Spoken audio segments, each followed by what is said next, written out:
The protagonist of this story had only one desire in life: to reach the very peak of martial arts. But as time went on, he realized that even if he spent his entire life training, it would never be enough to achieve his dream. He simply wasn't destined to reach the summit of martial mastery. Still, because of his deep desperation, he refused to give up. He decided to chase an ancient legend.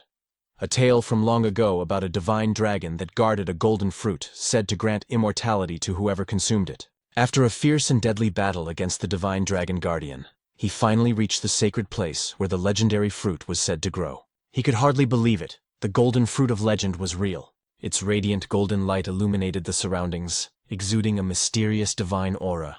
Exhausted from the long fight, he sat atop the corpse of the slain divine dragon, his eyes fixed on the glowing fruit. After catching his breath, he slowly stood and approached the tree. Confidence filled his chest. With this fruit, he believed, he could finally reach the peak of martial arts that he had dreamed of all his life. Without hesitation, he plucked the golden fruit and began to eat it. The moment he swallowed, a strange and powerful energy surged through his body. His veins throbbed, his blood boiled, and his entire being trembled as if being reforged by divine power. It was then revealed that this man's name was Gilfus el Dragon, the one hailed as the strongest human in the entire world. But decades later, Gilfus el Dragon had grown old. Now lying weakly on his bed, he was surrounded by his children and grandchildren. They whispered that his time was near and that they must accept that he would soon pass away. His eldest son, Gilliam, held his father's hand tightly. Gilfus, the current head of the El Dragon family, told his son that he didn't want to see sadness on their faces, that his time had simply come. Gilliam forced a smile, his voice trembling as he said that the manor had already grown gloomy when their mother passed away, and it would be even lonelier once their father was gone. But Gilfus gently reminded him not to let weakness consume him, not to be swallowed by grief. Then, as silence filled the room, Gilfus thought back to the golden fruit. He admitted to himself that in the end, perhaps no one could truly believe in the myths of the ancient world. Yet he still felt fortunate, for he had lived long enough to have a family of his own. He told his loved ones that he had lived a long and fulfilling life, and that he had no regrets, but deep inside he knew it was a lie. Even now, he still couldn't let go of his dream. If only he had more time, he would continue to pursue the peak of martial arts, the dream that had eluded him all his life. And so, in his final moments, he held onto that desire until his last breath. However, in a completely unexpected twist, Gilfus opened his eyes once again. Confused, he wondered if he had merely fallen asleep. Everything felt strange. His room was different. His body felt light, and his surroundings unfamiliar. When he finally looked at his hands, his eyes widened in disbelief. "These aren't my hands. Am I a baby?" He quickly realized he was in a bizarre situation. But as a 10-star level martial artist, he questioned how anyone could have done this to him without him noticing. Then, a thought struck him. The divine dragon and the golden fruit. He finally understood. The fruit's effect wasn't immortality, but reincarnation. Though unexpected, the realization filled him with joy. He had been granted another chance, a second life, to reach the peak he failed to attain before. Soon he noticed he wasn't alone in the room. When he looked around, he realized he was inside the annex of the El Dragon Manor. Somehow, he had been reborn into the same family. He then noticed that the room was filled with other infants. Just as he was wondering why there were so many babies here, a group of maids entered, carrying baby bottles. But strangely, instead of milk, they carried a red liquid. Gilfus watched as the maids poured the crimson substance into the bottles. He thought they were about to feed the infants, but suddenly, one of the maids carried out a goblin. They forced the bottle into the goblin's mouth. Moments later, the goblin began to tremble violently. A red light burst from its body, and then it exploded into a shower of blood, splattering across the room. Gilfus froze in shock. Fear and confusion filled his mind. What in the world is happening here? One of the maids calmly said that the mixture would be safe if they adjusted the right amount of water.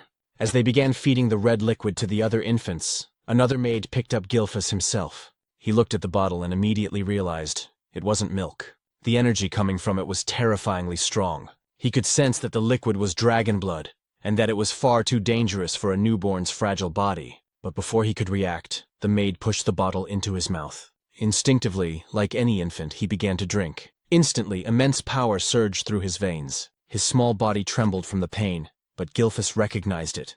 The blood of ancient dragons was coursing through him. He thought, this is dangerous, but maybe this is also an opportunity. At first, he considered stopping, but then he realized, if he could absorb this power, He might surpass even his former self. He might finally reach the true summit of martial arts. With fierce determination, he continued drinking the dragon's blood. His veins bulged, his body convulsed in agony, but his will remained unbroken. "Don't underestimate me," he thought. "I am Gilfus Eldragon." He repeated the words in his mind like a mantra, enduring the pain until miraculously, he overcame it. The maid stared in disbelief as he continued to drink, surviving what should have been a death sentence. Within his tiny body, two colossal dragon energies clashed violently, battling for dominance. When one finally overpowered the other, Gilfus could hardly believe how easily he had absorbed the power. When the two dragon forces finally merged within him, he realized this was the perfect opportunity. After finishing the last drop, he couldn't believe he had survived the overwhelming pain. His body hadn't exploded. Instead, it had adapted. He noticed a few other infants had also survived, which made him smirk inwardly. So, he thought, never underestimate the survival instincts of a newborn. But as expected from a baby's body, exhaustion soon overcame him. His eyelids grew heavy, and despite his triumph, Gilfus Eldragon, the strongest human reborn, slowly drifted into sleep. After 7 years, he was now undergoing intense physical training. While doing one-handed push-ups, a massive boulder was balanced on his feet. When he finally reached his 1000th count, he kicked the boulder upward, and as it came crashing down onto his back, Gilfus couldn't believe the strength his body now possessed. Gilfus Eldragon, the former family head of the Eldragon clan, now lived under a new name, Zeke Eldragon. Zeke thought about how he had achieved such physical power at a young age, realizing it was all thanks to the ancient dragon blood flowing in his veins. It was said that every being in this world possessed something called a source of power, but the ancient dragon blood that had been given to them as infants contained a tremendous amount of that power. Those who survived drinking it developed bodies far stronger than ordinary humans. With the divine dragon source of power within him, Zeke knew he had already surpassed the limits he reached at the same age in his past life. And since he was the only infant who had managed to drink an entire bottle of ancient dragon blood, his body underwent a drastic transformation, one even he did not expect. Yet despite his progress, what frustrated him most was that he remained a mere 1 star. He had trained relentlessly, expecting to reach at least 4 stars by now. The star was the measure of one's source power. In this world, the human body was said to resemble a universe. The more stars one had floating within that inner universe, the stronger they became. However, as the number of stars increased, so too did the difficulty of reaching the next level. In his past life as Gilfus Eldragon, Zeke had achieved the unimaginable, 10 stars. He was the only person in the world to ever reach such a level. "Time really flies," Zeke muttered. He was now 7 years old. We learned that he was an illegitimate child of the current Eldragon family head. His mother had died when he was still an infant, and to this day he had never even seen his father's face, something he considered deeply irresponsible. What shocked him most was the realization that 1,000 years had already passed since his reincarnation. He thought that reincarnation itself was already unbelievable. But after 1,000 years, the world had changed. It had become a true survival of the fittest era. The greatest proof of this was the practice of feeding infants the blood of ancient dragons, followed by a ritual known as the Dragon Trial. Only those who survived both the drinking of dragon blood and the Dragon Trial were deemed worthy to receive education and training as Eldragon warriors. Naturally, Zeke should have been one of them. Yet, whenever he asked the servant assigned to take care of him why no instructor had ever been sent to train him, the servant would only say that he wasn't allowed to answer such questions. Even after turning 7, Zeke had never received a single lesson. Isn't that strange? Zeke wondered aloud. Every child who survived the Dragon Trial was supposed to begin combat training. Everyone except him. Day after day, he lived alone with only a servant by his side. When he confronted the servant about it, the servant merely asked what was wrong with that arrangement. Zeke sighed and said that for now, conditioning his body was more important than combat training anyway. After all, he could teach himself if he wanted to. He had once been a 10-star warrior in his past life. Zeke then requested information about the other surviving infants or anything about the main family that could help him. But once again, the servant refused, saying she wasn't permitted to disclose such information. Frustration clouded Zeke's face. "Will you always refuse to answer me?" he asked sharply. The servant's firm and repeated that she couldn't speak of such matters. "Isn't it cruel?" Zeke asked bitterly. "Treating me like this?" But the servant explained that he was only following orders, her duty being to attend to Zeke's daily needs, nothing more. The servant, a 3-star level practitioner, could have easily taught Zeke basic combat techniques. Yet Zeke had no interest in such trivial lessons. After 7 years of living with this maid, he had grown used to the same lifeless responses. Finally, Zeke decided to leave and head into the forest. The servant said nothing, merely watching as Zeke walked away. So, she's really going to let me go? Zeke thought, a hint of irritation in his tone. Deep in the forest, Zeke uprooted wild poisonous herbs and ate them without hesitation. As before, the taste was vile, but this was part of his training method. Then suddenly he noticed something. He took a deep breath, forcing himself to stay calm as he repeated to himself, "Be patient, be patient." He could feel someone, or something, watching him from afar, observing his every move. No matter how hard he tried, he couldn't shake the presence. After a few moments, Zeke sighed. "They followed me all the way here, huh?" When he could no longer stand it, he called out, "You might as well come out if you've got something to say."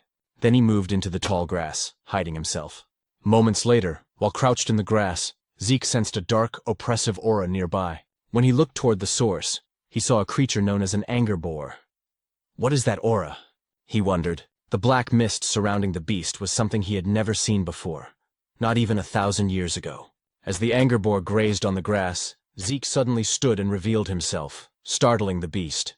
It charged at him immediately, and rather than fear, a smile formed on Zeke's face. He was genuinely thrilled to fight it. The boar lunged forward, but Zeke swiftly dodged, gathering golden energy into his fist. With a powerful strike, he unleashed an explosion that tore through the anger boar's body. He couldn't help but grin at the sight. His attack had been far stronger than he expected. Even as a 1-star, his power surpassed that of most practitioners at the same level. Hoisting the slain creature over his shoulder, Zeke muttered, "It'll be even better once I raise my star level." He was tired of 7 years of being ignored and isolated by the Eldragon family. He wondered if it was time to leave and travel on his own, maybe even venture toward the ocean. Meanwhile, in the distance, a cloaked man watched from the shadows. "What's going on with that boy?" he muttered. Even without formal training, he's reached 1-star level, and he killed that anger boar with a single strike. What puzzled the man even more was how Zeke managed to sense his presence. "That child isn't ordinary," he said quietly. He recalled that Zeke's mother had died young, and his father, the current family head, had shown no interest in him.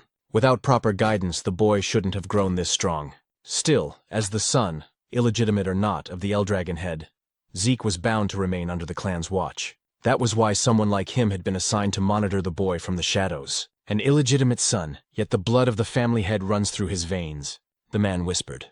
Could that be why he's so strong? Uncertain, he chuckled softly. That kid will be interesting to watch in the future. Then he disappeared into the darkness.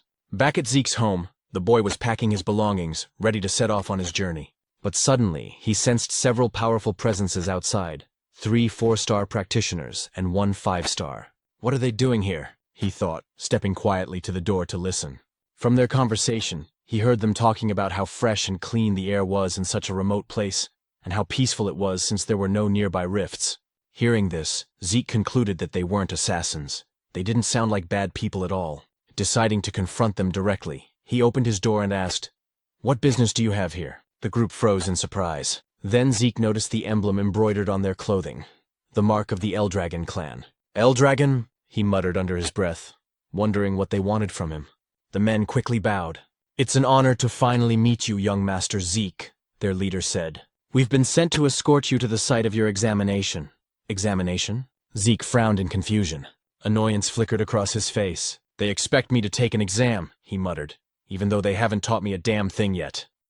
And after a few days, Zeke could hardly believe that he had returned once again to the main estate of the Eldragon family. He told us that he wasn't brought here to live again within the main estate, but rather for another purpose. Before he could enter, they instructed him to change out of his dirty clothes first. Zeke then began to explain about something known as the Dragon's Nest. After 1,000 years, the Eldragon family had established a school that served all branches of their bloodline. Everyone born with any relation or connection to the Eldragon family dreamed of entering this so-called Dragon's Nest to receive proper education once they turned 7 years old. And today marked the day of the entrance ceremony for that academy. Zeke was here to take part in the entrance exam. Even though he hadn't learned anything about the modern generation of his family, taking the exam was mandatory. Zeke immediately felt disheartened when he realized that this was the true reason they had brought him here. Why now, he thought, when he had already decided to leave and travel the world? While sitting by the school gate, a boy from Ortiscale village approached him. It was Rangus, who asked if he was all right and what seemed to be bothering him. When Zeke asked who he was, the boy formally introduced himself as Rangus and said he had approached because Zeke looked troubled. "Is that so?" Zeke replied casually. After observing the flow of energy in Rangus's body, Zeke quietly thought to himself that the boy seemed shy, but had an unusually strong sense of perception. Zeke then apologized for his situation, introducing himself in return, and admitting that his mind was in turmoil because he had no idea what they would be required to do in the exam. "Is that all?" said Rangus, feeling slightly nervous at the mention of the test. Still, he explained that the annual entrance exam for the Dragon's Nest didn't really change much. But when Zeke admitted he knew nothing about the exam, Rangus was shocked. Taking the test without any knowledge at all. Wasn't that far too reckless and dangerous? Just as Rangus was about to explain the details of the exam, a loud and arrogant voice suddenly interrupted them. A boastful boy shouted and called Rangus a weakling. Rangus turned around in shock and immediately recognized who it was. It was Retin, also from Mortiscale Village. Mocking him, Retin asked why he was here, suggesting that he must have gotten lost to end up at the Dragon's Nest. He even told him it would be better to go home before he got hurt. "I'm here to take the entrance exam," Rangus replied, though his voice trembled as Retin drew closer, asking if he was seriously going to take the test. Retin clutched his stomach and burst out laughing, saying it was impossible for him to pass. He even insulted Rangus's father, saying, "Your father's a pseudo-dragon, right? What could the son of a pseudo-dragon possibly accomplish?" Rangus's fists trembled as he held back his anger. But Zeke noticed everything. Then it was explained to us that the Eldragon family followed an absolute hierarchy. The ranks were as follows: novice whelp dragons, regular soldier child dragons, captain-level adult dragons, executive elder dragons, also known as elders, and at the very bottom were the pseudo-dragons. Those who had failed to enter or graduate from the Dragon's Nest, considered immature and incomplete dragons. Yet Rangus had long dreamed of proving that even if they were called pseudo-dragons, they were still dragons nonetheless. Zeke was surprised and asked why Retin was so sure Rangus would fail the exam even before it started. "Who the hell do you think you are?" Retin snapped, asking if Zeke had a problem with him. Zeke calmly said he was merely curious why Retin was so confident Rangus couldn't pass. Retin pointed at Rangus and shouted that the reason was obvious. He was just a weakling. Zeke tilted his head and asked if he really said Rangus was weak, because from what he could sense, Rangus seemed even stronger than them. Hearing that, Rangus's eyes widened in disbelief. It was the first time someone had stood up for him. The arrogant boys grew angry and asked if Zeke was seriously claiming they were weaker than a pseudo-dragon, a being they saw as inferior. But before things could escalate, a man arrived and drew everyone's attention. He was the adult dragon examiner, announcing that the Dragon's Nest entrance exam was about to begin, and that all participants should register to receive their numbers. As Retin left, he glared at Zeke and warned that he wouldn't forget his face. Zeke sighed and said there was no need for anger, remarking that the children of this generation seemed to have such short tempers. Rangus quickly replied that wasn't that strange, since they were about the same age. Rangus added that anyone would be angry if told they were weaker than him. "Is that so?" Zeke muttered lightly. Since the entrance exam was mandatory, they had no choice but to take it. Though Zeke was surprised when Rangus said it was actually possible to skip the test. Zeke's eyes widened, and Rangus realized Zeke truly didn't know anything about it. Rangus advised him that it might be better to withdraw now before he got hurt. But Zeke replied confidently that a genius like him would never withdraw from a challenge. Rangus could only shake his head and say that Zeke was overly confident despite knowing nothing about the exam. Zeke simply laughed and said that whatever the test may be, they should hurry since it was about to start. Rangus had no choice but to agree. When they arrived at the testing grounds, the examiner announced that the exam was simple. To pass, they only needed to scratch the stones placed behind him. However, no other weapons were allowed except those provided by the academy. Still, they were free to use their bare hands if they wished, but each participant only had 3 attempts. "That's it?" Zeke said, sounding unimpressed. After surviving the dragon trial when they were still infants, he expected something far more terrifying and intense. But this seemed disappointingly simple. The examiner then called the first participant and instructed him to begin. The boy, nervous but determined, struck the massive stone with all his strength. The sound of metal clashing against rock echoed loudly, ringing in their ears. But to everyone's shock, the boy's sword snapped in half, and the recoil shattered his arm. Zeke was stunned at what he saw. As the boy writhed in pain, the examiner calmly said that he still had 2 remaining attempts, and asked if he wished to continue. But since the boy could no longer stand, the examiner declared him failed and ordered the others to clean up the area. As the injured participant was dragged away, the next number was called. Rangus trembled in fear at what he witnessed, while Zeke grew annoyed. "So this is what they call an exam?" he muttered. He then asked what kind of stones they were using. It was explained that the stones possessed regenerative properties. Any scratches would vanish in an instant. Moreover, they could reflect physical force 100-fold when struck with power. Zeke immediately said that such materials were far too excessive for an entrance exam. But Rangus explained that it was still possible to scratch them if one could properly circulate their source power throughout their entire body before attacking. "I see," Zeke said. He realized that the circulation of source power was far more important than martial arts skills in this exam. After glancing at the other participants, he thought that only a few would be able to pass, including those arrogant boys. As the exam continued, more and more failed than passed. Many were injured badly due to the stone's ability to reflect ordinary physical attacks. Then, after a few moments, the examiner called out Zeke's number. "It's my turn," Zeke said with a calm smile. Rangus, still nervous, asked if he really had no intention of withdrawing. But Zeke simply walked forward, telling him not to worry. As he approached the examiner, the man's eyes widened in shock. Zeke's aura began to flare up, faintly revealing the might from his previous life as Gilphus. The examiner told him to step forward and choose a weapon, but Zeke said it wasn't necessary. His fists alone would be enough. The crowd murmured in disbelief. No matter how skilled he might be in circulating source power, they thought, there was no way he could scratch the stone with his bare hands. His fists would surely shatter instead. Some of them said that not only Zeke's fists, but also his arms would be destroyed, which made Rangus extremely nervous for him.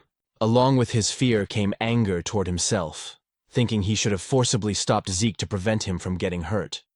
The examiner then gave the signal to begin. As Zeke approached the massive stone, he placed his hand on it, noting that this was the first time he had ever seen such a material. He thought to himself that it must have been formed over 1,000 years ago. And even now, there were still many things about the current generation that he didn't fully understand, but that didn't matter anymore. He immediately gathered his source power into his fist. While Rangus trembled with anxiety about what might happen to Zeke, our protagonist was actually filled with excitement, because for the first time, he could use his full strength. He decided to use the mysterious stone to measure his current power. Rangus's eyes widened once more as Zeke unleashed the first form of the Dragon Destruction combat technique, Burst Strike, against the stone. A tremendous surge of energy erupted from the impact. Fragments of the shattered rock flew everywhere, and the violent wind from the blast sent dust and debris swirling through the air. In awe yet on guard, Rangus quickly shielded himself from the aftermath, while the examiner's eyes widened in disbelief at what he had just witnessed. As the dust began to settle, Zeke stood there with a smile on his face, remarking that the technique he used still seemed too much for his current strength. Despite the severe injuries to his hand, he laughed at himself, realizing he still needed much more intense training. The other participants were speechless at what they had seen. Retin looked both shocked and annoyed that Zeke had destroyed the enchanted stone. A woman watching commented that Zeke was truly interesting. While the others still couldn't get over what had happened, Zeke waited happily for the examiner to announce the results, but the examiner was still in shock. The stone Zeke had destroyed was known to regenerate itself, and the only ones capable of breaking it were supposed to be those who had already reached the 4-star level or higher. Yet now, a mere child stood before him, having done what seemed impossible. "He's just an illegitimate son," the examiner muttered to himself, then wondered if Zeke's ability came from the blood of the family head that still flowed within him. He also realized that the technique Zeke used seemed strangely familiar. Still dazed, the examiner didn't respond right away, so Zeke called out to him impatiently, asking for the result. Snapping back to his senses, the examiner finally declared that Zeke had passed the test. One of the examiners then handed Zeke a small bottle containing a green liquid. Curious, Zeke asked what it was, but the man only asked if he could leave already since Zeke was blocking the area. Annoyed, Zeke frowned and muttered if everyone in this generation was this rude. Before he could complain further, Rangus ran up to him with excitement, praising Zeke's performance. Zeke proudly grinned and said it was nothing but peanuts. Zeke then asked what the liquid was, and Rangus explained that it was a healing potion, the standard potion of the Eldragon family. "Healing potion?" Zeke repeated. Rangus confirmed it, but since Zeke was an illegitimate son of the family, he suspected it might be poison. However, since Rangus had vouched for it, he wondered if it might actually be a spiritual medicine. The elixir, known as Cloud-Piercing Clarity Wood, was made from extremely rare materials, herbs found only in secret realms, along with the pure source power of divine beasts and the essence of elusive phantom beasts. When used, it could heal not only fresh wounds but also old scars and injuries. On top of that, it could enhance one's source power. Because the ingredients were so rare and the process so complex, such elixirs were rarely seen. After drinking it, Zeke was amazed by its immediate effect on his body. "Is this really a spirit medicine?" he asked Rangus. Rangus replied that he didn't know what spirit medicine meant, but he was certain that the Eldragon family's potions were of far higher quality than any commercial ones outside their domain. Rangus then asked if the potion's effect surprised Zeke that much. "Of course," Zeke said, explaining that it healed both his serious injuries and the strain from his training. Still, he noticed that unlike spirit medicine, it didn't seem to boost his source power. Rangus, on the other hand, said he was even more amazed by Zeke himself, to which Zeke chuckled and told him not to joke. Zeke thought to himself that the potion's existence showed how far knowledge had advanced over the last 1,000 years. Rangus praised Zeke's strength again, and Zeke declared that his dream was to become the strongest of all. Soon, the examiner announced that Retin had also passed the test, as well as his companions. Zeke expected as much, but then Rangus trembled nervously when his number was called. Despite his fear, he gathered his courage and walked to the front. Watching his stiff movements, Zeke wondered why Rangus was so nervous, then shouted to encourage him, telling him to trust himself. Embarrassed, Rangus asked him to lower his voice. When Rangus chose a sword as his weapon, Zeke watched closely, wondering what he was doing. Once the examiner gave the signal, Rangus attacked the stone, but as he expected, he failed on his first try. Determined, he stood again for another attempt, but his strike bounced off the stone, causing him to lose his balance and fall. His hands trembled from the stone's reflective ability. Retin and his group burst into laughter, saying it was just as they expected. The son of a pseudo-dragon was nothing more than a pseudo-dragon himself. They mocked him, telling him to give up. Retin even sneered at Zeke, asking if this was the same man he claimed could pass, and if Rangus was truly stronger than them. Zeke stayed silent for a moment, then told them to stop spouting nonsense. The examiner informed Rangus that he only had one attempt left, and asked if he still wanted to continue. Rangus couldn't answer. Overwhelmed by embarrassment and the ridicule of others, he lowered his head. But then Zeke walked up to him and asked what he was doing. He questioned why Rangus was using a sword instead of a spear, why he would choose a weapon that didn't suit him, and why he would take a test without any plan at all. Retin watched mockingly as Zeke told Rangus that in his current condition, he wouldn't even scratch the stone no matter how many times he tried. Retin and his group laughed again, calling Zeke an idiot, reminding him that Rangus knew nothing about using a spear. His weak father only ever taught him swordsmanship, they said, and switching weapons now wouldn't change the outcome. But Zeke ignored their jeers and called out to the examiner, asking if it was against the rules to change weapons. The examiner said it wasn't. "Then Rangus is lucky," Zeke said with a grin. He turned to Rangus and asked if he trusted him. Memories of all the humiliation he and his father had suffered flashed through Rangus's mind. Gritting his teeth, he stood tall and said he would trust Zeke. He would fight with a spear just as Zeke told him to.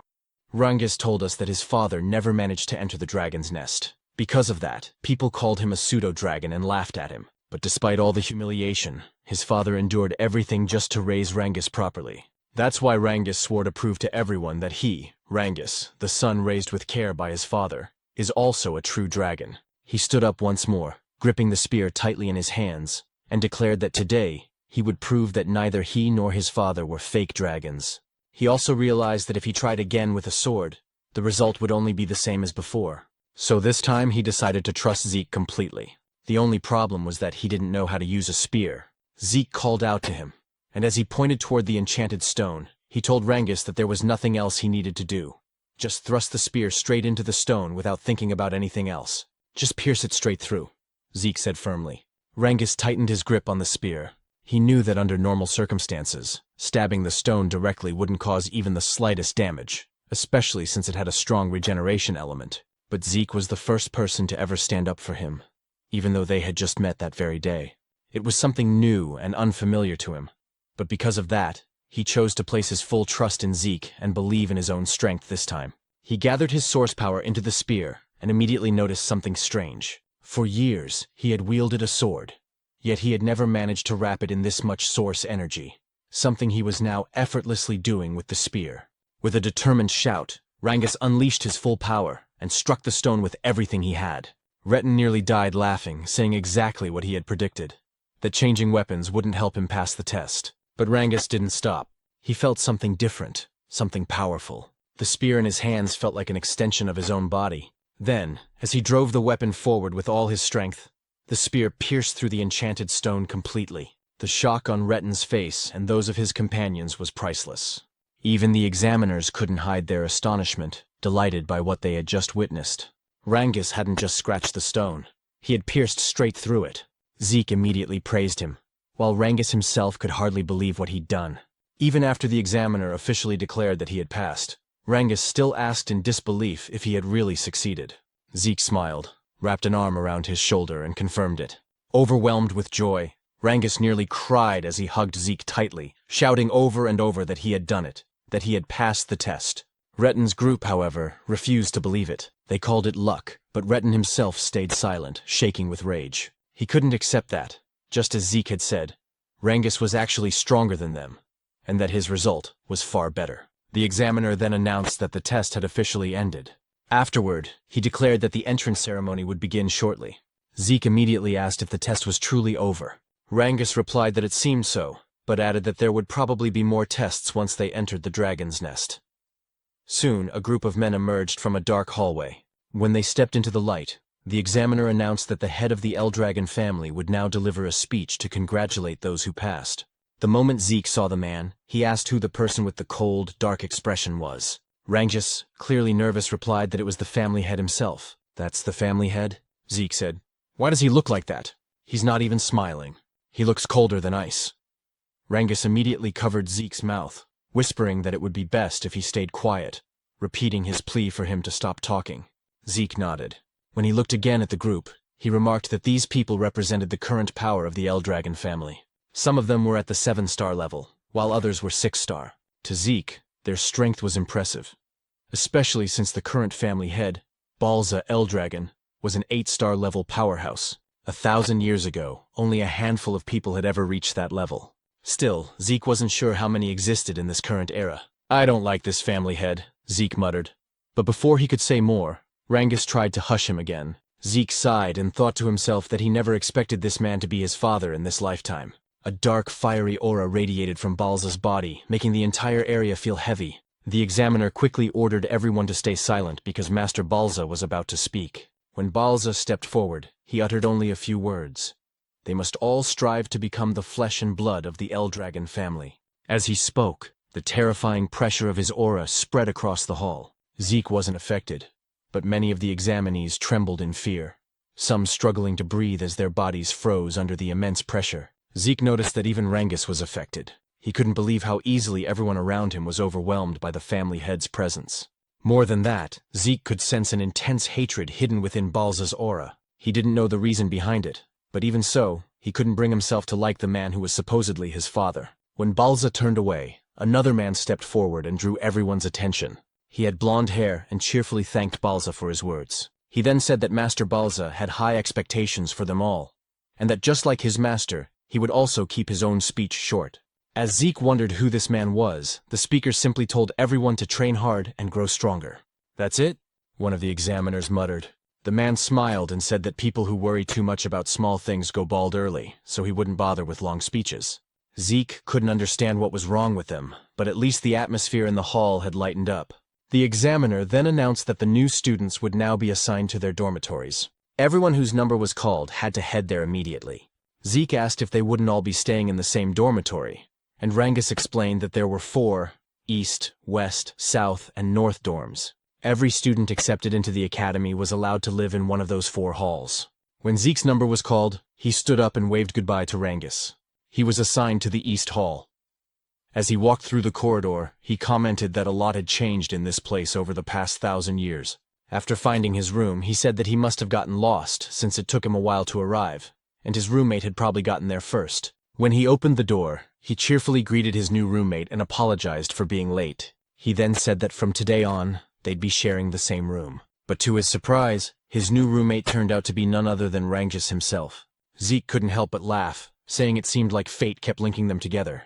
He asked if there was anything else scheduled for the day, and Rangus confirmed that their training would start tomorrow. "Is that so?" Zeke said casually, prompting Rangus to ask if he hadn't listened to the examiner's earlier explanation. Zeke admitted that he hadn't, on purpose. Rangus sighed and said they should get some rest early, since training would begin the next day. As Zeke gazed out the window, he thought about his plan to escape from the Eldragon family and travel the world. But after what he'd learned about the enchanted stone with regenerative properties and the healing potion, he realized he had discovered many interesting things during the exam. If he truly wanted to understand all the changes that had taken place over the past 1,000 years, he thought, then maybe staying with the Eldragon family for a while wouldn't be such a bad idea after all. A month passed at the academy, and their training continued to grow harsher. Holding heavy dumbbells in both hands, the instructor explained that the dragon's breath he was teaching them was one of the most important techniques ever created by the 15th Eldragon family head. After reminding them that they had to master the technique under any condition, the instructor's attention was drawn to a few students. Some of them, he noticed, had already mastered Dragon's Breath, especially the young woman he called Master Lika. Her overflowing energy suggested that she was close to reaching the 2-star level. But aside from her, one other student caught his eye, and he could hardly believe what he was seeing. Zeke was training while not only holding the dumbbells but also balancing large stones on his head and arms. The instructor stared in disbelief and muttered to himself that the blood of the family head truly ran in Zeke's veins.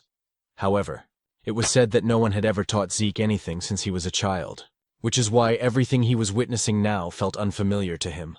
Zeke, on the other hand, couldn't believe that the technique he once called the Dragon King's breathing technique had been further developed by the succeeding family heads, and that it was now being taught to other branches of the family as well. According to Zeke, breathing techniques were methods that gathered the source power from the surroundings into the body. Once circulated, this source power would strengthen a person's own inner energy. The effectiveness of such techniques depended on an individual's ability and intellect. That was why the great families of this world kept their techniques secret, never allowing them to be learned by outsiders or those not belonging to their bloodline. Zeke also realized that the Dragon's Breath was a safe and simple technique, easy enough to master, but it was useless to him if it could only be used while resting. His own version of the breathing technique allowed him to manipulate the surrounding source power even while moving. Because of that, it was far more complex and powerful in actual combat, but also much harder to learn. Only a few had ever mastered it. He thought the current generation must have simplified his original version, so that even the family's branch members could learn it, and that decision had clearly helped strengthen the Eldragon family. Zeke couldn't help but feel a strange satisfaction. He never imagined that the techniques he had discovered long ago would still have an impact after 1,000 years. It made him wonder if the other martial arts techniques he created had also evolved over time. Interesting, he muttered to himself, amused by the thought. Lika, meanwhile, quietly observed Zeke from a distance. Later, in the cafeteria, the other students were astonished by how much food Zeke was eating. As he continued devouring his meal, he noticed Rangus sitting silently across from him. "What's wrong?" Zeke asked. "You won't get strong if you don't eat." Rangus simply asked if Zeke didn't find his stamina strange. "That's it?"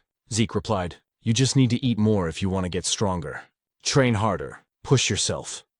He even offered some of his food to Rangus, but the latter politely declined, saying he'd had enough. As Zeke thought about how some of the students were already well trained even before entering the academy, a girl suddenly approached them.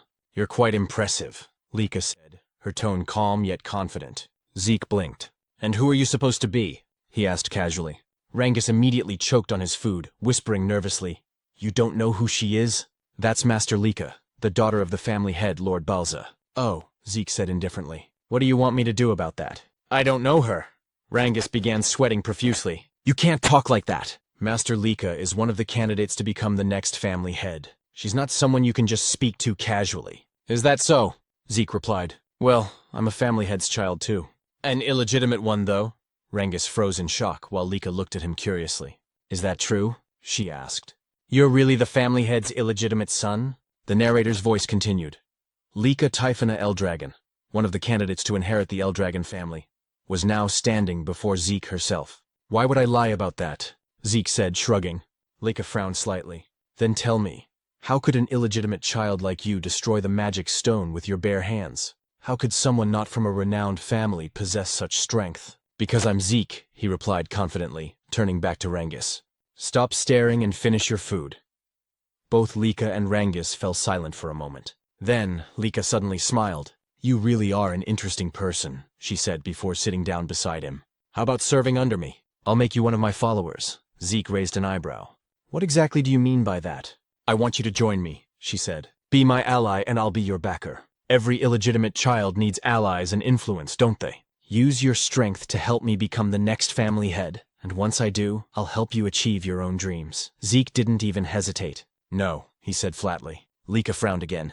Why not? Don't tell me you want to become the family head yourself? As her aura flared with a faint, crackling energy, Zeke could tell that she was close to reaching 2-star level. For someone her age to release an aura like that, she was indeed impressive. Still, Zeke remained calm. You can think and do whatever you want, he said. But I have no interest in being family head or any kind of title. Why? Lika asked coldly. Zeke stabbed his knife into the table. Because I don't need to serve anyone, he said, his voice steady but sharp. I'm the strongest person there is. The cafeteria went silent. Even Lika couldn't believe what she was feeling. Zeke's presence had completely overwhelmed her for a moment. Rangus immediately stepped in to diffuse the tension, urging both of them to calm down. But Lika wasn't the type to back off. Embarrassed and angered by what just happened, she decided to challenge Zeke to a duel. Zeke, however, didn't seem to care and simply continued eating. Moments later, a commotion spread across the campus. Where are they going? One student asked. To the training grounds, another replied. There's going to be a duel between the younger generation. Master Lika herself is fighting. What? Master Lika from the Typhona family? Someone exclaimed. Who's brave enough to challenge her? When they arrived at the training grounds, everyone whispered among themselves, wondering who would face her. Zeke, meanwhile, couldn't believe Lika was actually serious about the duel. Are you all right with this? Rangus asked nervously. You'll be fighting Master Lika. Even if you call her Master, I don't know who she is, Zeke replied bluntly. Rangus sighed. You should at least show some respect, now that I know you're also the family head's son. Do what you want, Zeke said. Still, Rangus tried to explain. What's important now is that you understand who you're up against. Master Lika isn't just anyone. She's the daughter of Lord Balza Eldragon. And she also carries the blood of the Typhona family, one of the 4 great families supporting the Eldragons. She's a prodigy who mastered all forms of the Typhona family's hereditary lightning great sword technique at a young age. Like her father's other children, she has terrifying talent. Zeke tilted his head. I didn't understand a word of that except that she's the family head's daughter. Rangus stared at him. How do you not know any of this? Because I don't, Zeke said plainly. So don't ask me. Rangus blinked as Zeke suddenly laughed. But since I don't know anything about her, he said with a grin, that'll just make the fight more fun. Sounds exciting? Rangus could only sigh in worry. No matter how strong Zeke was, Master Lika was on another level entirely. Why did you even accept her challenge? He asked. I never run from a fight, Zeke answered, and it looks like my challenger's ready anyway. At that moment, Lika stood with her sword planted firmly in the ground. Her aura flared, lightning crackling faintly around her. Are you two done talking? She asked coldly. Lika shouted, asking if they were finally done talking, and Zeke replied that he was ready. Rangus, trembling in fear and shock, immediately ran away from them, warning Zeke to be careful in their fight. Zeke then turned to Lika and asked why she was so determined to fight him. Lika explained that she wanted to become the next family head of the Eldragon family, and to achieve that, she needed to defeat Zeke and make him one of her followers. What do you mean by that? Zeke asked, wondering what his connection was to her dream of becoming the family head. Lika questioned him back, asking if he truly had no idea about the current situation of their family, and whether being an illegitimate child was the reason he was so unaware. Zeke simply answered that he didn't, admitting that his knowledge about their family was limited. Because of that, Lika began explaining. She said that including both of them, there were 5 candidates to become the next family head. Except for Zeke, all of her siblings were connected to the 4 major branch families of the Eldragon clan.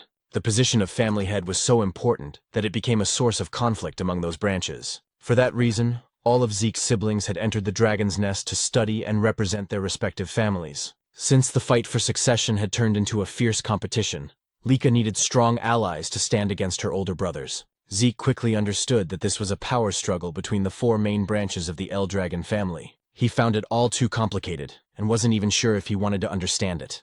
Lika then continued, saying that as one of the candidates for family head, she needed to strengthen not only her knowledge and power, but also her influence by gathering strong followers. Without another word, she charged straight towards Zeke, declaring that she would defeat him right then and there to make him one of her subordinates. But Zeke easily dodged her powerful strike, as well as the flurry of attacks that followed. Still, Lika refused to let him escape. The onlookers couldn't believe what they were seeing. The speed of their movements was incredible. Lika's attacks, despite her heavy greatsword, flowed so smoothly and rapidly that it seemed almost effortless. As they watched the battle between the siblings, The crowd began to murmur about Lika's precise control over her source power, noting how her strikes were becoming faster and stronger over time. They could only marvel at the power of a true daughter of the family head from one of the main branches. Some even said the fight's result was already obvious. What they didn't know, however, was that Lika herself was growing increasingly frustrated. She couldn't understand how Zeke kept dodging every single one of her attacks, or why it felt like he was simply toying with her. Rangjus, who was watching from a distance, couldn't help but be amazed, his earlier worries fading away as he saw Zeke's calm movements. Zeke then remarked that the martial arts Lika was using were unlike anything he had seen before. He admitted that her movements were far faster than those of any ordinary one-star level fighter. But Lika, irritated, shouted for him to stop talking and focus on their fight. Zeke clenched his fist and said he was already focused, and that was exactly why he could unleash such a powerful strike so easily. His punch landed squarely, and Lika immediately gagged from the force. She fell to her knees, gripping her sword and stomach in pain. The spectators gasped and began whispering among themselves, wondering how Zeke managed to avoid all of Lika's attacks and who this mysterious boy truly was. As Lika struggled to stand, she asked why none of her strikes could land. Compared to other one-star fighters, she knew she was much faster. So logically, Zeke shouldn't be able to keep up. Zeke admitted that she was indeed faster than any one-star he had ever seen. But in his eyes, she was still just a one-star. "You're a one-star too," Lika snapped, saying that Zeke shouldn't be able to match her speed and movements. "There's a simple reason for that," Zeke replied. "Your breathing, the movement of your eyes, even the shift of your muscles. I can read them all. By observing these small details, I can predict your next move. It's all based on experience." "Don't make me laugh," Lika shouted, launching another fast strike toward him. But Zeke easily dodged again, saying that just like his words a moment ago, he could see and read her every move. In the next instant, he countered with another powerful attack that sent Lika crashing into the wall with a violent force. The spectators screamed in shock, asking if Lika had really been defeated. "Master Zeke, that was amazing! You beat Master Lika!" Rangjus shouted in excitement, but Zeke calmly said that it wasn't over yet. Their fight wasn't finished. As the dust cleared, Lika stood once again, bruised but defiant. Zeke noted that she had focused her source power into her core, allowing her to endure his attack without suffering serious damage. He smiled slightly and admitted that Lika was truly an extraordinary girl. "That's enough, Master Lika," Rangjus pleaded. But Zeke told him to move back, warning that he could get caught in their next exchange. Zeke then noticed an intense surge of aura flowing from Lika. He wondered if she had just advanced to the 2-star level. The spectators noticed it too. They couldn't be mistaken. The glowing mark on her body was proof that she had indeed become a 2-star with a white aura. The 2-star level was a stage where one could channel source power into their martial arts, even manifesting it outside their body as aura. Lika thanked Zeke, saying that because of him, she had achieved the 2-star level earlier than expected. "But because of that," she declared, "you no longer have any chance of winning." With her aura blazing, she charged towards Zeke, her great sword surrounded by radiant power. Zeke only laughed. He looked genuinely thrilled. "You've really improved," he said with excitement, dodging another rapid strike. "Your speed is incredible now." But his expression suddenly changed when he felt a sting on his cheek. A shallow cut. "I know I dodged that attack," Zeke thought to himself. Lika smirked and asked if he could finally see the difference in their strength. "This is my true ability," she said proudly. "Now that I've become a full 2-star and gained my aura, I'll show you the real power of the true Thunder Greatsword technique." "Oh, then I get to witness a martial art I've never seen before," Zeke said, smiling in excitement. To him, this was turning out to be the most thrilling and enjoyable moment of their fight. Lika suddenly unleashed the Lightning Greatsword technique. Lightning flash. Her sword crackling with blinding golden energy as she charged forward. Zeke was instantly enveloped in a storm of lightning, forcing him to retreat a step back as he shouted, "Wait a second!" What kind of technique was that? How can you manipulate lightning like that? Isn't this too much for a sparring match? Lika smirked, driving her sword into the ground as golden light surged around her. "You seem surprised," she said calmly. Summoning another move, Lightning Net, sparks erupted from the earth, forming a glowing web of electricity that shot towards Zeke, but he narrowly dodged it. As he landed, he muttered to himself, "Her power has grown tremendously. Her strength now is nothing like before. At this rate, this fight won't be easy." The audience murmured in awe, unable to hide their astonishment. Ever since Lika had advanced to 2-star level, the tide of the battle had completely turned. Rangjus, who had been watching anxiously, began to worry. Zeke noticed that Lika's movements were simple, nothing new compared to her 1-star self. but every swing of her blade now carried far greater force. Her lightning greatsword technique was overflowing with power, her aura amplifying each strike. What surprised Zeke even more was the speed. Lika was moving faster than he could have anticipated, and her lightning felt strangely mysterious. Still, he remained confident. Even if she could cloak herself in thunder, he was sure he could counter it. Yet, curiosity filled him. What kind of power was this? What kind of lightning could she command? While evading her continuous assaults, he studied her every move, analyzing her aura and its rhythm. Lika, noticing Zeke's calm smile as he danced away from her attacks, frowned. Still smiling? "You look too relaxed for someone in a duel," she sneered. "Let's see how long that lasts." She dashed forward once more, her sword blazing with light as she used swift thunder, enveloping herself in golden lightning. But again, Zeke evaded at the last moment. She's as fast as lightning itself, he thought, only for Lika to swing her sword mid-charge. The blow struck true this time, sending Zeke flying backward with a powerful shockwave that scattered dust and debris across the field. Rangus gasped and rushed towards Zeke out of sheer panic, but one of the spectators grabbed his arm to stop him. Meanwhile, Zeke stood up, his clothes scorched but his will unshaken. Lika charged again, unleashing another lightning flash, striking him head-on. Yet Zeke still stood tall afterward. How is he still standing? Lika muttered, her brow furrowed in disbelief. Rangus ran toward them, shouting, "Master Lika, stop!" "That's enough. We've already seen your strength." But Lika snapped back coldly. "Do you not understand, Rangus? Stopping mid-battle would be an insult to Zeke." Desperate, Rangus turned to Zeke and begged, "Please, Master Zeke, surrender." "That's enough." Lika chuckled. "He's right. Judging by your condition, surrendering would be wise. If you kneel and pledge loyalty to me, I'll stop." But Zeke only smiled silently. Lika's eyes hardened. "Even as an illegitimate child, you're truly a proud Eldragon," she said with a hint of mockery. She raised her greatsword high, her aura surging. "If that's what you want, then I'll use my full strength to end this." Lightning roared from the heavens as Lika summoned her first secret art, Heaven's Thunder. A colossal surge of golden energy descended, shattering the stones beneath Zeke's feet. Thunderbolts struck his body in a storm of divine fury. Rangus cried out in terror, watching his friend's body engulfed by golden lightning, smoke rising from his charred form. Lika drove her sword into the ground, exhaled deeply, and said softly, "I'm sorry, Zeke, but this is the end." But then, a voice echoed through the crackling air. "Is that so?"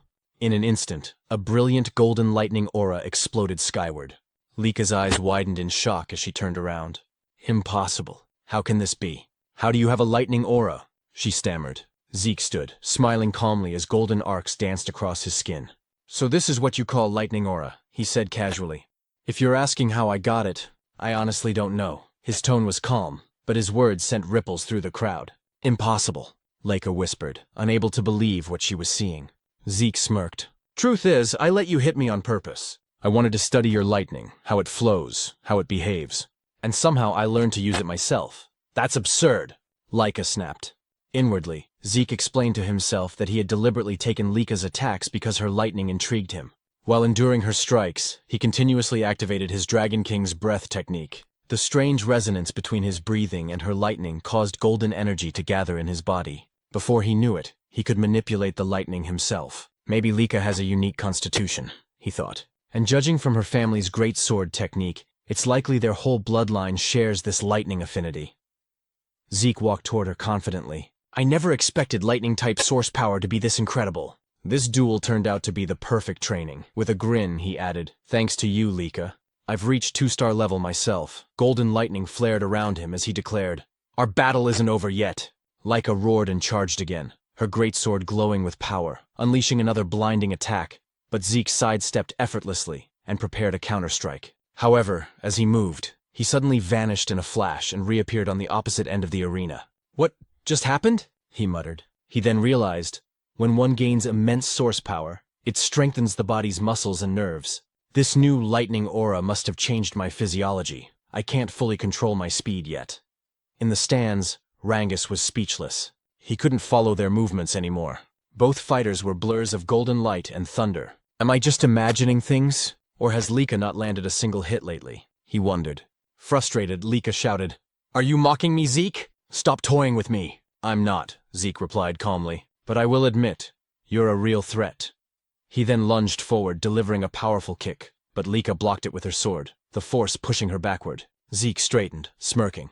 I think it's time to end this. End this? Lika repeated, narrowing her eyes. Yes, Zeke replied. I've been thinking of creating a new technique for a while now, and this seems like the perfect time. Creating a new technique? She said in disbelief. Zeke nodded. Exactly. He paused for a moment, then murmured, should I call it a first form, or maybe a special form? Lika blinked, confused. Did he even receive proper combat training? From which family could he have learned that? She wondered, her thoughts spinning. Before she could react, Zeke appeared beside her in a flash, lightning surging in his hand. Dragon Destruction Combat Arts, Special Form, Lightning Peak, he shouted. The attack struck her directly, wrapping her in a fierce storm of golden thunder. Her body trembled violently, her sword slipping from her grasp as she fell to her knees before him, electricity still crackling around her. The arena fell silent. Rangus and the others stared in disbelief. Zeke had won. Lika, lying on the ground, exhaled shakily. After a few moments, she forced herself to sit up, trembling. I can't believe I lost. I was supposed to become the next family head. I can't lose. Not to anyone, she thought bitterly. Zeke approached her, offering his hand. You were amazing, Lika. Truly strong, he said sincerely. It's always exciting to learn something new. This fight was worth it. Smiling warmly, he added, it'd be boring if this was the last time we fought. Let's have another sparring match sometime. Lika froze, her cheeks turning red as she stared at his outstretched hand. Despite her defeat, she had a feint of happiness on her face. Perhaps out of pride, or perhaps for the first time, admiration. Once again, Zeke said that they should have another sparring match soon. With a confident smile, he added that he couldn't wait for their next bout. Lika, though a bit shy, extended her hand toward him, admitting that she was no match for him, and that she willingly accepted her defeat. Meanwhile, several hours later, deep inside a dimensional rift, Balza Eldragon, the father of Lika and Zeke, and the current head of the Eldragon family, stood surrounded by countless strange and feral monsters. As the creatures charged toward him, Balza's eyes began to glow with an intense light. Releasing a crushing wave of aura and dragon pressure, he instantly froze every creature in place. Drawing his sword, Balza invoked the first form, Genesis, of the Dragon Destruction Combat Arts. With a single, fluid swing, all the monsters around him were cleaved cleanly in half. As he sheathed his sword, the Eldragon family soldiers rushed forward to finish off any remaining monsters that might have survived their master's strike. Balza turned toward the exit of the rift, but before he could leave, one of the soldiers called out to him, saying that he had an important report. Balza stopped walking and asked what it was about. The soldier informed him that Lady Lika had reached the 2-star level. Upon hearing this, Balza froze mid-step. His glowing eyes flickered, and his response came out cold and detached. So what of it? The soldier, clearly nervous, explained that reaching the 2-star level at only 7 years old was an extraordinary achievement. He added that with Lika's talent, once she graduated from Dragon's Nest, she would likely reach the 4-star level, or perhaps even the 5-star level. Balza's reply was chilling. Talent means nothing. The next time you report to me, I expect to hear how she can be of use to us. If all you bring are worthless updates like this, you'd better leave my sight. The soldier fell silent as Balza continued toward the rift's exit. But before he could step through, the soldier quickly added that Lika had recently lost in a sparring match. Balza stopped abruptly and turned his head slightly, his expression unreadable. Did she lose to one of her brothers? He asked. The soldier shook his head. No, master. She was defeated by someone her own age. By Lord Zeke. Zeke? Balza repeated, his voice low. The son of that woman? Memories surfaced, of a humble maid, Zeke's mother. That woman truly was gifted in battle, he muttered. But she died after giving birth to the boy. He turned fully to face the soldier, his tone sharp. Tell me, who could have possibly trained Zeke to defeat a 2-star cultivator? The soldier hesitated before answering. No one, master. Lord Zeke has never received formal training. He defeated Lady Lika through his own strength and skill alone. In fact, he too has already reached the 2-star level. I see, Balza said flatly. Then, turning his back once more, he declared, Begin the first trial. The soldier was visibly startled. Master Balza, forgive my intrusion, but isn't it too soon for the first trial? It's only been a month since the students began their combat training. Most of them haven't even reached the 1-star level yet. Balza cut him off. I do not care. Death chooses no timing, no level, no favorites. Only the strong deserve to survive. Star levels mean nothing if they can't endure the first trial. Those who fail aren't worthy of the Eldragon name. Yes, master, the soldier replied quickly. But then Balza added, Also, summon Freya. Tell her to return immediately. The soldier's eyes widened in disbelief. Freya. Master, do you mean that Freya? Balza nodded. Indeed. If Zeke could defeat Lika using only his own strength, then he's far more intriguing than I expected. I want Freya to design and supervise the first trial herself, and I expect her to personally observe every participant. The soldier bowed deeply. As you command, Master Balza. For the first time in a long while, a faint smile appeared on Balza's lips. A rare, almost warm expression flickered across his face as he said softly, "He's the most interesting one of all." The next day at Dragon's Nest, the students continued their combat training under Rangus. Zeke, however, was off to the side, practicing his breathing technique. Sitting in a wall-sit position, he balanced a massive boulder on his head while holding dumbbells in both hands. His unwavering focus drew the attention of Rangus and the others, who couldn't help but watch him in silence. With his eyes closed, Zeke contemplated the technique they were studying. The Strike Dragon Combat Arts. As he recalled, this technique was originally created by the 15th family head. Though labeled as a combat art, it was in truth a body enhancement method. Simple, yet well constructed, allowing even young cultivators to grasp it. Rangus called out, "Zeke, aren't you going to train?" Zeke opened one eye. "What do you mean?" "I mean combat training," Rangus clarified. "We're practicing the Strike Dragon Combat Arts." "I already learned that," Zeke replied casually. Rangus was stunned. "What? But it was only taught to us this morning. How could you have mastered it already?" "Because I'm me," Zeke said with a smirk. "But what's more important right now is that your source power is flowing incorrectly." "My what?" Rangus asked, confused. Zeke set down the heavy boulder from his head and told Rangus to turn around. Placing his hand on Rangus' back, Zeke channeled his aura through Rangus's body, correcting the flow of energy. "There," he said. "That's how your aura should circulate." Rangus turned to face him, grateful. "You've really mastered the Strike Dragon Combat Arts, haven't you?" "That's incredible!" Zeke frowned playfully. "Are you doubting me? What kind of friend are you?" "No, not at all," Rangus quickly said.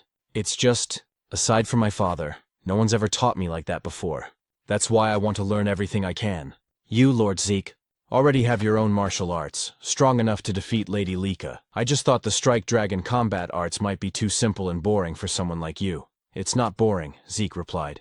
"Actually, I admire its stability. It reminds me of my own Dragon Destruction Combat Arts, though my children never liked that technique. They said it was too difficult and complicated." The Dragon Destruction Combat Arts was indeed a complex and demanding technique, but it possessed immense power. It consisted of 4 main forms, and during his battle with Lika, Zeke had created a 5th. Beyond that, there was even a secret, its final form, a terrifying and destructive ability, the same one he had once used to slay the divine dragon in his past life. He wondered silently how his descendants had handled his other dragon techniques over time. Perhaps they had modified them. The thought only made him more excited. "Anyway," he said, "since I've already mastered the Strike Dragon Combat Arts, I'll continue with my physical training." He smiled faintly. Everyone has their own way of learning techniques. But before he could continue, Rangus suddenly shouted his name. "Zeke, please, teach me. I know it's a shameless request, but I want to get stronger, even just a little." Zeke looked at him for a moment, then nodded. "All right, I'll teach you." Rangus blinked in surprise. "Wait, you mean it? You'll really teach me?" "Of course," Zeke replied. "Why do you look so surprised? You were the one who asked. I just didn't think you'd agree so easily," Rangus said sheepishly. "I'm not lying," Zeke said, "and I know you're worth teaching." Just then, Lika approached them. Though hesitant, she spoke up. "Zeke, I'd like you to teach me too." Rangus turned to her, startled. "You too, Lady Lika? Is there a problem?" she asked calmly. "Honestly, I used to think that no one my age could defeat me. As a candidate to become the next head of the Eldragon family, I was confident in my power. But yesterday's match, it shattered my pride. I still don't know how you managed to use Lightning Aura, or how you wield it even better than I do." Zeke sighed. "So now this is my fault?" he muttered half-jokingly. Determined, Lika continued. "I want to become stronger. Strong enough to defeat our older brothers. And you as well, Zeke. Please. Teach me." Zeke fell silent for a moment, deep in thought. Since Zeke didn't answer right away, Lika asked if he was really fine with it, even though he was also a candidate to become the next head of the Eldragon family. Rangus agreed with her, realizing that even though Zeke was an illegitimate child, Balza Eldragon was still his father, which technically made Zeke one of the successors, whether he liked it or not. Zeke calmly replied that he didn't mind, but the real question was whether Lika's body was in good condition to train, saying that from what he saw in their match, her injuries would normally take at least a month to heal. Lika shook her head and said she had already used a healing potion, so there was no need for him to worry. Zeke and Rangus exchanged a look, whispering to each other. Zeke asked if that medicine truly had such absurd effectiveness. But Rangus replied that if Zeke was referring to the basic potion given during the entrance exam, it definitely wasn't strong enough to heal Lika's wounds so quickly. Because she was the daughter of the family head, she must have used a much stronger kind of potion. Zeke sighed in amazement, muttering that this era truly was something else. Lika nodded, admitting that without the potion, she would have been bedridden for at least a month. But now, what mattered most was her request. Whether Zeke would agree to train her as well. She knew that he, too, needed to train, but she wanted to grow stronger under his guidance. Zeke agreed without hesitation, saying that he never turned down young people with ambition. Both Lika and Rangus were surprised by his answer.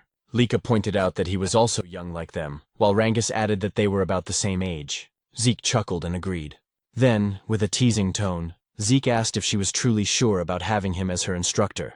After all, he was the one who defeated her. Lika replied firmly that she didn't care about that. She didn't have the luxury to be picky.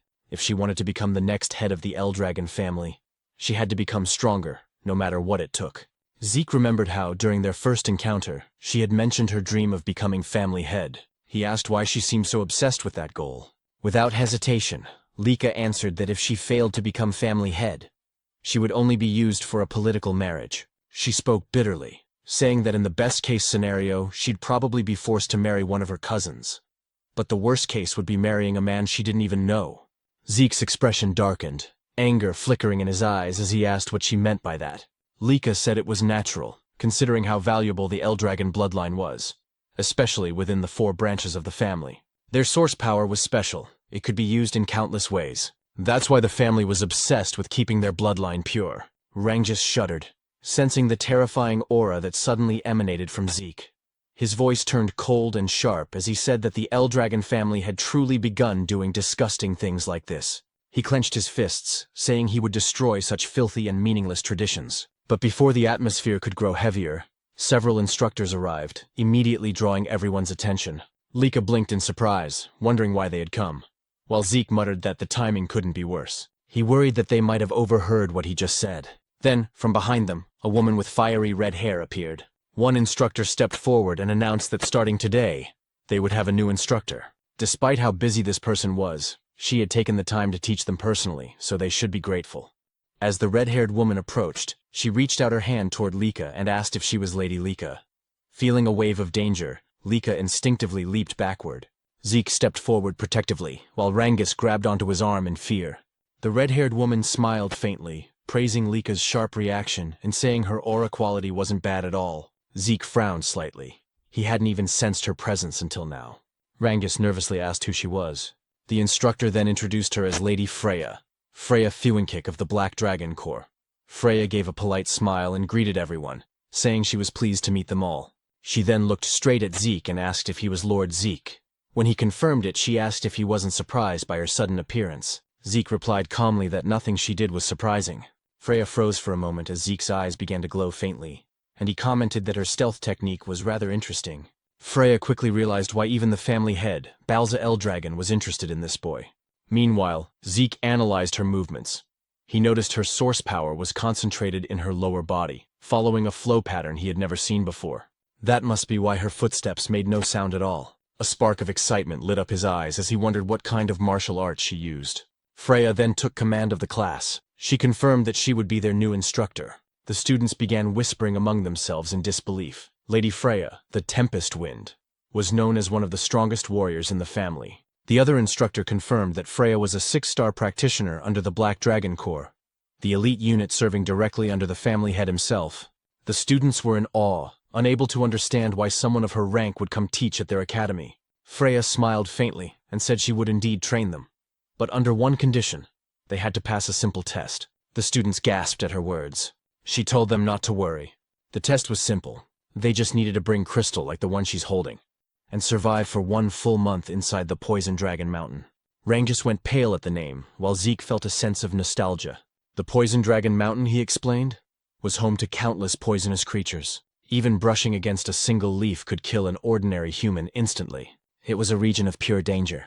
Zeke recalled how, in his previous life, he had often used that place as his personal training ground. Still, he thought this test might be too cruel for young students. Freya explained the rules. Each student would receive 1 crystal orb. If their orb broke or was lost, they would immediately be disqualified. When someone nervously asked what happened to those disqualified, Freya replied bluntly, they would be expelled from the dragon's nest. She added that they didn't need to worry about the poison itself. If they properly used the dragon's breath-breathing technique, they would be fine. As long as they held onto their orbs and controlled their breathing, they could survive. Lika pointed out that aside from poisonous plants, there were monsters there too. Freya's eyes turned sharp as she said they would need to defeat those monsters themselves, since that was the only way they could secure food. Without hunting, they wouldn't last even a few days. The students were horrified. Retin muttered that it was impossible. Many doubted whether their basic combat technique, the strike dragon, could even hurt the creatures living there. Freya smirked and told them not to panic. They had 5 days to prepare. During that time, they could each choose a basic weapon art from the Eldragon family archives to learn. If they mastered it, their survival chances would improve. But if they failed to learn it within 5 days, she would not take responsibility for whatever happened in the mountain. One student asked timidly if Freya would help them in case things got too dangerous. Freya chuckled darkly, saying, "You're in the dragon's nest, the land of the Eldragon family. Here the weak do not last. Only the strong survive. If you can't defeat a few monsters on your own, then you might as well sleep peacefully beside them in the bed of poison." The students trembled in terror, sweat dripping down their faces. Rengis was on the verge of tears, while Lika stayed silent in deep thought. Zeke frowned to himself, wondering if this was still the same Eldragon family he once knew. It felt so different from when he had been the family head. Freya then said that was all for now. She began distributing martial arts books for every weapon type and told them to step forward to pick whichever technique they wanted to learn. As students crowded around, Rengis hesitated, unsure what to choose. Zeke advised him to take a spear technique, reminding him that he used a spear during the entrance exam. Rengis quickly agreed and thanked him. Lika said she would pick a great sword technique since she already knew the lightning greatsword's basic forms. But Zeke stopped her, suggesting she try axe arts instead. Lika asked why, and Zeke explained that it would help cover her current weaknesses. Since it was Zeke who suggested it, she didn't argue and just nodded, quietly trusting his words. Freya then asked if everyone had chosen their books. When they confirmed, she told them to make good use of the remaining 5 days. Their survival depended entirely on mastering those techniques. If they failed to do so, they would die pathetically in the Poison Dragon Mountain. Just as she was about to leave, Freya suddenly remembered something and turned back. She warned them that during the test, their seniors would be trying to steal their crystal orbs. Rengis was stunned and asked what she meant. Freya explained that their 10-year-old senior group would also be taking the same test, but their task was to hunt down and steal the orbs from the younger batch. She added that the younger students outnumbered the seniors, and since the Poison Dragon Mountain was vast, they might get lucky and avoid confrontation. Still, their seniors would use everything they had to find and attack them. After saying that, Freya turned and left. Rengis looked terrified, sweat dripping down his face as he asked what they were supposed to do now. Not only did they have to deal with poisonous monsters, but also with upperclassmen hunting them. Lika frowned and said that every upperclassman was at least 1-star level or higher. If they ganged up on her, she wouldn't last long, and most of their classmates probably wouldn't survive either. Zeke nodded, saying she had a point. If Lika couldn't fight alone, then she should form a group of 2 or 3. Cooperation wasn't forbidden after all. They could help each other hunt monsters and defend against seniors. When Rengis asked about Zeke's plan, Zeke simply said that he intended to go solo and enjoy the exam. Lika sighed and admitted that somehow that sounded just like him. Before they began training, Zeke suggested they eat first. As they walked away, Lika glanced at Rengis and asked if he didn't think Zeke was a little strange sometimes. Rengis shrugged and replied, "Yeah, sometimes." 5 days later, the students gathered before the Poison Dragon Mountain, their emotions mixed between fear and determination. Freya stood before them, a confident smile on her face, and declared that the weather was perfect for the test to begin. Nervously, Rengis said that the exam was finally about to begin. Even though this was Zeke's plan, he couldn't help but wonder if it was really okay for someone like him to be part of Lady Lika's team. After all, there were many noble-born students she could have chosen instead of him, a mere commoner who hadn't even reached 1 star yet. "We're the same, Rengis," said another student. When Rengis turned around, he recognized them as Raymond and Celine. Celine, who came from the East Hall of Dragon's Nest, admitted she was also a commoner, and couldn't believe she'd been chosen to join Lady Lika in the upcoming trial at Poison Dragon Mountain. Raymond, also from the East Hall, smiled as he looked at Lady Lika. But Lika quickly said that it didn't matter whether her teammates were nobles or commoners. She had chosen them because she recognized their potential and abilities. Hearing this, Rangus fell silent for a moment, then gripped his spear tightly and declared that he understood, and that he would do his best not to become a burden to their group. Raymond followed, saying he would give his all to meet Laika's expectations. Laika smiled brightly and said, "I'm counting on you all." Then she turned to Zeke and asked if he was truly planning to take the trial alone. Zeke nodded confidently, saying he couldn't wait for it to begin. Celine, still nervous, admitted she admired both Zeke and Laika. While she was trembling in anxiety, Zeke was brave enough to face Poison Dragon Mountain on his own. Raymond remarked that it was natural for them to be confident, since the blood of family heads flowed through their veins. But Laika quickly interjected, telling him not to compare her to Zeke, because even she felt nervous. "You're nervous?" Zeke asked. "Is there even a reason to be nervous? Aside from you, everyone here seems like a group of promising students." However, they all replied that there were plenty of reasons to be nervous about the upcoming trial. Laika then asked Zeke if he truly thought the students she picked were skilled. Zeke immediately confirmed it, and thought to himself that Laika had successfully gathered some of the most promising students in the academy. He realized that her eye for talent was indeed remarkable. He praised their group's offense and defense, saying the trial would surely be easy for them. "You're right," Rangus replied with a drop of sweat running down his cheek. "You've always been too confident, Zeke." Freya then asked if all the participants have arrived, and soon noticed that many of the students had already formed groups. Since some weren't yet masters of their weapon arts, forming teams wasn't a bad idea. Freya then stepped forward and announced that the trial would begin shortly. She explained once again that their task was to survive for 1 full month in Poison Dragon Mountain and protect their crystal orbs. They would only pass if their orbs remained intact. Every orb was identical, meaning that if one lost theirs, it could be stolen by others. Many students grew anxious upon hearing this, while Zeke realized that this meant stealing orbs from other participants was fair game. Freya continued, saying that after the new students entered the mountain and settled, upperclassmen would also enter, to steal their crystal orbs.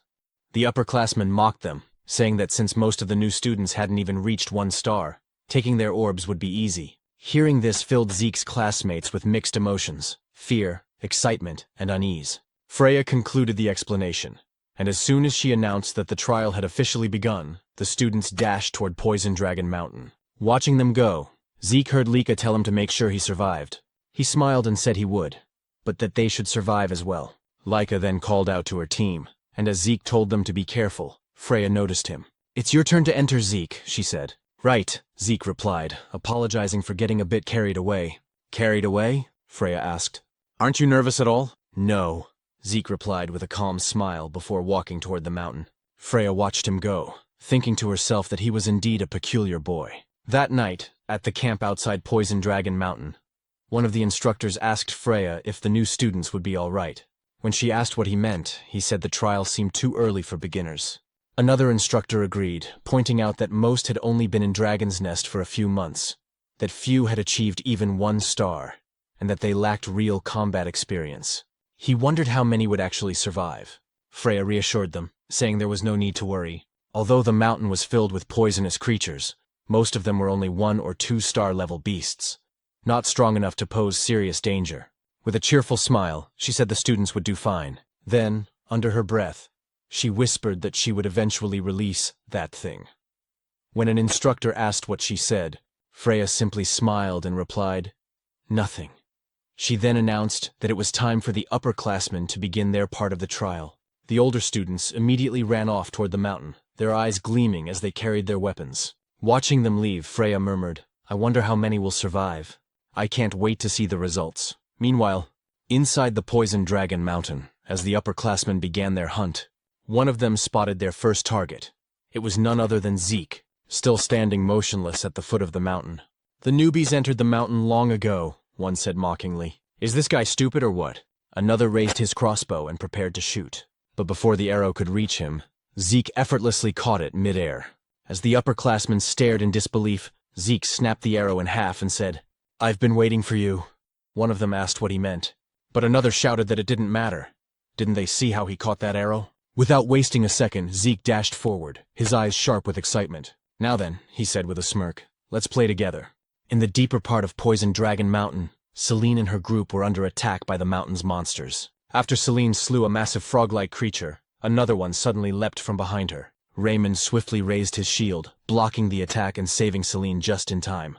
With a powerful swing, He bashed the monster to the ground and drove his shield straight into its body, killing it instantly. Seeing that Rangus was easily defeating his own opponent, Raymond smiled in satisfaction. Lika then praised them for their excellent teamwork, and Rangus gratefully thanked her. However, his eyes widened when he saw the mountain of slain frog monsters that Lika had single-handedly defeated. Selena, impressed, remarked that Lika's power was truly on another level, just as they had expected. Raymond agreed, saying that while they were busy fighting a few monsters, Lika had already wiped out most of them by herself. Lika simply shrugged, saying it was only natural. After all, she was a 2-star warrior, and these creatures were nothing more than a warm-up for her. She also noted that since the exam had started a week ago, everyone had improved significantly, especially Celine and Raymond, who had both reached 1-star level. Celine gratefully acknowledged Lika, saying they wouldn't have advanced so quickly without her guidance, and Raymond echoed her gratitude. Rangus, however, remained silent, quietly thinking how far he'd fallen behind now that both Celine and Raymond had achieved their first stars. Celine noticed his downcast expression, and gently told him that he would surely get stronger in time and reach 1-star level too.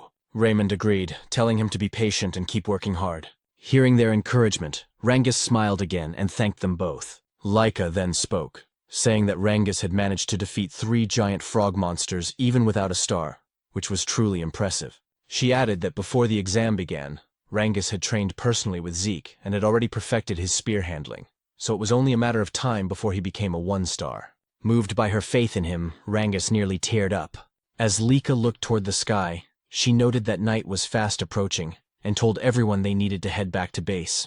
Celine agreed, warning that Poison Dragon Mountain was far too dangerous after dark. While they were on their way back, Lika suddenly stopped. Rangus immediately asked what was wrong, but Lika didn't answer.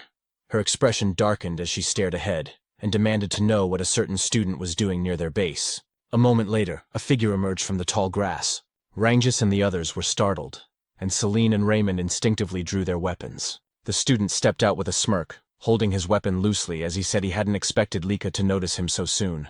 Lika immediately recognized him as one of the upperclassmen and asked if he had come to steal their crystal. When he confirmed it, she realized that at last, an upperclassman had decided to attack their group, and this one was a 2-star. The upperclassman grinned, saying that their current exam required them to steal the crystals from first years, though he hadn't expected his first target to be none other than Lady Lika's group. Lika asked if he still planned to stay even after realizing whose base he had invaded. She warned him that a single upperclassman wouldn't stand a chance against her team, but the upperclassman's grin widened as his expression turned menacing. "Who said I was alone?" he replied. From the grass behind him emerged 3 more upperclassmen, all 1-star level. Their leader sneered, saying that even Lady Lika would have trouble fighting them since her teammates were nothing but burdens. Drawing his sword, he shouted for them to surrender and hand over their crystal orbs. He then charged at Lika with a powerful attack, but she evaded effortlessly and ordered Celine and the others to maintain their battle formation while she handled him. Meanwhile, Rangus, still without a star, struggled to defend against the attacks of his opponent. The upperclassman taunted him, saying it would be better to surrender and hand over his crystal. Rangus hesitated, unsure of what to do, until he remembered a conversation he once had with Zeke. Back then, Rangus had asked Zeke if there was any way for someone weaker, like him, to defeat stronger opponents. He admitted he was still starless, and worried that if stronger enemies appeared, he'd only drag his team down. Zeke's reply had shocked him. "Then you should surrender." Zeke explained that if the opponent was far stronger, 3-star or 4-star, then surrendering was the only logical choice, since a starless person could never hope to win. However, he added that if Rangus ever faced an opponent around 1-star level, there was still a chance. When Rangus asked how, Zeke simply said, "It's nothing unusual. You just have to exploit an opening." "An opening?" Rangus had asked, confused. "Exactly," Zeke replied. "If you can find and exploit an opening in your opponent's defense, you can defeat them, even if they're a 2-star. When Rangus asked how he was supposed to find such an opening, Zeke's answer was simple. Endure. Keep enduring until your opponent shows one. Rangus had been doubtful, but Zeke continued. There's no other way. You can't force an opening against someone stronger. You can only endure until they make a mistake. If you can't even do that, then defeating someone stronger will always be a fantasy for you. Zeke added, if your opponent is someone special like Lika, then you won't last long. But against an ordinary 2-star, you should be fine. He then told Rangus that confidence in his own strength was crucial, and gave him one last piece of advice. Don't overthink it. Don't think about how to create an opening or the difference in power. Just wait patiently, and when it appears, thrust your spear straight into it. Now, in the midst of battle, Rengis clenched his fists as Zeke's words echoed in his mind. Since he was weaker, he had no choice but to endure every attack and wait for the right moment. The upperclassman grew more and more frustrated as Rengis continued to withstand his blows. "Just fall down already," he shouted in anger, unleashing a powerful strike. But in that instant, Rengis saw it, the opening Zeke had spoken of. Without hesitation, he gathered all his strength and thrust his spear straight into his opponent's body. The upperclassman coughed up, collapsed, losing consciousness instantly. As he fell, a radiant light glowed on Rengis's chest, the mark of his newly awakened 1-star. Lika noticed immediately, surprised yet proud that Rengis had taken down his opponent. Meanwhile, the leader of the upperclassmen was in disbelief, unable to understand why Lika's power felt so overwhelming despite them both being 2-star level. Lika realized that ever since mastering the axe arts technique Zeke had recommended, she had learned to channel greater force and energy into her great sword, which explained the vast difference in power. She told her opponent that it was his misfortune to have chosen her group as a target. Then, summoning golden lightning around her sword, she declared, "This battle ends here." Her blade struck with blinding force, and the enemy leader fell unconscious. After ensuring the enemies were defeated, Lika rushed back to her team and asked if everyone was safe. Once confirmed, the group cheered in relief. They had just won their first battle against upperclassmen. Celine and Raymond congratulated Rengis on reaching 1-star level, and Rengis thanked them with a bright smile. Lika looked at her team proudly, realizing that now all of her members had finally manifested their first stars. With that, she said that the next battles ahead would be much easier. Then, with a thoughtful expression, she wondered aloud how Zeke was doing.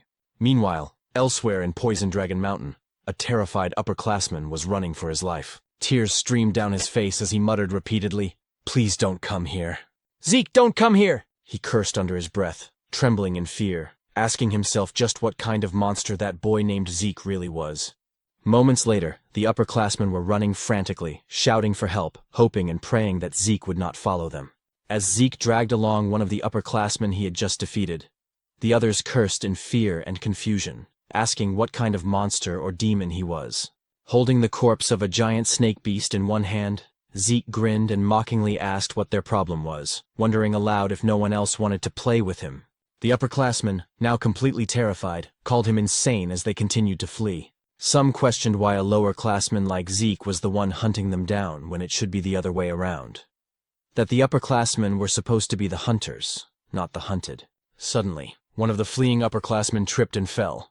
As he struggled to get back on his feet, he froze. The moment he lifted his head, Zeke was already standing right in front of him. With his crimson eyes faintly glowing, Zeke sighed and said he was getting tired of chasing him. He reached out his hand, offering to help the upperclassman stand up, but calmly added that once he did, he would have to fight him. The upperclassman's eyes widened in pure horror before his body went limp, and he collapsed unconscious on the ground. Zeke tilted his head in confusion, muttering to himself and wondering what just happened to the man. He looked around and asked out loud what was going on with the upperclassmen, questioning why they had suddenly become so defensive and cowardly. Calling them pathetic, he mocked how aggressive they were the first time they saw him, only to end up running away in fear. He then smirked and shouted for the others not to leave him behind. Just then, Zeke felt a faint presence nearby.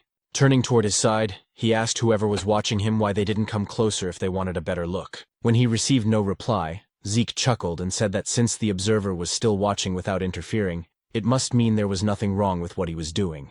With that, he said he would stop holding back and continue his little game with the upperclassmen. From the direction where Zeke had sensed the presence, a man emerged. It was one of the overseers monitoring the examination. Beads of sweat rolled down his cheek as he whispered to himself, unable to comprehend what kind of child Zeke was. He had witnessed Zeke defeat upperclassmen who were supposed to be far stronger than him. And even more astonishingly, Zeke had sensed his hidden presence. Realizing the gravity of what he had just seen, the overseer decided he had to report everything immediately. Meanwhile, at the camp outside Poison Dragon Mountain, Freya was taken aback when several observers arrived to make their report. According to them, it had been 1 week since the examination began. At present, 30% of the lower classmen had already dropped out, while the remaining ones were gradually adapting to both their environment and the dangers of Poison Dragon Mountain. One of the observers added that they did not expect many more lower classmen to withdraw from the test. When Freya asked about the upperclassmen, however, The observers exchanged uneasy glances and couldn't answer her directly. Freya's expression darkened, and she ordered them to speak clearly. Finally, one of them admitted that the upperclassmen were constantly fleeing. Freya frowned, momentarily lost in thought, and asked why they were running away. What exactly were they escaping from? She pointed out that, to her knowledge, there were no monsters within Poison Dragon Mountain strong enough to threaten the upperclassmen. One of the observers then explained that they were not running from a monster. They were running from Lord Zeke. Freya raised an eyebrow and asked why they would flee from him. The observer took a deep breath and said that Zeke had been relentlessly attacking and hunting the upperclassmen. At first, they tried to fight back, but eventually they had no choice but to run. Another observer spoke up, asking what kind of person Lord Zeke even was.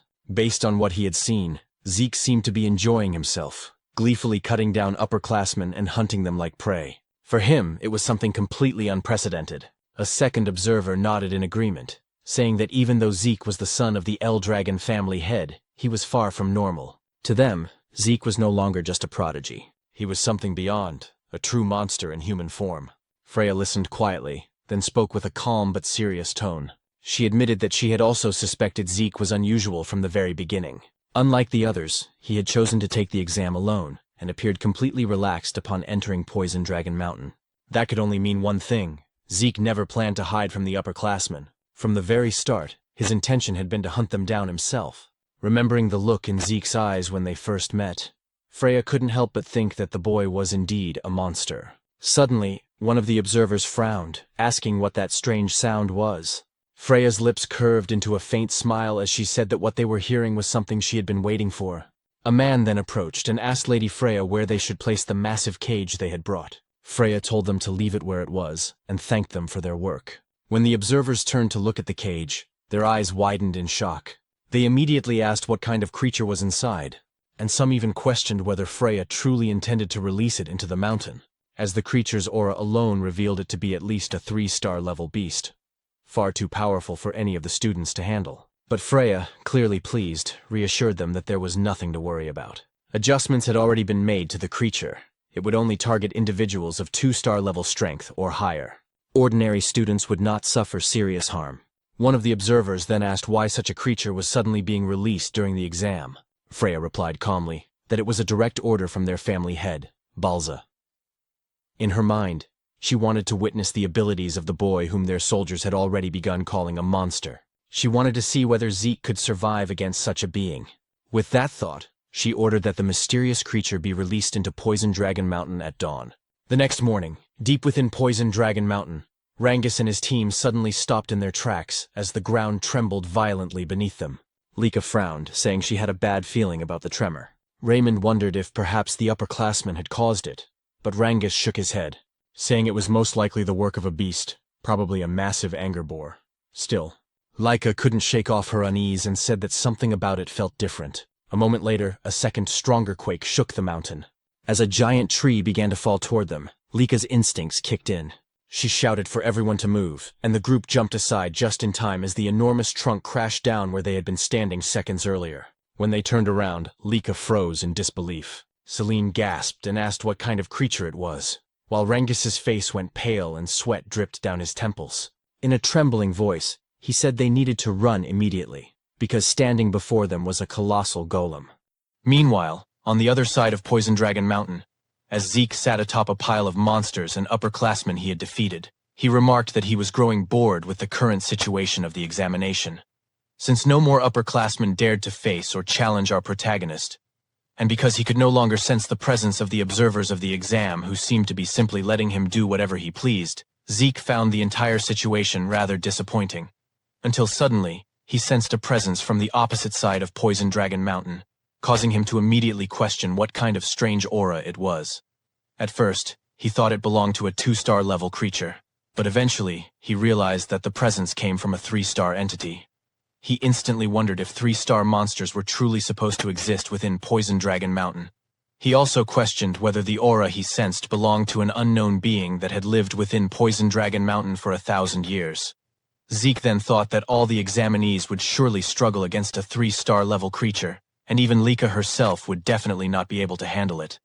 He also said that the instructors should have made sure that no 3-star level creatures existed within Poison Dragon Mountain before the examination began. But after pausing in brief contemplation, he questioned whether Freya and the other instructors had intentionally allowed a 3-star creature to remain on Poison Dragon Mountain as part of the exam. He then admitted that he had no idea what the instructors were thinking.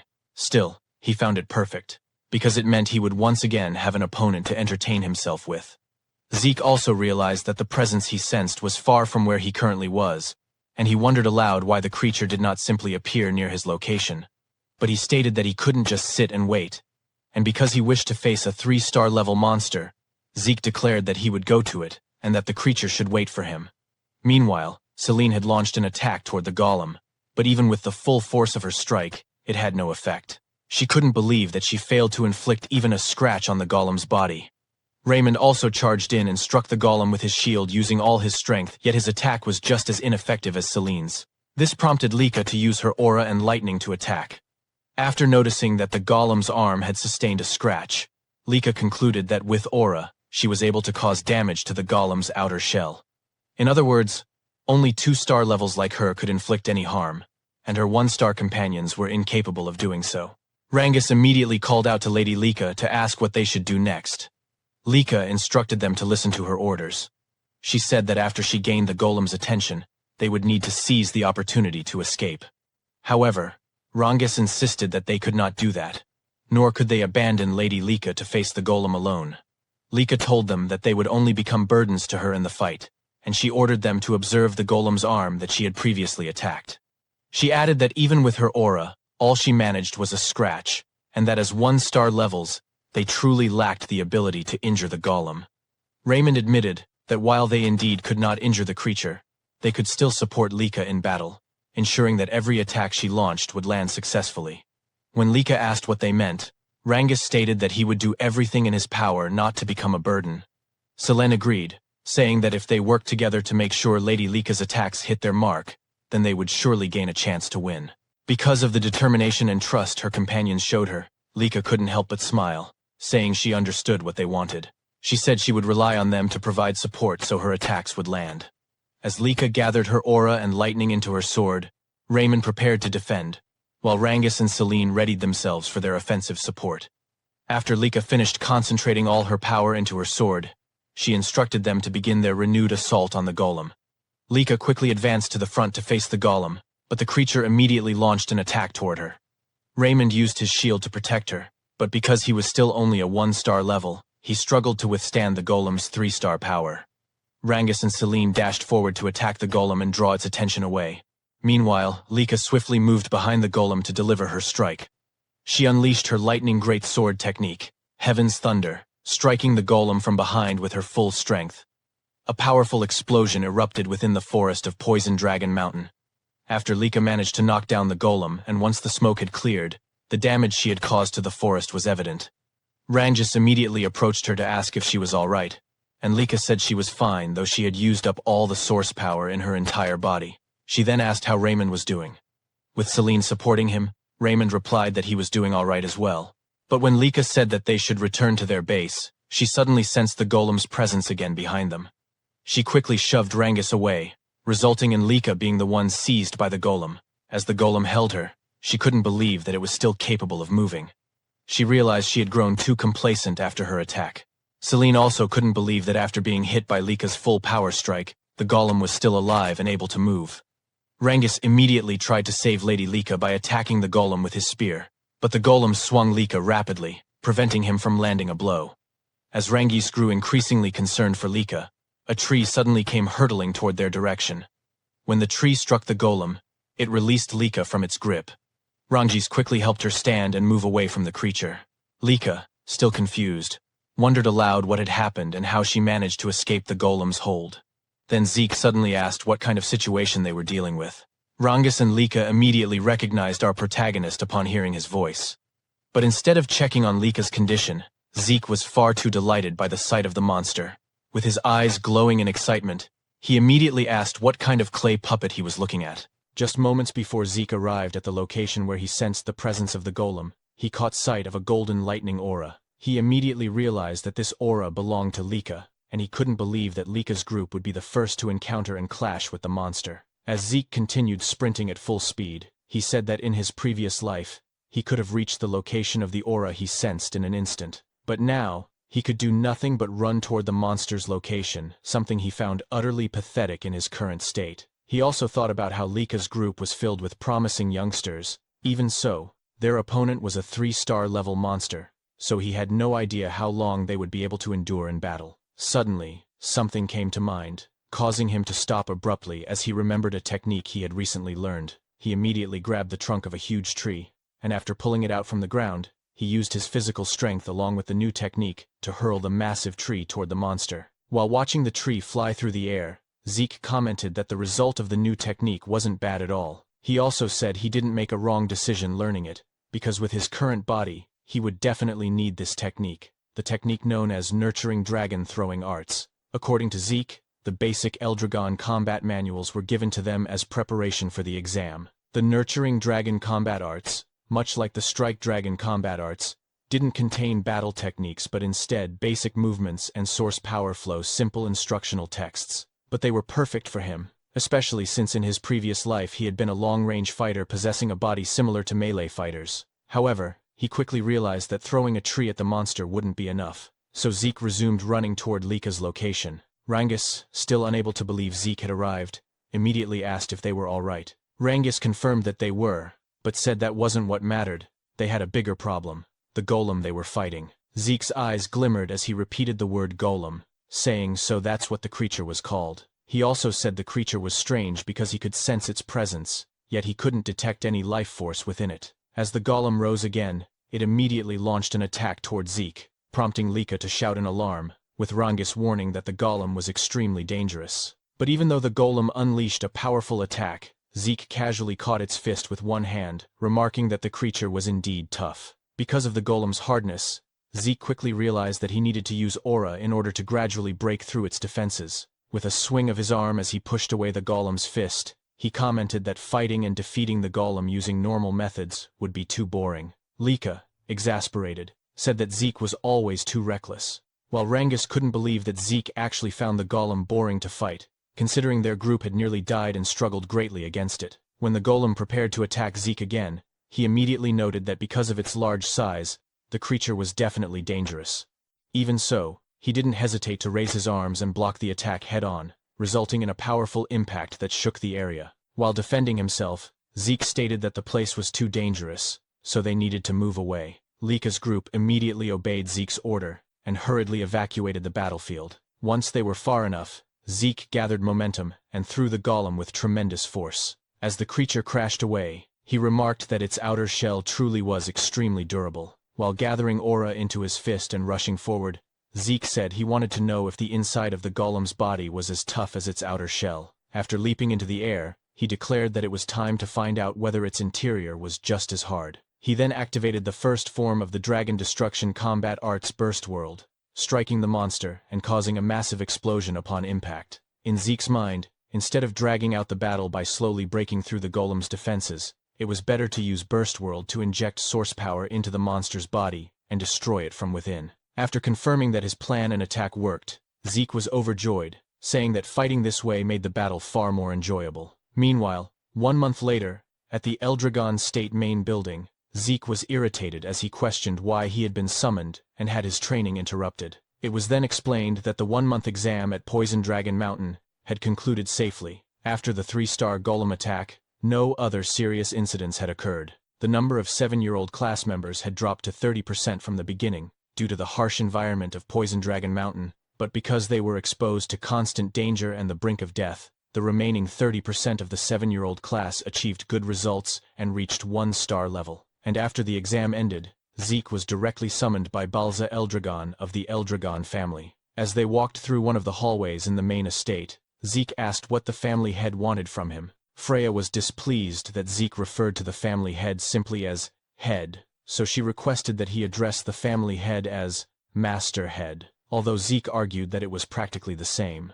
In Freya's mind, the reason for the summons was already obvious, but she still explained that Zeke was called because of his behavior and actions during the exam, and that he had brought this upon himself. When Zeke asked if it was truly because of his behavior, Freya immediately confirmed it. She said that the purpose of the upperclassmen exam was for them to attack the lowerclassmen and steal their crystal orbs. But Zeke, a lowerclassman, did the opposite by attacking the upperclassmen, something they never expected. Freya added that because of Zeke, not a single upperclassman managed to steal a crystal orb from any lowerclassman, and so the upperclassmen had to retake the exam. Zeke argued that attacking upperclassmen wasn't forbidden, but Freya replied that no one would ever expect a lowerclassman to muster the courage to attack an upperclassman. Freya could only sigh, and as she turned away, she told him that his awful attitude needed to be corrected before he faced the master head. Once again, Freya reminded Zeke to fix his attitude and the way he spoke in front of the master head, especially when speaking directly to him. However, Zeke simply asked why, and Freya replied that even though he was still young, his terrible attitude could get him killed. She said she did not want to witness him being executed by his own father just because of his behavior. Zeke, on the other hand, only commented that if that were the case, then Balza was apparently quite violent. After they reached the door, Freya knocked immediately, and after addressing Balza as Master Head, introduced herself as a member of the Black Dragon Corps, Freya Winkik, and stated that they had come in response to the Master Head's summons. Balza then spoke in a serious tone, telling them that they may enter. After Freya opened the door and they stepped into the room, she immediately stated that she had brought Zeke according to the Master Head's orders. While Balza was still writing, he suddenly looked up at Zeke and seriously asked him why he had attacked the upperclassmen during the examination. Zeke fell silent for a moment, then said that everyone kept asking him the same repeated questions, so instead of answering, he decided to ask his father whether he was not allowed to attack the upperclassmen during the exam. When Balza asked what he meant by that, Zeke explained that the condition for passing the test was to survive in Poison Dragon Mountain for 1 month and keep their crystal orbs safe, and aside from that he had not heard of any other rules. Therefore, he simply followed the rules of the exam and used his time in whatever way he wanted while the test was ongoing. He added that if there were any prohibited actions during the exam, they should have stated them clearly before the test even began. Upon hearing Zeke's words, Freya felt intense fear and anxiety, and she immediately shouted, demanding to know what he was saying and why he was speaking like that in front of the Master Head.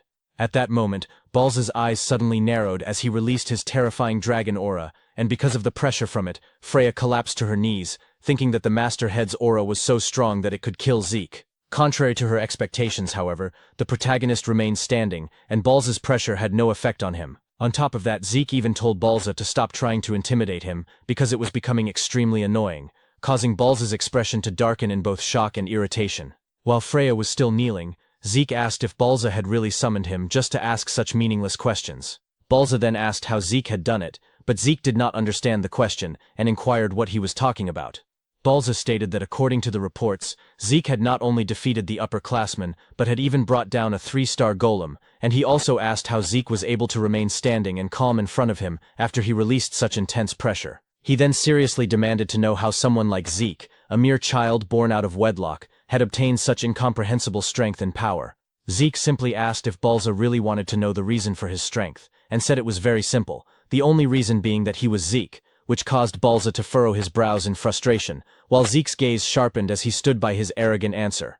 After a moment of silent staring between them, Balza finally said that Zeke's personality really was as terrible as the reports claimed, yet he would still reward him for defeating the golem. Balza told him that he could choose what he wanted. Either take any single item from the dragon treasury, or gain access to the second floor of the dragon hall, which made Freya silently question what was happening, and why Balza was actually rewarding him. According to Freya, both the Dragon Hall and the Dragon Treasury were repositories of rare items collected by the Eldragon family for more than 1,000 years, beginning with the patriarch Gilfas Eldragon. She explained that the Dragon Hall contained various kinds of books, including those now considered forbidden techniques, while the Dragon Treasury held relics from previous family heads of the Eldragon family, including legendary weapons, spirit medicines, artifacts, and other items from different eras. These facilities also contained the secret treasures of the Eldragon family, which was why they were heavily guarded, and only a few people were given the opportunity to enter, as one had to demonstrate extremely excellent results to even gain access to the second floor or higher levels of the Dragon Hall. Freya could not believe that despite all the disrespect Zeke had shown to his father, Master Balza still considered him an outstanding child. Zeke then said that if Balza was going to give him a reward, there was no need to be stingy and make him choose, and asked why he could not just be given access to both the Dragon Hall and the Dragon Treasury. Balza, however, stated that he could only choose one, and then told them they could leave, but Zeke suddenly pointed at him, unable to believe that their conversation was already over, saying that he still had many things he wanted to say. This angered Freya, and she immediately grabbed Zeke by the collar, and while pulling him away cheerfully said that it was a great honor for him to receive a reward directly from the masterhead, adding that she now understood his orders and that they would be leaving. As she turned her back and dragged Zeke along, he said that if that was the case, there was just one last thing he wanted to say to Balza, and he stated that as long as Balza continued to kill off his own emotions the way he was doing, he would never become any stronger no matter what he did. Balza was shocked as he released his aura once more, only to find that his dragon aura had been suppressed by the protagonist's divine dragon. Freya, trembling, told Zeke to be quiet, and after they left Balza's room, the father of the protagonist remained silent, questioning to himself what kind of presence he had felt from Zeke. Meanwhile, as they exited the main hall, Freya shouted, asking what had been going through Zeke's mind and why he had been so rude to the masterhead, and asked if he had not listened to her warnings before they entered Balza's room. Zeke merely asked what she was talking about, saying that he had done everything he could to hold himself back so that he could behave properly in front of Balza, which made Freya ask if that really counted as him restraining himself, and why he could speak politely to the instructors and even to her, yet be so disrespectful to the headmaster. Zeke simply replied that Balza was his father, so the way he spoke to him was different. Because of Zeke's abilities and personality, Freya could only say that he truly was not an ordinary child, and asked who he really was. Zeke, however, asked if she was seriously questioning who he was, and as he always said, he was Zeke, which left Freya speechless. In her mind, all of them had drunk ancient dragon blood as infants, and they had no ability to defy the Master Head, because Balza possessed the power of the Dragon King, a superior species among all ancient dragons, and even Zeke should not have been able to oppose him. That was why she wondered what kind of child Zeke truly was, someone who could stand calmly in front of the Master Head. When Freya fell silent, Zeke asked if there was a problem, but she replied that there was none, while thinking that she needed to thoroughly investigate Zeke's birth records. She then asked which reward Zeke would choose, once again explaining that he could either enter the Dragon Hall up to the second floor, or enter the Dragon Treasury to take any item he wanted, but he could only choose one. When Zeke asked if he could have both, Freya said no, so he had no choice but to select the Dragon Hall, as it contained knowledge. Zeke then thought that he lacked understanding of the current era, and for now he wanted to learn about the new medicines and tools that had been created over the past 1,000 years, but he could only choose one. At that moment Rangus arrived, unable to believe that they would actually be allowed into the Dragon Hall of the Eldragon family.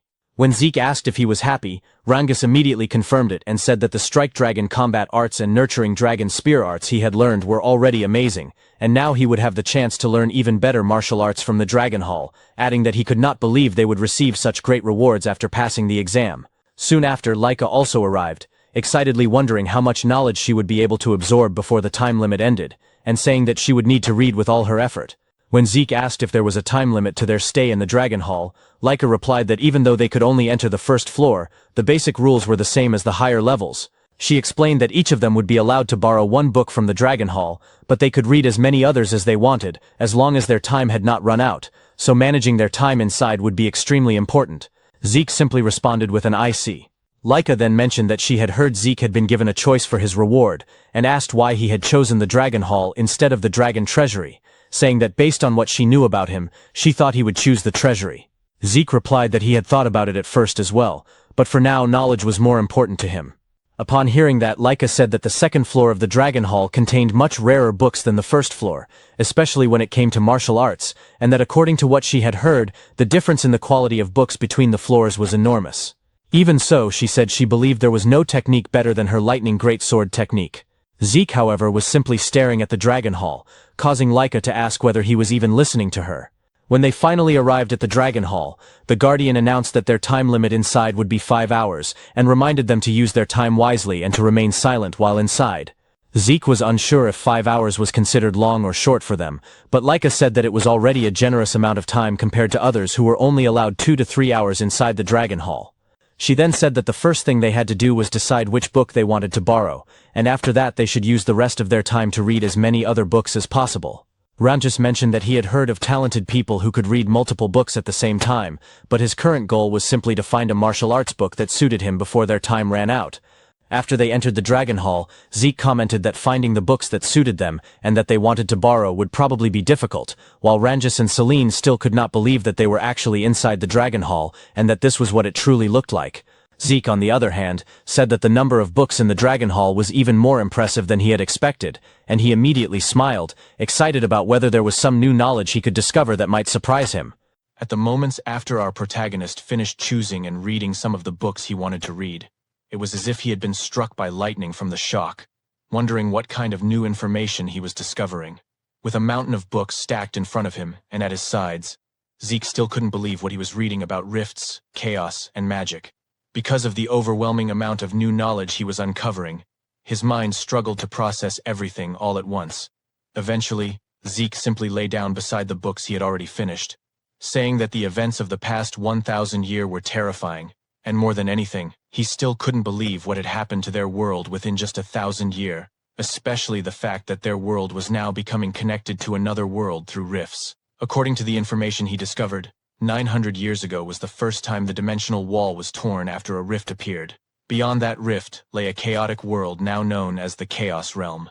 In the Chaos Realm, monsters known as Chaos roamed freely, and there were also humans in that world who possessed powerful source power and continued to fight these chaos. After the Eldragon family learned about the existence of these people, they cooperated with them to fight against the chaos.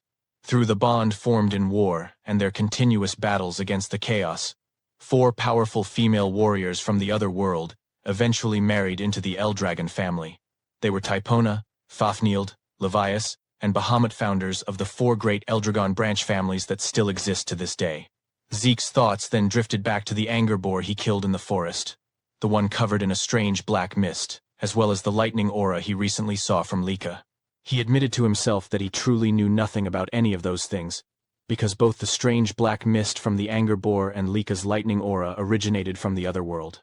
But what truly caught his interest was magic, for to Zeke, it felt like an advanced form of technology brought by the people from the other world into their own. His eyes shone with excitement as he wondered where the books on magic might be, questioning why he couldn't find a single book that could teach him magic. Normally, such books would be placed near the history section, but then Zeke was startled when he suddenly heard a voice telling him to be quiet while inside the Dragon Hall. When he turned around, he noticed a golden aura in the darker area of the hall, and immediately wondered how it was possible for him to hear a voice, even though he sensed no presence. He also questioned whether it was truly just a voice, or if this was what they called magic, a technique capable of transmitting sound alone. As he looked up at the ceiling of the Dragon Hall, Zeke confirmed he still couldn't sense any presence aside from the source power he saw earlier. Then suddenly, the books in front of him moved. When the books floated into the air, Zeke was completely shocked and cried out in surprise, asking what was happening. But his eyes gleamed again when he realized something: the use of source power threads to manipulate objects and books. Excited, Zeke exclaimed how interesting that technique was. But when the mysterious voice once again told him to be quiet, Zeke grabbed one of the books mid-air, asking how he was supposed to stay quiet in front of something so fascinating, and demanded that the source of the voice show itself to him properly instead. However, the cloaked figure sitting on the upper floor of the Dragon Hall remained silent. After using their source power threads again, Zeke immediately froze when he realized his entire body was now bound. In the next instant, the mysterious cloaked figure threw him down to the first floor, saying that his time inside the Dragon Hall was over. After tossing him out of the hall's doors, Zeke tumbled across the ground and stabilized himself before landing properly, saying he had discovered yet another thing he didn't understand. As he stood up, he wasn't sure whether he was angry or simply excited by this new discovery, demanding that the cloaked figure show him clearly how the source power thread was used. But before he could continue, Rangus arrived, full of confusion, immediately asking Zeke what happened. Lika followed, asking what he had done inside the Dragon Hall for him to be forcibly thrown out. Zeke simply said he got a little too excited, then asked how things went for them if they found the books and techniques they wanted. Rangus confirmed this and said he borrowed a martial arts book called Cloud Water Spear Arts, adding that he thought he had learned a few simple techniques while inside. Celine said she also learned some techniques, and in addition, borrowed a martial arts book called Windflower Sword Arts. Reynald said he learned about the Eldragon-style Guardian Sword Arts inside, and the book he borrowed was also Eldragon-style, specifically about Guardian Shield Arts. Zeke greeted them awkwardly, thinking to himself that all the techniques they borrowed were ones he created in his past life as mere pastimes. When Zeke asked which book Lika chose, she happily said she picked the Heavy Wave Great Sword Arts, created by the first patriarch of the Eldragon family, Gilfus Eldragon. In the present time, It was known as the Heavy Wave Great Sword Arts revised and improved version by their 15th family head. She added that she also possessed their family's hereditary martial arts, so she could use the book for research. Zeke fell silent, thinking about how another one of his techniques had been revised by the 15th family head, just like his Dragon's Breath and Strike Dragon combat arts. He also remembered seeing many books in the Dragon Hall related to his other techniques from the past, but most of them now had improved versions placed alongside the originals. He wondered if the 15th family head was behind all those improved versions, finding the man more and more intriguing. When Zeke glanced back at the Dragon Hall, he thought that he originally assumed things would become boring after entering it, but now he could no longer wait for the next chance to go back inside. 5 years later, as Lika walked down a hallway, she suddenly stopped and wondered where Zeke and Rangus were. Just then, their classmates arrived and greeted Lady Lika, informing her that Lord Zeke and the others were currently at the training ground practicing. Again? Lika Typhona muttered before thanking her classmates. She was now 12 years old. When she arrived at the training ground, she immediately saw Rangus, Reynold, and Celine preparing to attack our protagonist Zeke, who was now also 12 years old. Meanwhile, in Balza's office, he received a report about the appearance of a special rift. When he asked the person on the other end whether the report was truly reliable, it was immediately confirmed. The man reporting was Ein, captain of the Black Dragon Corps, who stated that according to their investigation, there was roughly an 80% chance that water magic existed inside this newly appeared special rift. Balza responded that the location where the rift had appeared was an extremely troublesome spot, and he questioned why, out of all the places within their territory, the special rift had manifested there. Still, they could not afford to ignore it, as there was a high probability that magic water existed inside the rift. According to Balza, anyone who drinks magic water becomes a mage, because those who consume it gain a special constitution that allows them to convert source power into a different force known as mana. He further explained that the emergence of mana-based magic introduced entirely new techniques to the world, and at the same time sparked fierce territorial struggles over the sources of magic water, known as magic springs. In this age of magic, the number of mages directly determines a house's military strength. However, within Eldragon territory, not a single magic spring existed. For a house like the Eldragon family, which possessed no magic springs, there was only one way to obtain magic water: conquering special rifts. At present, the number of Eldragon mages was extremely small, and including Balza himself, all of them were hardened veterans, who had obtained magic water through special rift conquests. Even so, in terms of sheer numbers, they were being overwhelmed by other houses that owned magic springs. For this reason, conquering special rifts was Eldragon's top priority mission. However, as Ein had reported, the location where the special rift appeared, the abundant dragon forest, was far too troublesome. There had even been a small border skirmish in the surrounding region just the other day. The abundant dragon forest was a vast woodland that lay mostly within Eldragon territory, but part of it stretched into the lands of another house. Those who claimed broader ownership of the forest and referred to it as the Great Abundant Forest were the Kerberos family. Ein added that the rift itself was certainly within Eldragon lands, but considering its scale and position, the special domain formed around it might extend into Kerberos territory. Knowing those mongrels, there was a high chance they would swarm toward it. Balza remarked that their noses were the only thing they were good for, and in any case, they would detect the special rift sooner or later. Thus, the Eldragon family had to prepare with a struggle against them in mind. Since it was a special rift, both sides would have limited options, but they needed to act before the Kerberos family caught on. With that decided, Balza immediately instructed Ein to inform all dragons' nests at once, and announced that a selection exam would be held as soon as possible. Meanwhile, at the training grounds, Lika commented that Rangus and the others really went all out every time they trained with Zeke. In the middle of it all, Zeke remained calm as he waited for their attacks. As the three of them attacked Zeke simultaneously from different directions, Zeke's expression darkened as he strengthened his body and accepted all of their blows at once. With the sharp tip of Rangus's spear pressed and embedded into the hero's cheek, Zeke remarked that their coordination was good, but that Rangus was putting too much force into his spear, which ruined the true strength of spear arts. At the time, Rangus was 11 years old.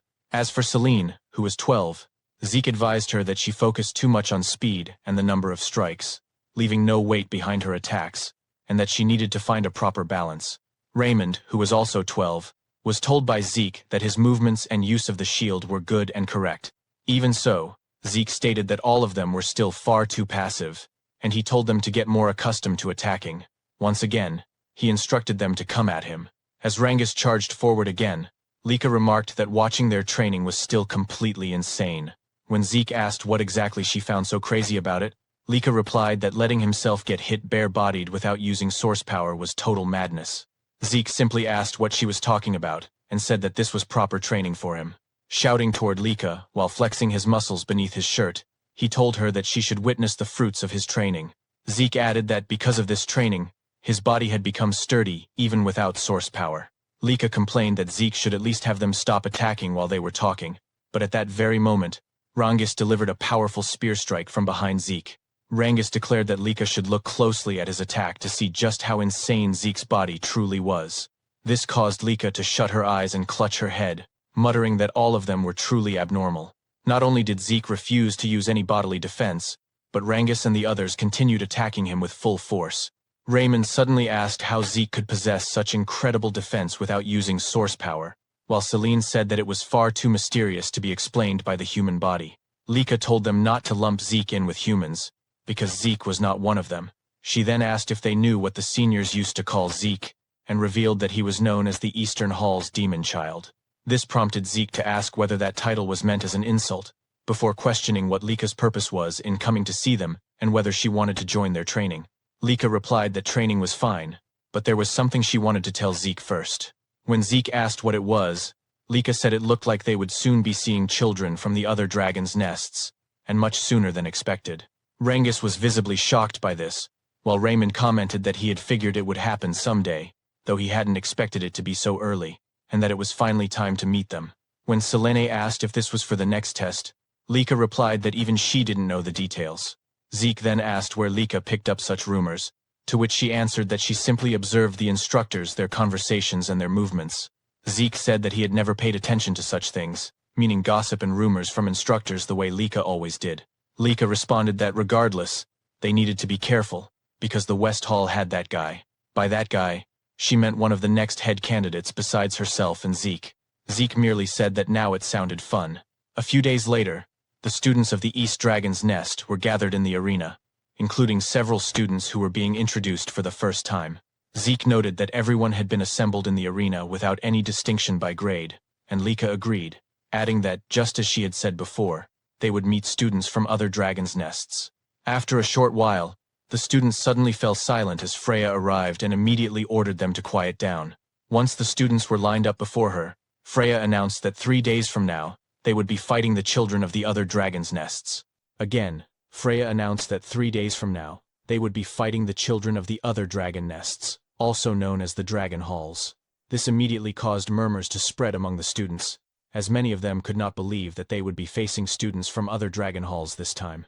According to them, battles between students of different dragon halls usually only happened during graduation exams, so they could not help but wonder why such a fight was suddenly being held now. Freya explained that there were various reasons behind it, but she could not discuss the details yet. She then added one more thing she wanted to mention. Those who won these matches would be given a special mission. Upon hearing this, Zeke's eyes immediately lit up with excitement. He began to wonder if the special mission Freya mentioned would be worth fighting for, and in his mind, the situation was becoming more and more interesting. Freya then told the students that the matches would be elimination style, with 7 participants selected from each of the East, West, South, and North halls. She also said that the students themselves would decide who would compete, and that the selection had to be finished today. One of the upperclassmen asked Freya if those 7 fighters would be chosen only from among the upperclassmen. In response, Freya simply asked him what he thought was the reason she had gathered every student of their hall there, then stated that participants would be selected from all grades. This caused several upperclassmen to look slightly shocked, and they immediately began questioning what the lowerclassmen could possibly do against students from the other dragon halls.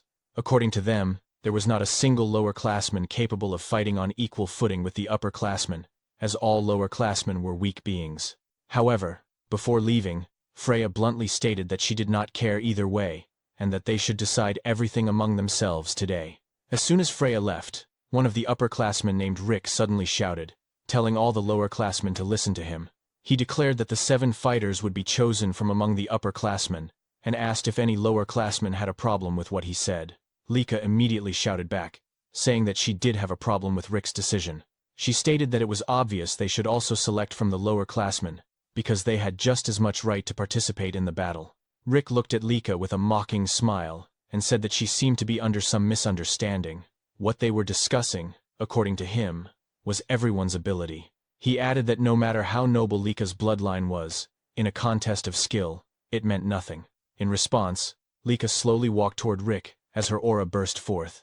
As she revealed her 3 stars, she asked him if ability was truly what they were talking about when choosing who would fight the other dragon halls of the dragon nest. The upperclassmen were shocked, unable to believe that Lika was already at the 3-star level. Some of them had heard rumors that she was only at 2 stars, so they began questioning how this had happened. Lika merely said that she agreed with Rick's statement that strength and ability should be the basis for choosing who would fight the other dragon halls. She then loudly asked Rick if there were 7 upperclassmen stronger than her, and if not, then they should also select from the lower classmen. Enraged and irritated, Rick was unable to answer immediately, and eventually said that the only reason Lady Lika was stronger than the other upperclassmen was because her bloodline was special. Nevertheless, Rick insisted that aside from Lika, there was not a single lower classman capable of standing against the upperclassmen, calling them nothing but trash. At that moment, Zeke suddenly told him that he was too noisy. Rick, now furious at the protagonist, asked if Zeke could repeat what he had just said. As requested, Zeke mockingly repeated that Rick was too loud and annoying, causing Rick's anger to flare even further.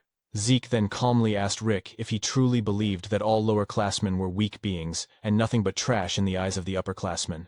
Rick fell silent in shock as Zeke's expression changed and his aura surged forward. Zeke asked if the upperclassmen would agree to everyone fighting each other until only 7 students remained. This made Lika immediately grab her head, saying that Zeke's suggestion was a huge problem. She also commented that his idea was far too violent. Lika then explained what she was trying to say instead. How about holding preliminaries for those who wanted to participate, allowing anyone who wished to compete in 3 days to join, regardless of grade? She asked the upperclassmen what they thought of her suggestion, adding that if they were confident in their abilities, there should be no problem. Rick agreed to Lika's proposal, even though he thought it would only be a waste of time, as they needed to focus on their training. As the upperclassmen turned away, Rick glanced back at Lika and Zeke. Lika then asked Zeke if he would join the preliminaries, and Zeke immediately confirmed it. He also said that Rangus, Selene, and Raymond should join as well. The 3 were slightly shocked, and Rangus quickly asked if Zeke was serious about making them join the preliminaries and fight the upperclassmen. Zeke confirmed it without hesitation. He said that they had been training with him all this time, and if they could not show the results now, then when would they ever be able to show them? Selene commented that the pressure of fighting upperclassmen was insane, while Raymond simply said that since Zeke had already decided, all they could do was give their best against the upperclassmen in the preliminaries. Lika then said that it seemed she would once again be fighting alongside her teammates, and she immediately asked the other lower-classmen if any of them also wanted to join the preliminaries. However, the other lower-classmen were too nervous, whispering among themselves and saying that they had no chance of winning against the upperclassmen, especially since there were 3-star levels among them. Hearing this, Zeke let out a sigh and asked his fellow lower-classmen why they lacked motivation. He told them that fighting stronger opponents was where they gained the most, and added that for now, he wanted to see the so-called abilities of their upperclassmen. After the upperclassmen took out their weapons, they spoke among themselves, saying that the selfishness of lower-classmen these days was such a pain.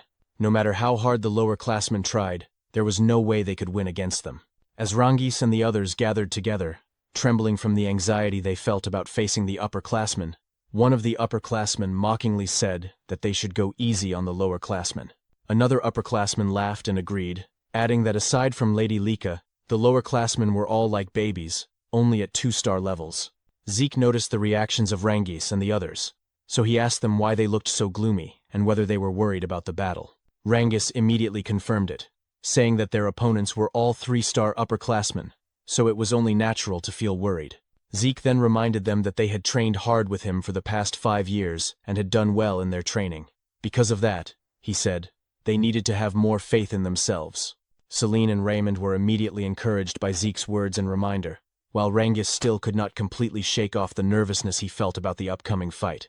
Suddenly, one of the upperclassmen shouted, telling them to stop chattering because they were just wasting precious time, and that upperclassmen did not have time to waste on lowerclassmen. He told them to hurry up and start the fight already, saying they would teach the lower classmen their proper place. However, in less than a minute, the spectators could not believe what they were witnessing, immediately questioning what was happening and how the lower classmen had managed to defeat the upperclassmen so easily.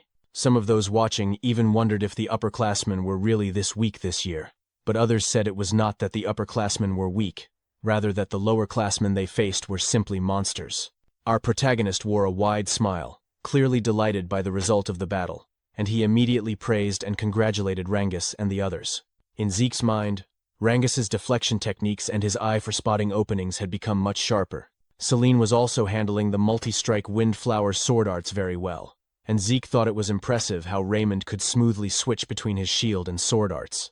According to Zeke, all of them had shown magnificent results from their training, and at this rate, if they gained confidence through real combat, it would only benefit them further. Zeke also thought that Lika had grown stronger as well, and with her lightning aura, she could defeat her opponents in a single attack. While the other upperclassmen were still in disbelief at the speed and ferocity of the fight they had witnessed, Lika commented that she believed it was only right to defeat her opponent decisively in order to teach them a lesson for their arrogance. However, Rick could not accept the result of the battle. According to him, there was no way 3-star upperclassmen would lose to 2-star lowerclassmen. At that moment, Zeke walked toward him and said that Rick was naive, because even after seeing the results with his own eyes, he was still spouting such nonsense. As Zeke approached Rick, he said that age and the number of stars were merely indicators, because in actual combat, the strong were simply the victors. Zeke added that if the upperclassmen were weak, then they would lose, and that was all there was to it. Rick suddenly pointed his finger at Zeke, shouting and calling him stupid. He insisted that the number of stars was equivalent to power, and asked if Zeke did not even know something so basic. Zeke calmly replied that whether Rick had stars or not, if his heart was destroyed, he would die all the same. Rick fell silent for a moment when Zeke told him not to lose sight of the essence of strength, because in combat, strength was simply whether one could win or not, and nothing more. Rick then shouted again, telling Zeke to shut up and demanding to know who Zeke thought he was. Rick said he was an upperclassman, so a brat like Zeke should not try to twist logic because it would not work on him. He added that he had been going easy on the lower classmen because they were just kids, but because of Zeke's words, it was now too late for Zeke to cry later, as he would not hold back anymore. Zeke simply replied that he was already tired of their war of words. He said that children should act like children and move their bodies before their mouths, and since only the two of them were left in the arena, he asked Rick to show the martial arts he had mastered and was so proud of, as well as how much he had trained. This only made Rick boil with rage, shouting at Zeke not to underestimate him. Rick immediately charged forward with his great strength technique, using all his power. However, before Rick's attack could even land, Zeke's eyes suddenly emitted a golden light, and with a single punch to Rick's face, Rick was sent flying across the arena. After that, Zeke even laughed, saying that Rick had indeed trained well. Because of Zeke's remark, the entire audience fell silent, as did Rick, who remained kneeling on the ground. Other students quickly agreed with Lika's comment that Zeke was truly ridiculous for saying Rick had trained well, because before Rick could even show the results of his training at the Dragon's Nest, he had already been defeated by Zeke. Meanwhile, at the West Hall training grounds, students could be seen groaning in pain, clutching various parts of their bodies from the injuries they sustained after the battle. After letting out a deep sigh, one man said that every single one of them was useless. This man was one of the candidates for the next family head, Vanille Fafnilde Eldragon. Soon after, other students arrived, and one of them addressed him as Lord Vanille, reporting that the selection here was already complete. This man, Alan, Vanille's right-hand man, was a 3-star level, and behind him were the other 3-star students who had passed the selection, including Retin, who was only 12 years old. Vanille immediately noticed Retin and called him over, asking if he was truly already a 3-star level, despite being a lower classman. When Retin confirmed it, Vanille praised him, saying that he liked competent people like Retin. Vanille added that if Retin proved useful, he would make him one of his subordinates.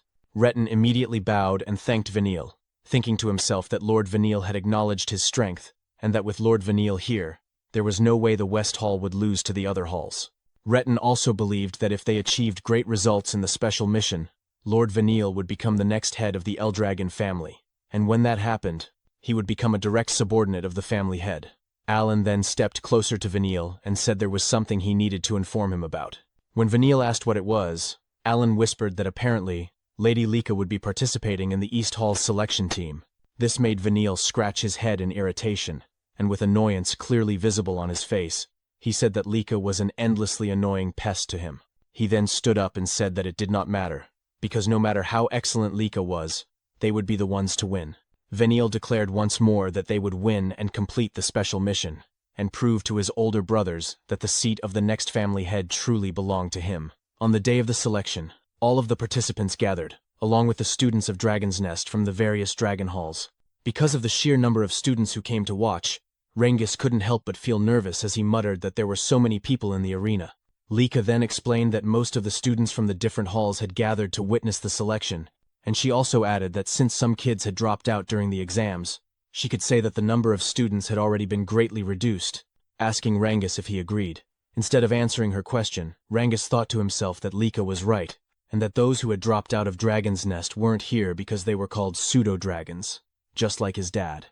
Lika immediately noticed the sadness on Rengis's face, so she quickly changed the topic, patting him on the back, as she said that what mattered was that they had been chosen as representatives of the East Hall, and that they should be proud of themselves. Rengis immediately agreed and said that he would do everything he could in the upcoming selection. Soon after, they noticed their protagonist standing quietly among the participants of the selection. When they approached Zeke, Rengis immediately asked if something was wrong, while Lika also remarked that Zeke seemed unusually quiet today. Zeke replied that there was no problem, and that he was simply gauging the fighting strength of the students around him. Suddenly Rengis collapsed in shock when they heard a loud voice saying, as expected of Lord Zeke, to think that he can also do such a thing. When Zeke turned toward the source of the voice, he saw two students running toward them. At the same time, Zeke casually remarked that things had certainly changed. The two upperclassmen, who were also members of the selection and were currently running toward him, immediately agreed with what Zeke said. Rick added that after their battle, they had reconsidered their way of thinking, and even though he was part of Eldragon, he genuinely respected the strong. Zeke simply replied that it wasn't a bad thing, so it was fine. Meanwhile, Rengis burst into tears as he clung to Zeke's legs, saying that he was truly shocked by Rick's sudden shout. As they helped Rengis stand up, Zeke thought to himself that every participant in the selection from the different dragon halls was at the 3-star level except for those from the East Hall. As he expected, there were no 4-star students among the participants, but there were several who already had 1 foot in that realm. That was why Zeke was excited to see what kind of techniques he would witness this time. While they continued talking, a girl suddenly hugged Lika from behind, and Lika immediately recognized her as Sandy. Because of Lika and Sandy's loud voices, Zeke also turned his attention toward them. While still hugging Lika, Sandy said that it had been a long time since they last saw each other and asked how Lika had been. She also asked if anyone was bullying Lika, but Lika simply replied that she was fine. When Celine asked who the person hugging Lika was, Lika immediately introduced her as Sandy, her cousin Sandy Typhona, the daughter of the Typhona family head. This shocked Rengis and the others, as Sandy was also a member of one of the 4 great families. With a serious tone, Sandy asked Lika who these kids were, and Lika answered that they were her companions and also her friends. Sandy then asked if Lika was sure they were her friends, saying that while it was good to get along with other kids, they lacked the ability to be Lika's companions, since Lika was one of the candidates to become the next family head of the Eldragon family.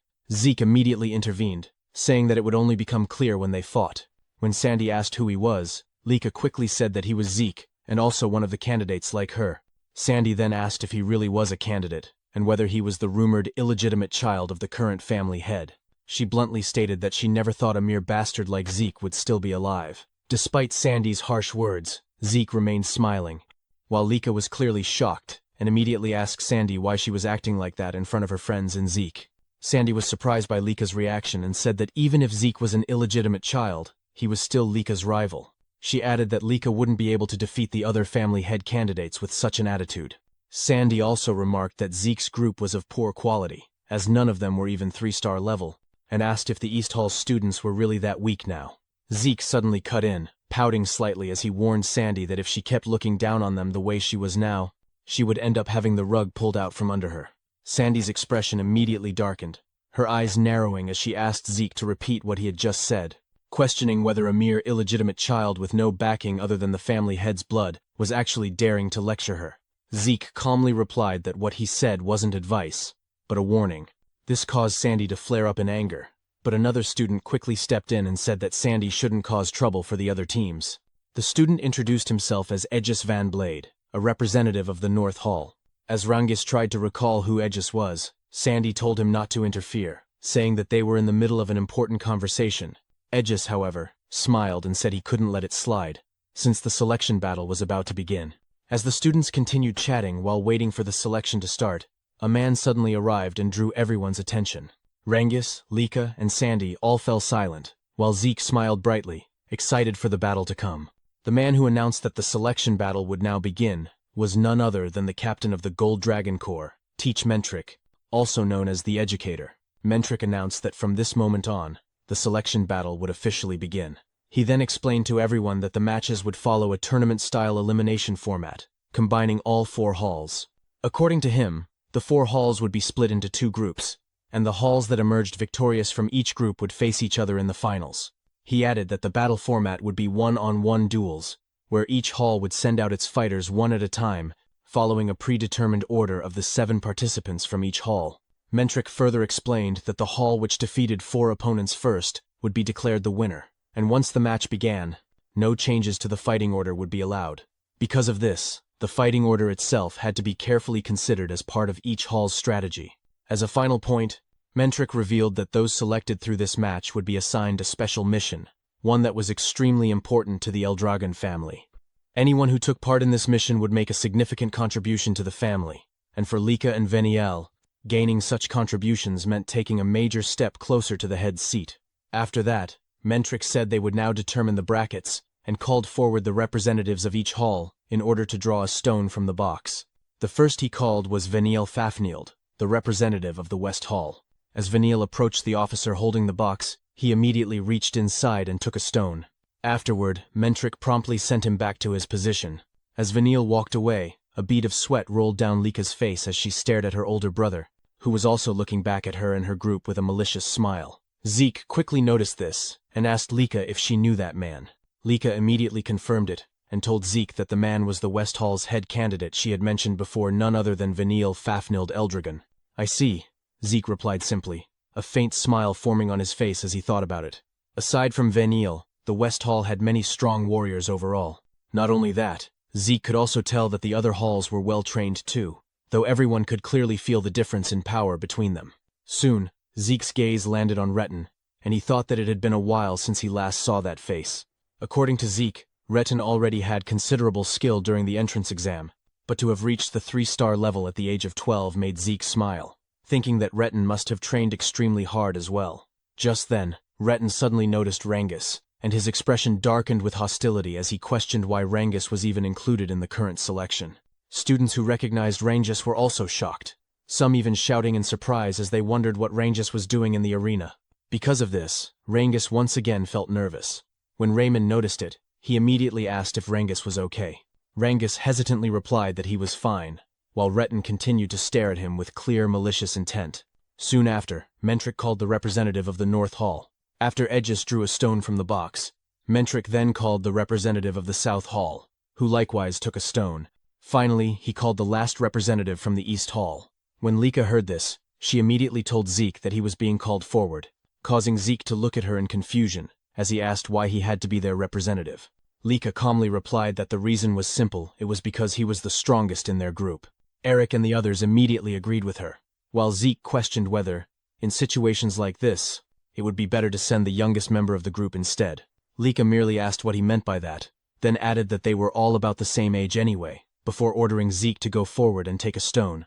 With no other choice, Zeke accepted his role as the East Hall's representative and stepped forward. However, Sandy suddenly questioned why an illegitimate child like Zeke was chosen as their representative, instead of Lika herself. Lika simply replied that it was because Zeke was the strongest among them. Even so, Sandy did not believe her. According to Sandy, Zeke was not even at the 3-star level like Lika. She also reminded Lika that the selection was effectively a head candidate battle between her and Veniel, and that at this rate, Lika would surely lose. Lika merely smiled and said that it was fine and that there would be no problem, confidently declaring that their team was strong. After Zeke took the last stone from the box, Mentric instructed each hall's representative to channel their source power into the stone they had drawn.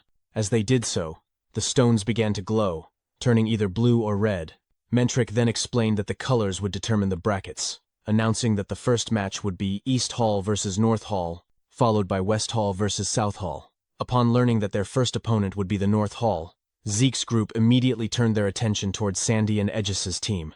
They soon noticed a particularly tall student, and upon seeing his appearance and the sharpness of his gaze, Reincarnates shuddered in shock and asked if that tall man was truly a student of Dragon's Nest. Lika confirmed it, though she had not expected that they would be facing Sandy's team in the very first match. Meanwhile, Sandy released her lightning aura and told Lika that this was a good opportunity to wake her up. Pointing at Lika's team, Sandy declared that she would thoroughly crush Lika so that she would remember her position and purpose in life. Lika, however, did not waver. As her golden lightning aura surged forth, she told Sandy to bring it on. At the same time, while holding the blue stone, Zeke noticed Aegis smiling calmly as he said that it looked like they would be fighting in the first match, and that he was really looking forward to it. Seeing Aegis's reaction and hearing his words, Zeke replied that it seemed like they would get along, adding that he too was looking forward to the battle and could not wait to fight anymore. Meanwhile, after a brief moment of silence filled the entire arena, Mentric declared that the first match would take place between East Hall and North Hall. As soon as everyone heard the announcement, Eric immediately told Lord Zeke that he would do everything he could to win his fight. However, despite his determined words, his expression betrayed him, causing sweat to trickle down Lika's cheek as she nervously asked Zeke if Eric would really be all right, since his anxiety was clearly visible. Zeke simply agreed with her observation. Soon after, Mentric asked whether both groups were ready for the match, and once Eric stepped into the center of the arena to face his opponent, Mentric immediately ordered the start of the battle. Eric charged at his opponent right away after gathering his source power into his fist. As Zeke and the others watched from the sidelines, Zeke couldn't help but wonder what the outcome of Eric's match would be. Lika responded by saying that judging by their appearances, it was going to be a tough fight, and she quickly asked for Zeke's opinion. Zeke simply replied that there was no such thing as a guaranteed victory in any battle, unless they were talking about himself, since he was confident that his wins were always absolute. Lika then clarified that she wasn't referring to him but to Eric, so Zeke decided to just focus on watching the fight. Zeke added that in terms of skill alone, North Hall's fighter wasn't much different from Eric, and if Eric fought the way he normally did, he should be able to win. Lika immediately agreed, but pointed out that this was their first time fighting in front of such a large crowd, and the pressure of representing their team was also a heavy burden. As Eric continued to receive relentless attacks from his opponent, Zeke admitted that Lika's words were true, though he also mentioned that Sandy and Aegis Vanblade were exceptions. Zeke explained that both Sandy and Aegis were already on the verge of reaching the 4-star level, meaning they wouldn't be easily shaken. He also remembered that Sandy was Lika's cousin from the Typhona family, which likely meant she wielded techniques from the same lineage, and he noted to himself that this would become valuable battle experience for Lika. After Eric was eventually knocked down by his opponent, Mentric declared that the winner of the first match was North Hall. Because of this, Marin became extremely nervous, and despite her hesitation, she said she needed to win. Lika tried to comfort her, telling her not to be too anxious and that she would be fine, but in just a moment, Marin was also defeated by her opponent, leaving Zeke and Lika with nothing but a sigh. As Eric and Marin trembled, they apologized to Zeke for their losses, but Zeke simply laughed and said he already knew they were completely overwhelmed by the atmosphere of the arena. He added that they didn't need to worry, because if this were a real battlefield where life and death were at stake, the results would surely be different. Zeke cheerfully reminded them that the place they were in now was meant for learning and testing their strength, not for killing each other. He explained that lessons like today's were experiences they could only gain safely here, and that their failures would become nourishment for them on a real battlefield in the future, so they only needed to continue honing their skills. Hearing this, Eric and Marin quickly regained their spirits. However, their team had already suffered 2 straight losses, making the next match extremely important, and Zeke immediately asked if Reincarnates understood that. Reincarnates, already overwhelmed with fear and shock, begged Zeke not to make him even more nervous, saying he had been anxious since morning, and to make matters worse, he would be facing the largest and most intimidating member of North Hall. After seeing his opponent's glowing red eyes, Reincarnates burst into tears with his nose running, hugging Zeke while saying that his opponent was a terrifying upperclassman and he was truly scared. Zeke calmly reminded Reincarnates that he had already fought senior students before when they were forming teams, but Reincarnates insisted that none of the East Hall seniors had looked as frightening as this opponent.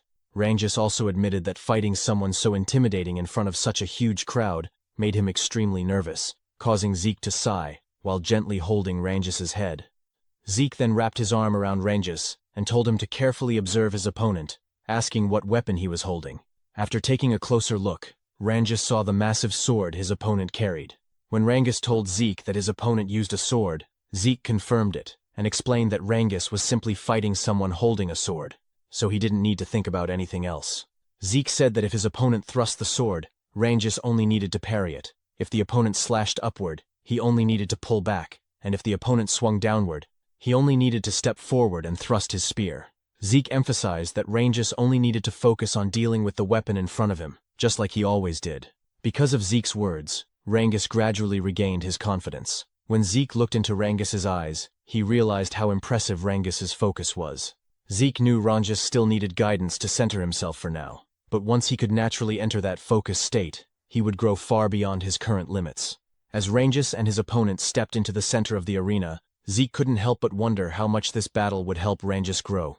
Meanwhile, the spectators quickly noticed the massive size difference between Ranges and his opponent, commenting that there was no way the scrawny Ranges could match him. After Mentrix signaled the start of the match, Rangis's opponent immediately charged forward and used the triple-leaf sword-style technique called Single Blade Branch, but before the attack could land, Ranges swiftly dodged it. Despite this, the giant opponent declared that Ranges wouldn't be able to escape him and followed up with the Twin Fang Branch technique, launching a barrage of attacks. However, Ranges skillfully dodged and parried every strike. Even so, Lika remained extremely worried, and Celine noticed that Rangis's opponent was gradually moving closer to cut off Rangis's preferred range. Reynold quickly asked Zeke if Ranges would be alright, but Zeke assured them there was no need to worry, pointing at Rangis's eyes and saying he was becoming more focused as the battle progressed. After once again dodging his opponent's sword swing, the giant used another triple-leaf sword-style technique called Leaf Storm Dance to attack Ranges, but before the attack could hit, Rangis's eyes suddenly flashed with clarity. He immediately used his Cloud Water Spear-style technique called Flowing Clouds and Water to parry the sword. The force from their clash caused the giant opponent to lose his balance, and Ranges wasted no time seizing the opportunity. Using another Cloud Water Spear-style technique called Raging Current Strike, Ranges thrust his spear into his opponent's chest, knocking him unconscious and sending him crashing to the ground. Mentrix immediately declared the match over and announced that East Hall had won the third match. Ranges sighed in relief, while Zeke smiled and stated that they should start turning the battle around. Beginning with Rangis's victory, East Hall steadily gained momentum as Celine won the fourth match, and Reynold claimed victory in the fifth match. Soon, the sixth match began between Lika and Sandy. Lika greeted Sandy, saying it had been a while since they last crossed swords like this, while both wielded lightning thunder techniques. Sandy admitted she never expected North Hall's elites to lose to younger students who hadn't even reached the 3-star level. Lika calmly replied that, as she had said before, her companions were strong. Sandy mockingly agreed, admitting she underestimated Lika's companions, but stated that they weren't the real issue between them. As Sandy released her golden aura, Lika was visibly startled and nervous. Sandy declared that Lika's companions were secondary, and that if Lika truly wanted to become the family head, she needed overwhelming power herself. Yet she was only second in East Hall. Sandy questioned whether Lika truly understood how dangerous her position was. Lika answered that she fully understood her standing, and while glancing at Zeke behind her, she said she had not given up on becoming the family head, nor on surpassing her sister Sandy, because she believed her current strength was enough to defeat her. Sandy responded by saying she wanted to see that confidence for herself. As soon as Sandy activated her ability, she vanished from Lika's sight, shocking the spectators. In an instant, Sandy reappeared behind Lika, saying she wanted to witness Lika's so-called strength. Lika quickly defended herself with her sword, but Sandy suddenly ducked in front of her and launched another attack. As they exchanged intense blows, Aegis observed that, as expected, Sandy held the advantage, though he wondered how well Lika could fight against someone who wielded lightning great sword arts even better than she did. When Sandy used the lightning great sword art called Judgment, Lika suffered a wound on her side, causing Celine and Marin to panic. After retreating, Lika reassured herself that she was fine, realizing the injury was only a scratch and that she simply needed to catch her breath. Ranges commented that Sandy was incredibly strong, amazed that Lady Lika had been pushed back so quickly, while Reynold mentioned hearing that Lady Lika had been trained by Lady Sandy when she was younger. Lika then launched another attack towards Sandy, but after easily dodging it, Sandy remarked that Lika still hadn't fixed her bad habit of wildly swinging her sword whenever she was cornered. Lika ignored the remark, and as their lightning auras clashed alongside their blades, A powerful explosion erupted in the center of the arena. Laika suffered multiple injuries during their fierce exchange.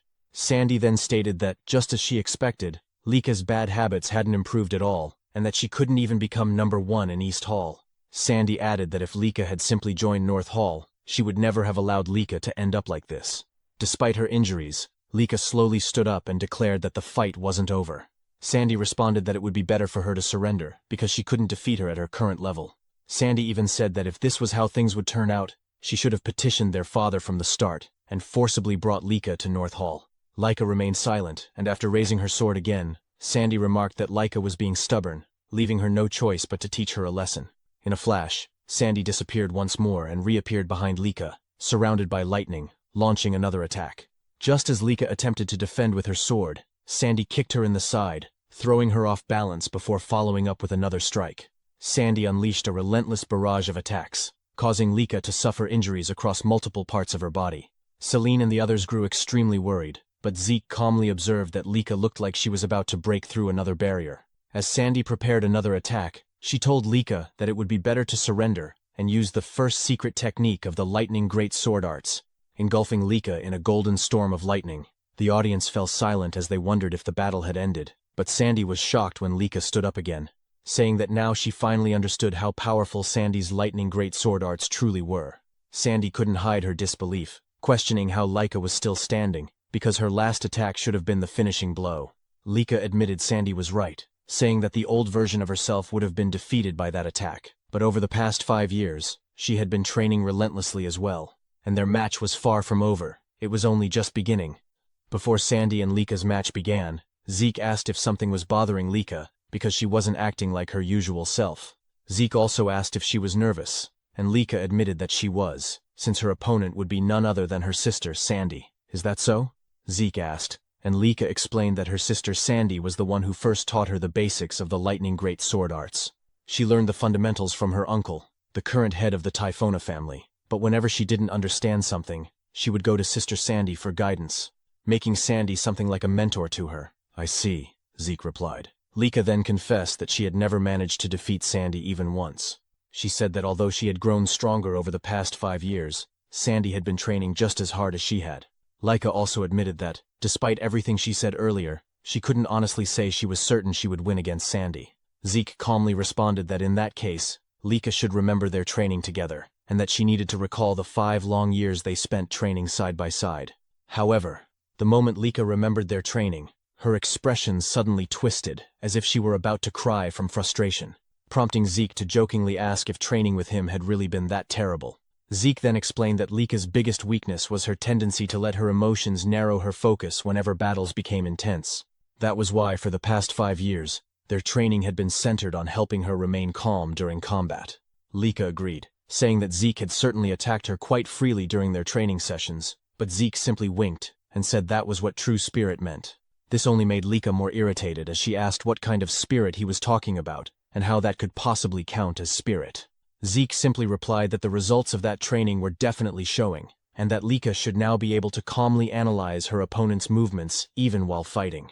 Lika admitted that might be true, but she still wasn't sure whether it would be enough to help her fight against Sister Sandy. Zeke assured her that she would soon find out once she faced Sandy, because when someone with Lika's talent truly observed her opponent's movements, she would come to understand just how powerful that ability could be.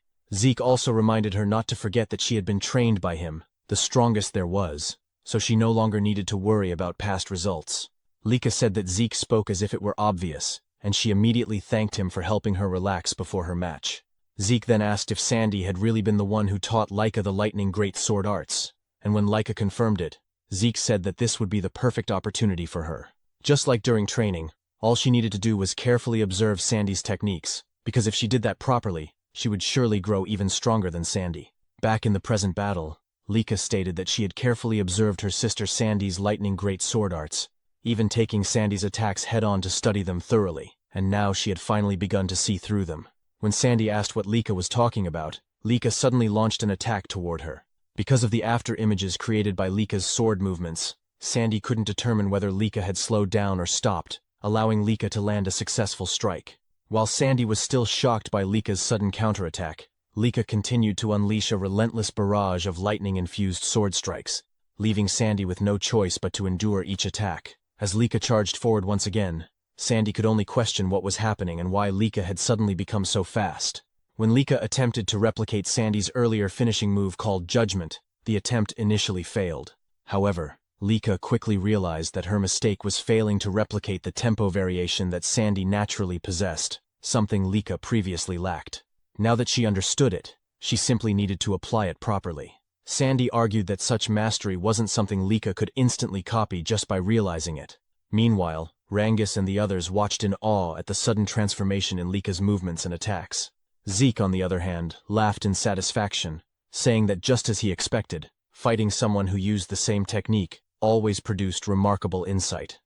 When Eric asked whether Lord Zeke truly understood the sudden changes in Lady Lika's movements, Zeke explained that Lika was learning her sister's lightning great sword arts during the fight itself, and that it was the direct result of their training, which allowed her to calmly analyze her opponent even while under heavy attack. "I see," Eric replied. As they continued watching the battle, Zeke added that Lika used to lose her composure during combat, focusing only on her own sword, but now she was different. She had gained the composure to observe her opponent while fighting, and by studying the same sword style in the middle of combat, she had reached an entirely new stage.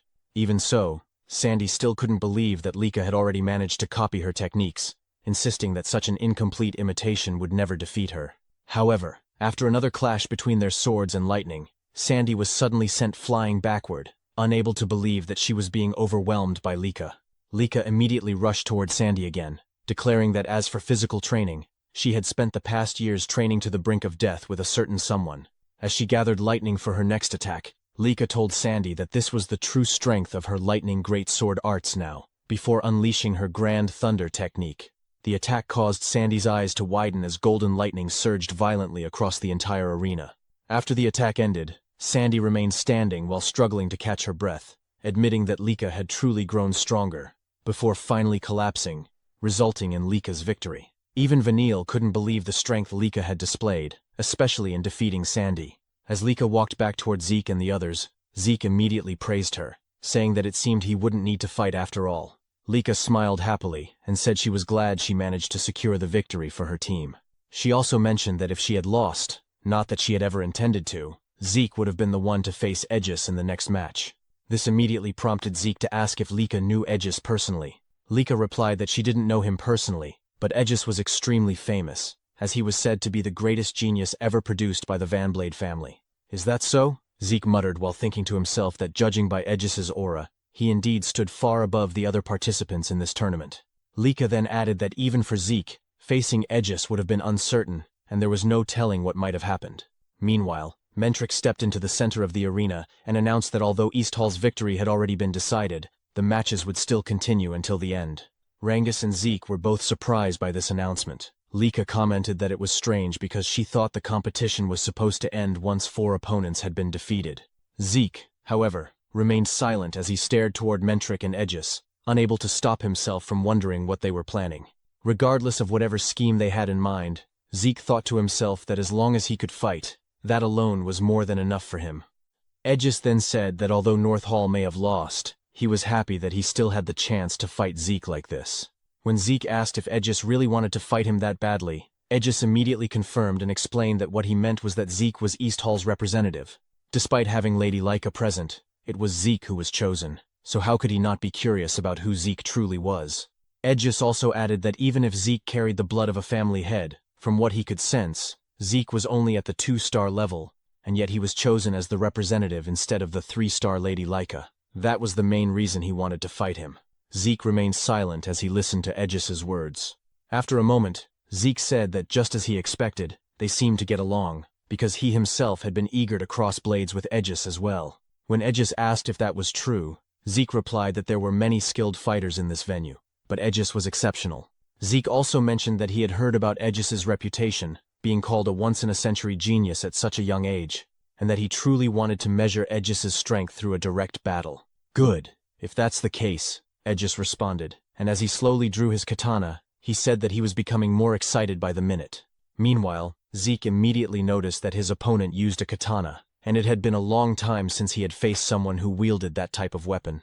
As soon as Mentric announced the start of their match, Aegis rushed toward Zeke with incredible speed, slightly catching him off guard but also filling him with excitement.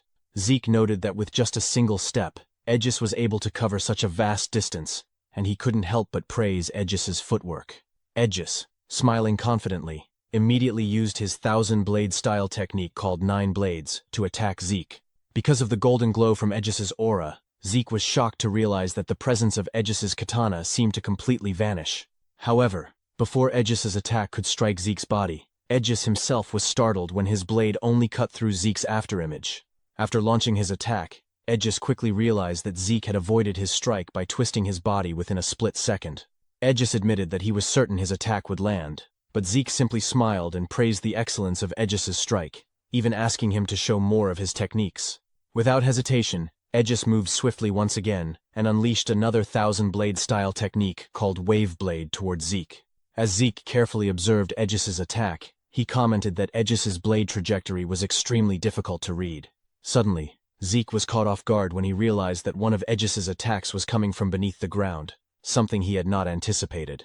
Even so, Zeke remained calm and continued praising Aegis's skill, saying that although he had no intention of allowing Aegis to cut him, the sword paths of Aegis were truly unpredictable. At that moment, Zeke concluded that Aegis was truly a genius, constantly changing his attack patterns without sacrificing speed or power.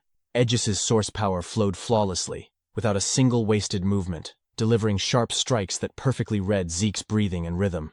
Zeke knew that such mastery was impossible without relentless training. Meanwhile, because Zeke kept evading every attack, Aegis admitted that he couldn't believe he still couldn't catch him. Aegis praised Zeke, saying that he was truly incredible, and asked what kind of training Zeke had undergone. Zeke simply asked if Aegis really wanted to know what kind of training he did, and then casually invited Aegis to train with him after their battle was over. Moments later, Zeke suddenly moved toward Aegis to launch his own attack. As Zeke's eyes flashed with determination, he struck forward with his fist toward Aegis. Aegis immediately raised his katana to block the attack, but the sheer force behind Zeke's punch caused Aegis's entire body to tremble, leaving him in disbelief that Zeke was supposedly only at the 2-star level. After delivering the punch, Zeke noticed the damage inflicted on his own fist, and he realized that although he had tried altering his breathing pattern, Aegis had already adapted to that as well. Because of this, Zeke couldn't help but admit that Aegis was an even more exceptional warrior than he had initially expected. Aegis then remarked that Zeke had finally launched an attack against him, and asked if that meant Zeke was already finished observing his techniques. Zeke replied that, to some extent, he was. Hearing this, Aegis wondered if Zeke had already figured out his abilities. Aegis then launched another swift attack towards Zeke. As Zeke watched the incoming strike, he initially thought it was identical to the previous attacks, but he was suddenly shocked when, just before the blade could reach him, Aegis abruptly changed the direction of his sword using his lingering shadow technique. The unexpected shift prevented Zeke from reacting in time, resulting in Aegis successfully striking Zeke across the chest. After landing his attack, Aegis asked whether he still needed to reveal more of his techniques in order to meet Zeke's expectations. Meanwhile, as Zeke held his chest, he couldn't believe that Aegis had managed to wound him during their fight. Even so, Zeke continued smiling, admitting that their battle was becoming more and more enjoyable. Meanwhile, as the intense battle between Zeke and Aegis continued, Sandy slowly regained consciousness. Their teammates immediately ran toward her, anxiously asking if she was all right. Sandy quickly responded that she was fine. Soon after, she realized that she had lost her match against Lika. Even so, as she recalled how Lika had defeated her, Sandy could not help but smile and let out a soft sigh. Although she had lost, she was genuinely pleased with the outcome of their fight and with Lika's current strength. After that, Sandy apologized to her teammates, saying that if she had won, they might still have had a chance to secure the special mission. However, her teammates immediately protested, insisting that they were the ones who should apologize for being a burden to her and Aegis. They all bowed their heads in front of Sandy, but she firmly told them that what they were thinking was not true. According to Sandy, their opponents were simply that strong. She added that they just needed to train harder so they would not lose again next time. Hearing this, her teammates felt encouraged and regained their spirits. Sandy then asked whether the match between West Hall and South Hall had already begun, but one of them pointed toward the ongoing battle, saying that for some reason, the current match was still going on. She also told Sandy that the fight happening right now was truly incredible. When Sandy looked toward the arena and saw the two fighters clashing, she could not help but feel shocked and wonder what was happening. She immediately realized that Aegis was using the 5 aura blades, which meant he was fighting seriously with his full strength. As Sandy continued watching the battle between Zeke and Aegis, she remembered what Lika had told her, that among their group, Zeke was the strongest. That memory made her fall silent, as she had not fully believed Lika's words before, but now she understood that they were true. Meanwhile, Aegis used his 1000 battle style technique called 5 Shadow to attack the protagonist, but Zeke easily evaded it. Sweat immediately ran down Aegis's cheeks as he could not believe that even that technique had failed to work against Zeke. On top of that, Aegis said that after fighting this much, Zeke was not even out of breath, and he immediately asked what kind of body Zeke possessed.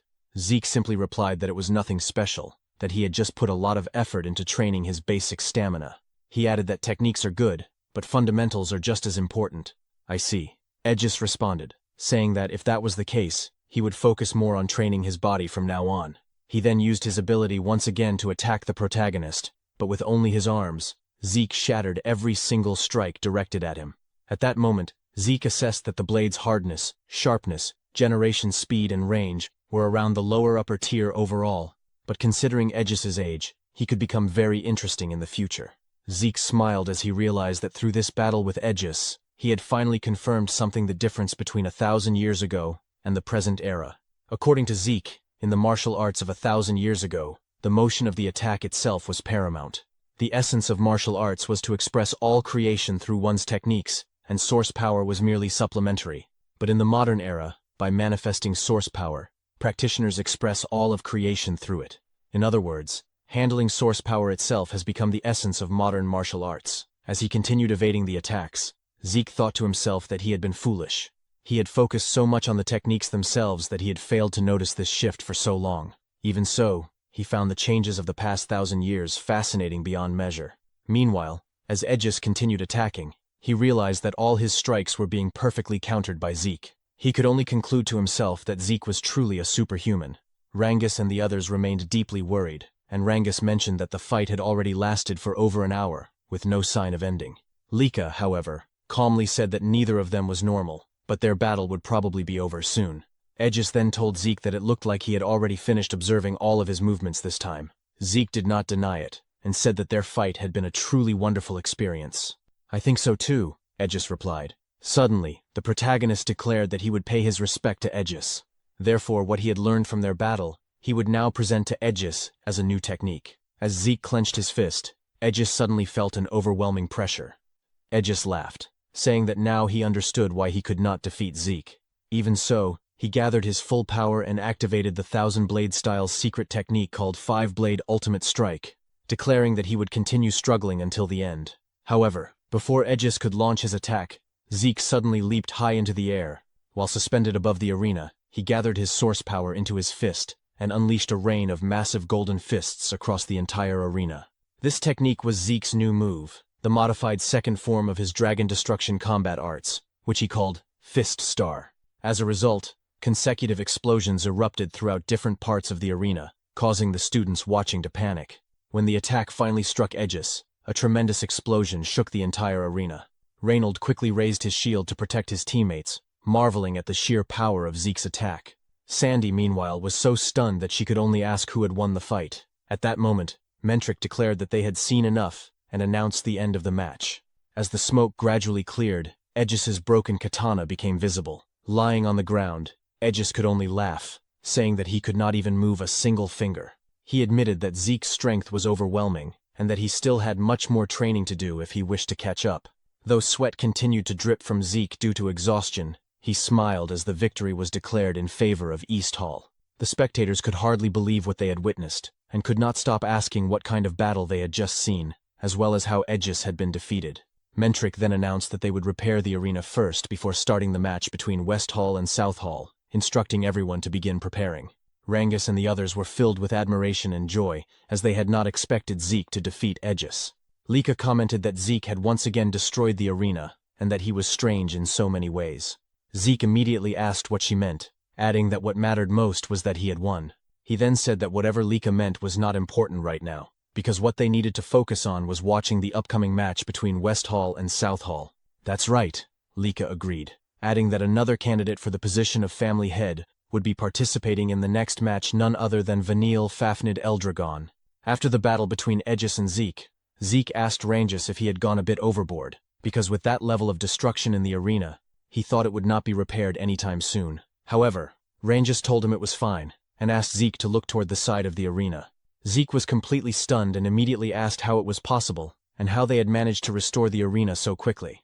Rangus then explained that the entire arena had been built using a rare stone called etherite, and when someone infused it with source power, it could restore itself to its original form. Upon hearing this, the protagonist immediately realized that this was yet another incredible material that had appeared during the 1,000 years he had been gone. As Zeke continued to marvel at the sight, Rangus added that using such an expensive material to construct an arena of this size was truly astonishing. While smiling, Zeke said that West Hall seemed to have the best overall quality, but South Hall also had some strong-looking fighters, so he wondered how their battle would turn out. However, contrary to Zeke's expectations, the match between West Hall and South Hall became utterly one-sided. At the conclusion of the battle between West Hall and South Hall, Mentric couldn't shake off a growing sense of doubt. He felt that something about Vanille's match was off. More than that, he found it hard to believe how overwhelmingly one-sided the fight had been. He couldn't help but question whether Vanille truly possessed enough strength to defeat Lila Sonar that easily. Meanwhile, Vanille calmly asked Mentric if he was going to announce the winner. Snapping out of his thoughts, Mentric looked away briefly before declaring that the victor of the match was West Hall, led by Vanille. He then added that the final battle between East Hall and West Hall would begin in 1 hour. As the announcement settled over the arena, the spectators remained unusually quiet, still unable to process what they had just witnessed. In contrast, Lila's teammates were deeply worried about her condition. One of them carried her away carefully, while Lika stared in disbelief, unable to accept that Lila had been defeated so effortlessly. Zeke, on the other hand, remained silent, observing everything. In Zeke's mind, he was certain something was wrong. The gap in strength and abilities between Lila and Vanille should not have been that wide. Yet for some unknown reason, Lila's source power flow had been completely unstable. In that state, there was little doubt that something had gone wrong with her compared to her normal condition, which explained why the fight had ended so one-sidedly. Zeke also suspected that Mentric, acting as referee, had noticed something unusual. This left him quietly wondering what had truly happened during Vanille and Lila's battle. Even Reynold couldn't believe that Lady Lila from the Sonar family would appear so helpless as they had just seen. He remarked that, as expected, a next head candidate was on a completely different level from them. However, Celine pointed out that the fight had felt too one-sided. Lika agreed, but said that perhaps that was simply the reality. It was their first time witnessing the true strength of the prominent figures from other halls, so it was difficult to determine whether something was actually wrong. Eric then mentioned that speaking of next head candidates, that included Lord Zeke and Lady Lika as well, meaning Lord Vanille must also possess incredible power like them. Though hesitant, Celine and Lika eventually nodded in agreement. Rangus, however, remained silent and absent-minded. When Eric asked what was troubling him, Rangus said it was nothing, just that Lord Vanille was astonishingly strong, and in fact, everyone from West Hall seemed powerful. His words unintentionally dampened Reynold's spirit, prompting Rangus to quickly apologize for sounding so weak-hearted right before their upcoming match. Lika then said that Rangus wasn't wrong. She admitted that she had lost her last match too, and as frustrating as it was, she was still nowhere near West Hall's level. Eric responded that if Lika was saying that, then he felt the same. He couldn't even defeat any of them, despite having more stars. Even so, he had no intention of losing. Just like Rangus and the others who managed to overcome stronger opponents, he wanted to do the same. They could still defeat West Hall. His determination reignited Celine's spirit. As Zeke watched them, he thought that their fighting spirit was finally in the right place. It seemed that Marin and Eric might truly grow from this battle. However, the bigger concern right now was Lika. To Zeke, it didn't seem like Lika had noticed Lila's abnormal source power at all. If she believed everything that happened was purely Vanille's strength, then her shaken reaction made sense. But since Zeke himself didn't know the full details, he couldn't offer careless advice. He quietly wondered what he should do. Rangus soon noticed Lika's unusual expression and asked if she was all right. Lika immediately replied that she was fine and, as she walked away, said she just needed to clear her head. Later, in a garden outside the arena, Lika sat alone by a fountain. She couldn't believe that Vanille had grown strong enough to overwhelm Lila the way he did.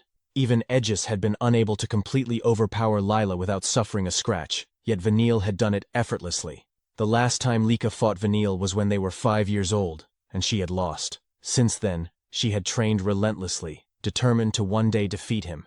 She had believed she had finally caught up, yet what she witnessed today shattered that confidence. If the match order remained unchanged, Vanille's opponent would likely be Zeke. Strangely, she felt relieved at that thought, since it meant she wouldn't have to face Vanille herself, but she hated herself for feeling that relief. It was as if she had already admitted defeat, despite her long-standing desire to overcome him. Suddenly, Vanille appeared and asked what she was doing there. With a mocking tone, he commented that she looked awfully serious while sitting alone. Lika's eyes narrowed as she demanded to know what he wanted, stating that they had nothing to discuss, and that she had no intention of talking to him. Vanille smirked and told her not to be so prickly. If he became the head of the Eldragon family, she might end up as his wife. At those words, Lika stood abruptly and told him to be silent, declaring that she would be the one to become family head. She began walking away, but Vanille stopped her with his words. He said he knew she was thinking that she couldn't defeat him. He couldn't blame her, since she had failed to beat him back then either. Surely she had seen what he did to Lila. As he casually draped an arm over her shoulder, he said he was certain she was thinking she couldn't defeat him after witnessing that fight, asking if he was wrong. Lika only told him once more to be quiet. Vanille then bluntly stated that she should just admit it back then, now, and forever. She would never surpass him. He told her to give up and submit to him, promising that if she did, he would treat her well, tightening his grip on her shoulder as he spoke. Lika immediately shoved his hand away and shouted at him to stop talking. Vanille merely remarked that her reaction wasn't cute at all. Without another word, Lika walked away. As she left, Vanille coldly muttered that after placing his arm around her and gripping her shoulder like that, it was already the end for her. He then turned to his subordinate and said they both knew what needed to be done next. The subordinate replied that Vanille could leave everything to them. He then asked whether they shouldn't prepare for the illegitimate brat, Zeke, the same way they had prepared for Lika. Vanille responded that they could handle Zeke during the match, or even set things up while fighting him. Although he admitted it would be best to prepare beforehand, Zeke seemed unusually sharp. If Zeke noticed their preparations, it would only complicate things. Besides, from what he observed, Zeke had deliberately allowed himself to be hit at times, so arranging things mid-battle would suffice. His subordinate agreed. As Vanille bumped fists with him, he scoffed, saying that even if Zeke had defeated Aegis, he wasn't about to lose to some bastard child even without relying on tricks. As the water in the fountain behind them slowly changed color, Vanille declared that in this match, they would be the ones to win and claim the special mission. An hour after the scheduled time for the battle between East Hall and West Hall, Eric nervously said that the moment everyone had been waiting for had finally arrived. However, in his mind, he could not stop thinking about the reality of their situation. He and Marin were upperclassmen, yet among all the representatives of East Hall, they were the weakest. On the other hand, the group from West Hall was clearly packed with elites. Because of that, Eric could not help but feel a deep sense of anxiety and doubt, wondering if they could really win against West Hall. Suddenly, a fist flew through the air and struck him on the head. After punching Eric, Zeke called him an idiot, and loudly asked what had happened to all the confidence he had shown earlier. When Eric admitted that it had only been an act, Zeke shouted and asked him why he was even fighting in the first place. Was he fighting just to lose? Eric immediately replied that it was not like that. Zeke then told him that if he was going to fight, then regardless of the difference in strength, he had to fight to win, and that was what truly mattered. Because of those words, even though a large bump had formed on Eric's head from the punch, he suddenly felt his spirit rise again, and said that Zeke was right. He was going to fight to win. Zeke laughed, and told him that was more like it. Eric needed to have confidence in himself. After all, Eric had trained hard before, so he should believe in his own abilities. Eric quickly agreed with everything Zeke had said and thanked him. Suddenly, however, Eric fell silent when Zeke said that he would give him a small parting gift. Zeke told Eric to relax his shoulders because the Great Power Fist style was all about gathering all of his strength into a single point before striking. If Eric tensed up too much, the strength he should be concentrating would scatter instead. Zeke tapped Eric's shoulders and once again told him to relax. Immediately, Eric felt a strange sense of relief and confidence. He smiled and said that right now he felt like he could actually win his fight. Zeke replied that was good, then told Eric to go out there and win. As Eric walked toward the middle of the arena, Lika commented that what Zeke had done was strange. She knew that Zeke had never actually learned the Great Power Fist style, yet he seemed to know a lot about it. She also pointed out that sometimes Zeke seemed oddly knowledgeable about other martial arts as well. When she asked him why that was, Zeke simply smiled and said it was a foolish question. Then he calmly said that the answer should be obvious because he was Zeke. Hearing that, Lika could not believe she had even bothered asking such a question in the first place. Meanwhile, when Eric finally saw the opponent he would be facing, the first thought that came to his mind was that the man was a monster. He had already seen how this man fought in the earlier match. Even so, this time Eric felt confident that he would not lose. Just then, Eric's opponent mocked him, saying that Eric was acting pretty cocky for someone who had lost to a North Hall punk before. Eric firmly told him to shut up, saying that he was not the same person he had been back then. Still, his opponent questioned whether Eric was really so sure about that. At that moment, Mentric announced that the first match between East Hall and West Hall would now begin. Eric's opponent immediately launched forward. Eric was momentarily shocked by the man's incredible speed, and before he could fully react, the opponent used his insect brawl dagger technique called Mantis Slash to attack, while saying that someone like Eric could never change in just a few hours. Eric was forced to fall back while blocking the attack. His opponent could not believe that Eric had managed to defend himself using his aura. Nevertheless, he did not stop. He challenged Eric to try defending his next attack, and immediately unleashed a barrage using his technique called Swarming Locust, raining down attacks on Eric. Seeing Eric struggling in his current situation, the opponent mocked him again, asking what the problem was, and what had happened to all the confidence he had been talking about earlier. He said that he had thought Eric might have actually changed. Meanwhile, after receiving several injuries from his opponent's relentless attacks, Eric admitted to himself that his enemy was indeed strong. But that did not mean he could simply allow himself to be beaten one-sidedly. Eric immediately launched a punch in retaliation, but his opponent easily dodged it and told him that he was far too slow. At the same time, Eric received another blow from his opponent, who confidently declared that there was no way an attack like Eric's would ever hit him. Eric realized that at this rate, he would never be able to catch his enemy. He asked himself what he should do now. At that moment, he remembered Zeke's words he needed to relax his shoulders, because the great power fist style gathered all of his strength into a single point.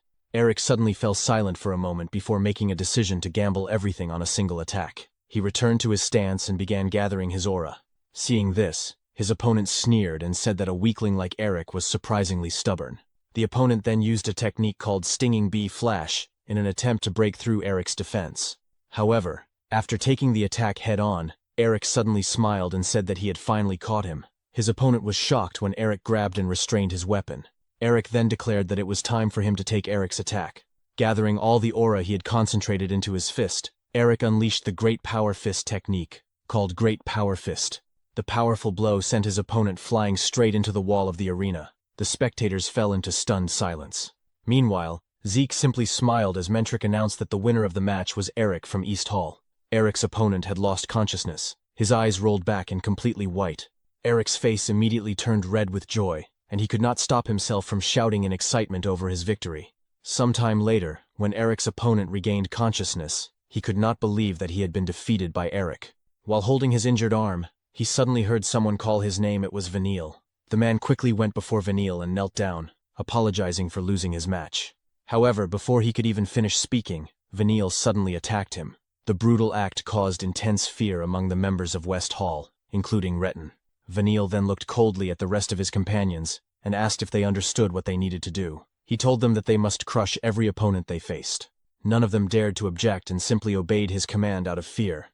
Meanwhile, Eric confidently told Marin that she could definitely win her match. Marin nodded in agreement, while her opponent simply stared at her with a serious and unwavering gaze.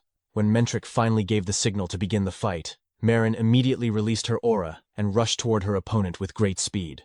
As she charged forward, she used her red flame sword-style technique called Spark/Times, to launch her attack. However, her opponent easily defended against the strike using his spear. With precise timing, he deflected Marin's sword, causing her to lose her balance for a brief moment.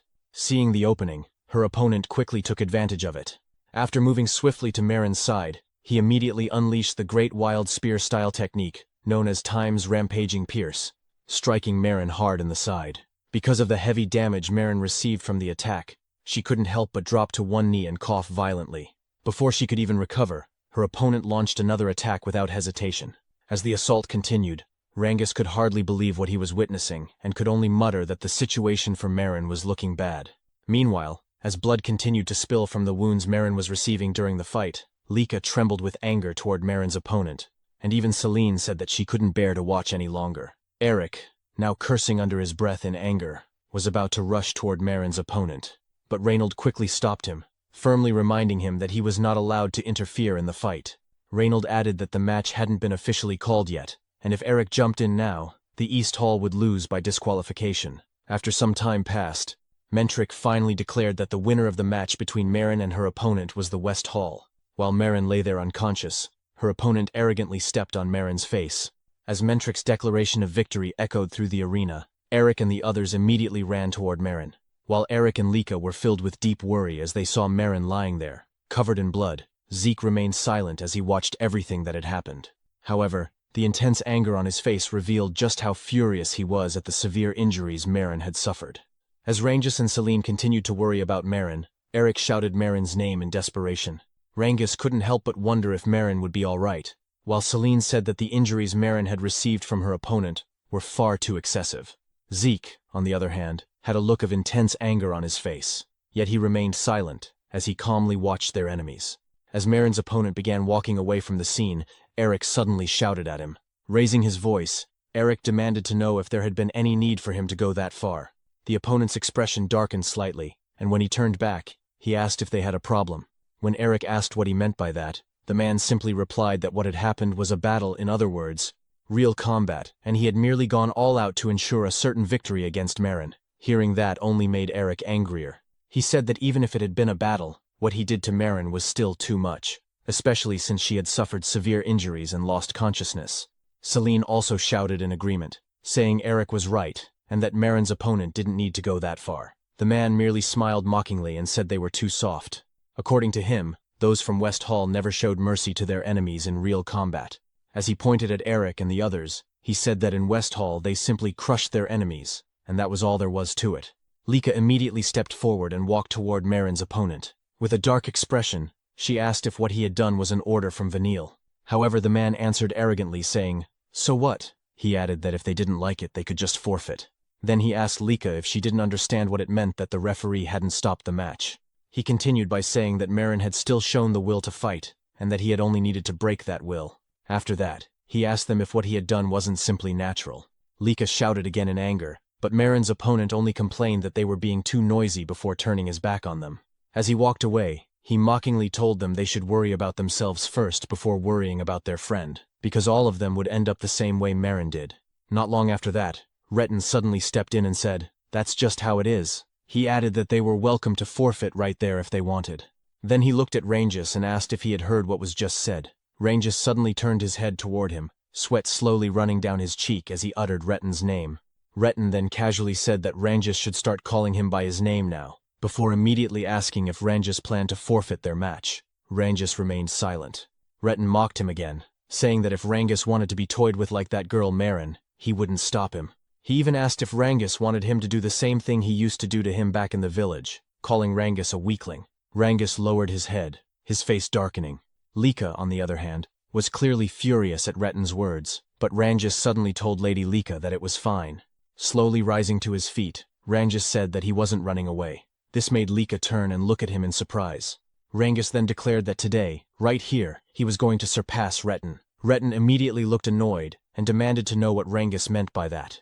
Meanwhile, as Marin remained unconscious, the medical team continued treating her injuries while the spectators silently watched everything unfold. In the middle of the arena, Rangus let out a deep breath while gripping his spear when suddenly someone called his name, startling him. Rangus was both confused and astonished because he immediately recognized the voice. It was Zeke's. When he turned to look at him, Zeke calmly told him not to worry because no one else could hear them. According to Zeke, he was speaking directly into Rangus's mind. He explained that he had recreated this technique a few years ago, after reading many books. As Rangus wondered where he should even begin commenting on what Zeke had just done, Zeke told him that more importantly, the reason he used the technique was to give Rangus a piece of advice. When Rangus asked what advice he meant, Zeke said, "There is a saying clouds drift freely, and water flows gently." Rangus began wondering what exactly Zeke meant by that proverb. Zeke continued, saying that clouds drift without a care and water flows ever so gently. He added that whenever Rangus was struggling, he should picture that image in his mind. Just then, Mentric asked what Rangus was doing. Rangus immediately apologized and quickly assumed his battle stance. Mentric then announced that the second battle between West Hall and East Hall would begin. The moment Rangus heard the start of the match, he moved forward and used his Cloudwater spear-style technique called Water Pierce to attack Retin. Retin was briefly surprised by Rangus's speed, but he easily countered the attack and deflected the spear. Retin then told Rangus not to get cocky, calling him a little weakling, He used his serpent strike sword-style technique called ambush pierce. His aura took the shape of a snake, as it shot directly toward Rangus's chest. As Rangus defended himself against the attack, Retin sneered and said that was all Rangus had behind his big talk. He mocked him further, saying Rangus looked pathetic and calling him a little runt as he charged forward to attack again. Rangus remained silent, raising his spear once more to prepare for the incoming strike. However, when Retin used another serpent strike sword-style technique called serpentine slash, Rangus was caught off guard. The attack twisted and curved like a snake, making it impossible for him to block properly, and he was struck in the side. Rangus immediately thought that he was certain he had defended against the attack, yet somehow Retin had changed the direction of his strike mid-attack. Retin mockingly asked what was wrong with him and told Rangus to try hitting him back if he even could. Determined not to lose, Rangus declared that he could still attack and hit Retin. He immediately used another Cloudwater spear-style technique, called Flowing Clouds and Water. But before their weapons could clash, Retin suddenly smiled. In the next instant, his attack curved again and changed direction, striking Rangus once more and sending him flying away. The explosion that followed caused Lika and the others to worry greatly, while Zeke simply remained silent as he watched the battle. After the dust slowly cleared, Rangus could be seen kneeling on the ground while holding onto his spear. Rangus thought to himself that he had tried to deflect and counter Retin's attacks, but every move he made was being turned against him. Retin asked if Rangus had been thinking about using his movements to counterattack. Laughing mockingly, he told Rangus to give him a break. He called Rangus a poor guy, before revealing that his specialty was countering. Retin then said it was unfortunate for Rangus, because he was several levels above him in every way. Meanwhile, Rangus struggled to stay standing, gripping his spear so he wouldn't collapse. He said that what Retin claimed was impossible. However, Retin suddenly stepped forward, grabbed Rangus by the hair, and said he didn't know what kind of delusion Rangus was living in. He mockingly declared that a child of a pseudo-dragon could never become strong. According to him, Rangus was nothing in the end, just a weakling like his father. Even while struggling, Rangus told Retin not to dare insult his father, but while holding Rangus by the hair, Retin punched him in the face and called him a fake dragon. Rangus fell to the ground, yet Retin continued kicking and attacking him repeatedly, while shouting that a fake dragon like Rangus could never defeat the real thing. As Rangus continued to receive heavy blows from Retin, he began to think to himself that he really was hopeless after all. He thought he had grown stronger, but perhaps it had all been a delusion because he was still weak. Tears slowly streamed down his face as the thought echoed in his mind that he was just a fake dragon after all. At that moment, a memory resurfaced. It was a time when he and his father were fishing by the riverbank. His father had asked if Rangus liked fishing, and Rangus's father said that he liked it too. He told Rangus that as he could see, he loved fishing while gazing at the clouds and the flowing water, just like he was doing at that moment. When Rangus asked if his father liked clouds and water, his father smiled and said that clouds always drift so serenely, and the river water continues flowing endlessly. Watching them, he said, made him realize that human worries were actually very small and trivial things. When Rangus asked what he meant, his father simply replied that maybe someday Rangus would understand it as well. Back in the present, Rangus lay on the ground covered in blood as he whispered the words drifting and flowing. Mentric remained silent as he carefully observed the battle. Soon after, Retin grabbed Rangus again and declared that this was where their fight would end. As Retin gathered his aura into his fist for the finishing blow, he said that a fake dragon would always remain a fake. He added that Rangus should crawl through life on his hands and knees, but when Rangus opened his eyes, he remembered Zeke's words before the battle began. Just like water flowing gently, Rangus's aura began to flow smoothly through his body. Before Retin's attack could land, Rangus managed to block it. Retin did not expect Rangus's sudden defense, and upon sensing the aura coming from him, he quickly stepped back and retreated to pick up his sword. Meanwhile, Mentric smiled in surprise at the unexpected turn of events. He had just seen the third star on Rangus's chest shine brightly, clear proof that Rangus had broken through to the 3-star level right in the middle of his battle with Retin. Retin's face darkened instantly, his expression twisting with rage at what he had just witnessed. More than anything, he could not believe that Rangus had actually broken through to the 3-star level in the middle of their battle. The realization only fueled his anger. Further, he refused to accept that Rangus now stood on the same level as him. "There's no way some fake is standing on the same level as me," Retin snarled, declaring that he would never acknowledge it. As he prepared to strike again, he shouted that he would never accept that someone he once mocked had reached the same 3-star rank. Without hesitation, Retin unleashed his serpent strike sword-style serpentine slash, sending a swift and twisting attack toward Rangus. Despite having one eye nearly shut from his injuries, Rangus reacted with remarkable speed, effortlessly evading the strike even as it shifted direction. Retin was stunned. That same attack had landed before, yet now Rangus avoided it so easily. A thought crossed his mind. Had Rangus already read the pattern of his attacks? The idea was unbearable. Refusing to accept it, Retin launched another assault, this time using rampaging serpent flash. As he rained down relentless strikes, he shouted for Rangus to try and withstand this one. But once again Rangus moved with uncanny fluidity, dodging every blow with motions as soft and natural as clouds drifting and water flowing. Lika could hardly believe what she was seeing, while Zeke calmly observed and remarked that Rangus had just taken a step closer to the essence. Curious, Lika immediately asked what he meant. Zeke explained that clouds drift freely and water flows gently, never stopping no matter what happens. Like them, Rangus was learning to accept incoming force and let it pass through him, adapting fluidly with every movement. Zeke added that he himself had demonstrated a glimpse of it earlier, but Rangus had fully made it his own in this battle. Hearing this, Lika was left in awe, sweat forming on her cheek as she admitted she couldn't believe Rangus had achieved that in such a short time. However, Zeke pointed out that Rangus didn't even seem aware of it yet, and that his level of focus was truly extraordinary. Retin, on the other hand, could only curse in frustration as he watched everything unfold. For reasons he couldn't explain, fear began creeping into his heart. Shouting desperately, he warned Rangus not to come any closer as he unleashed a barrage of attacks. Yet, just like before, every strike was easily avoided. When Retin's sword finally clashed with Rangus's spear, he couldn't withstand the force behind it. As he prepared to attack again, Zeke suddenly laughed in excitement, saying that this was exactly it, because water doesn't always flow calmly. Seeing the attack Rangus was about to unleash, Retin panicked. He turned and ran, cursing and questioning how Rangus had become this strong.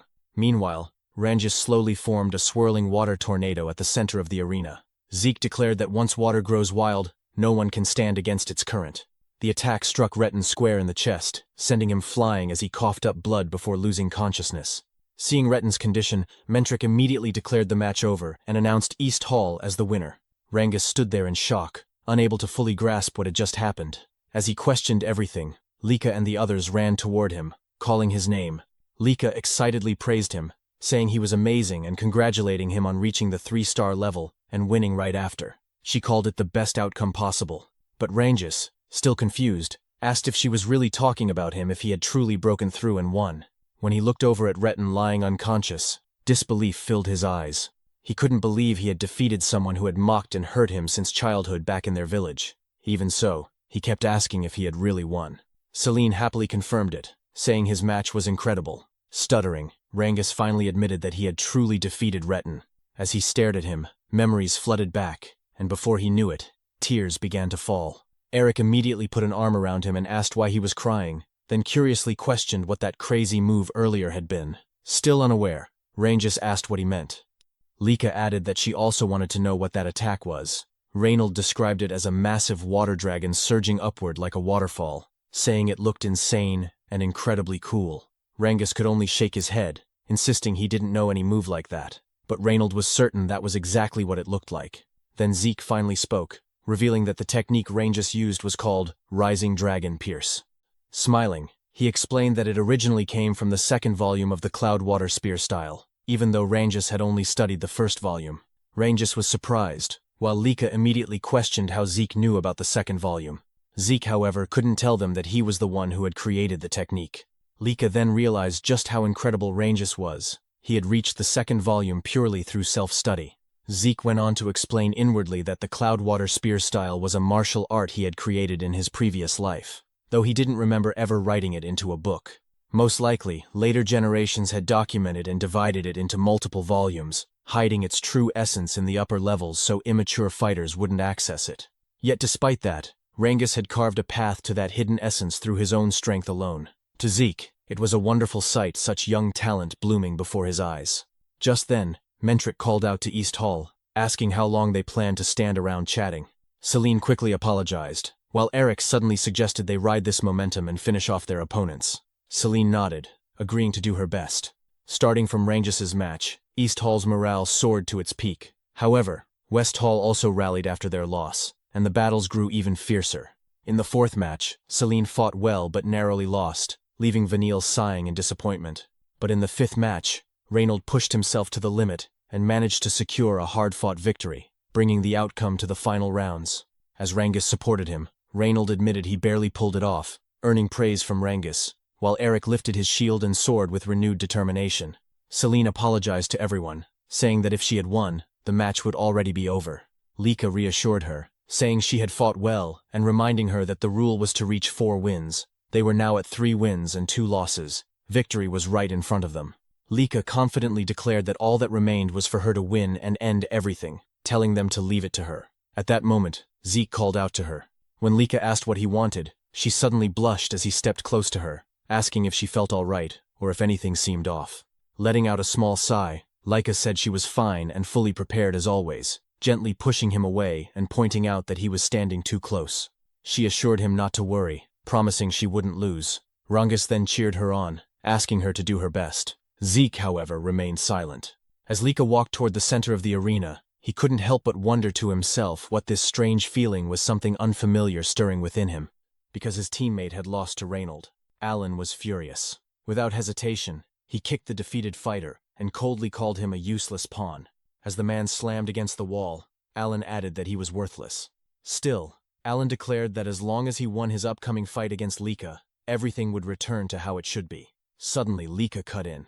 With a confident smile, she told Alan that what he wanted would never happen because she would be the one to win their battle. Pulling her sword from where it was embedded in the ground, she prepared herself, and at that moment, Mentric officially announced the start of the match between West Hall and East Hall Alan versus Lika.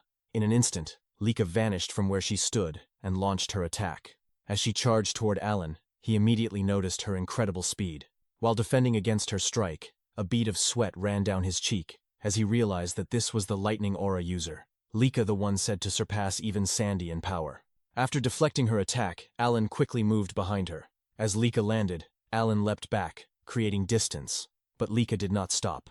She continued her assault, once again using her lightning aura to strike.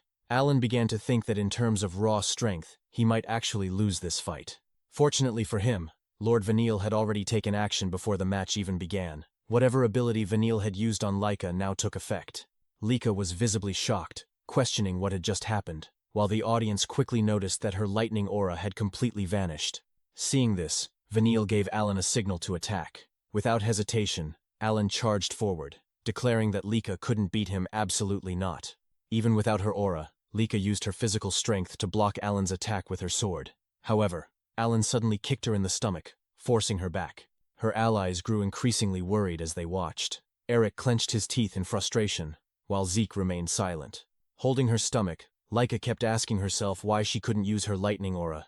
Alan repeated that she would never defeat him, then unleashed a barrage of attacks across her body. Unable to use her aura, Lika had no choice but to endure each blow. It was explained that a warrior's body is deeply connected to the source power within them, and every movement is enhanced by that power. If a warrior loses their source power mid-battle, every attack from their opponent can become a fatal blow. Alan struck at Lika's head once more.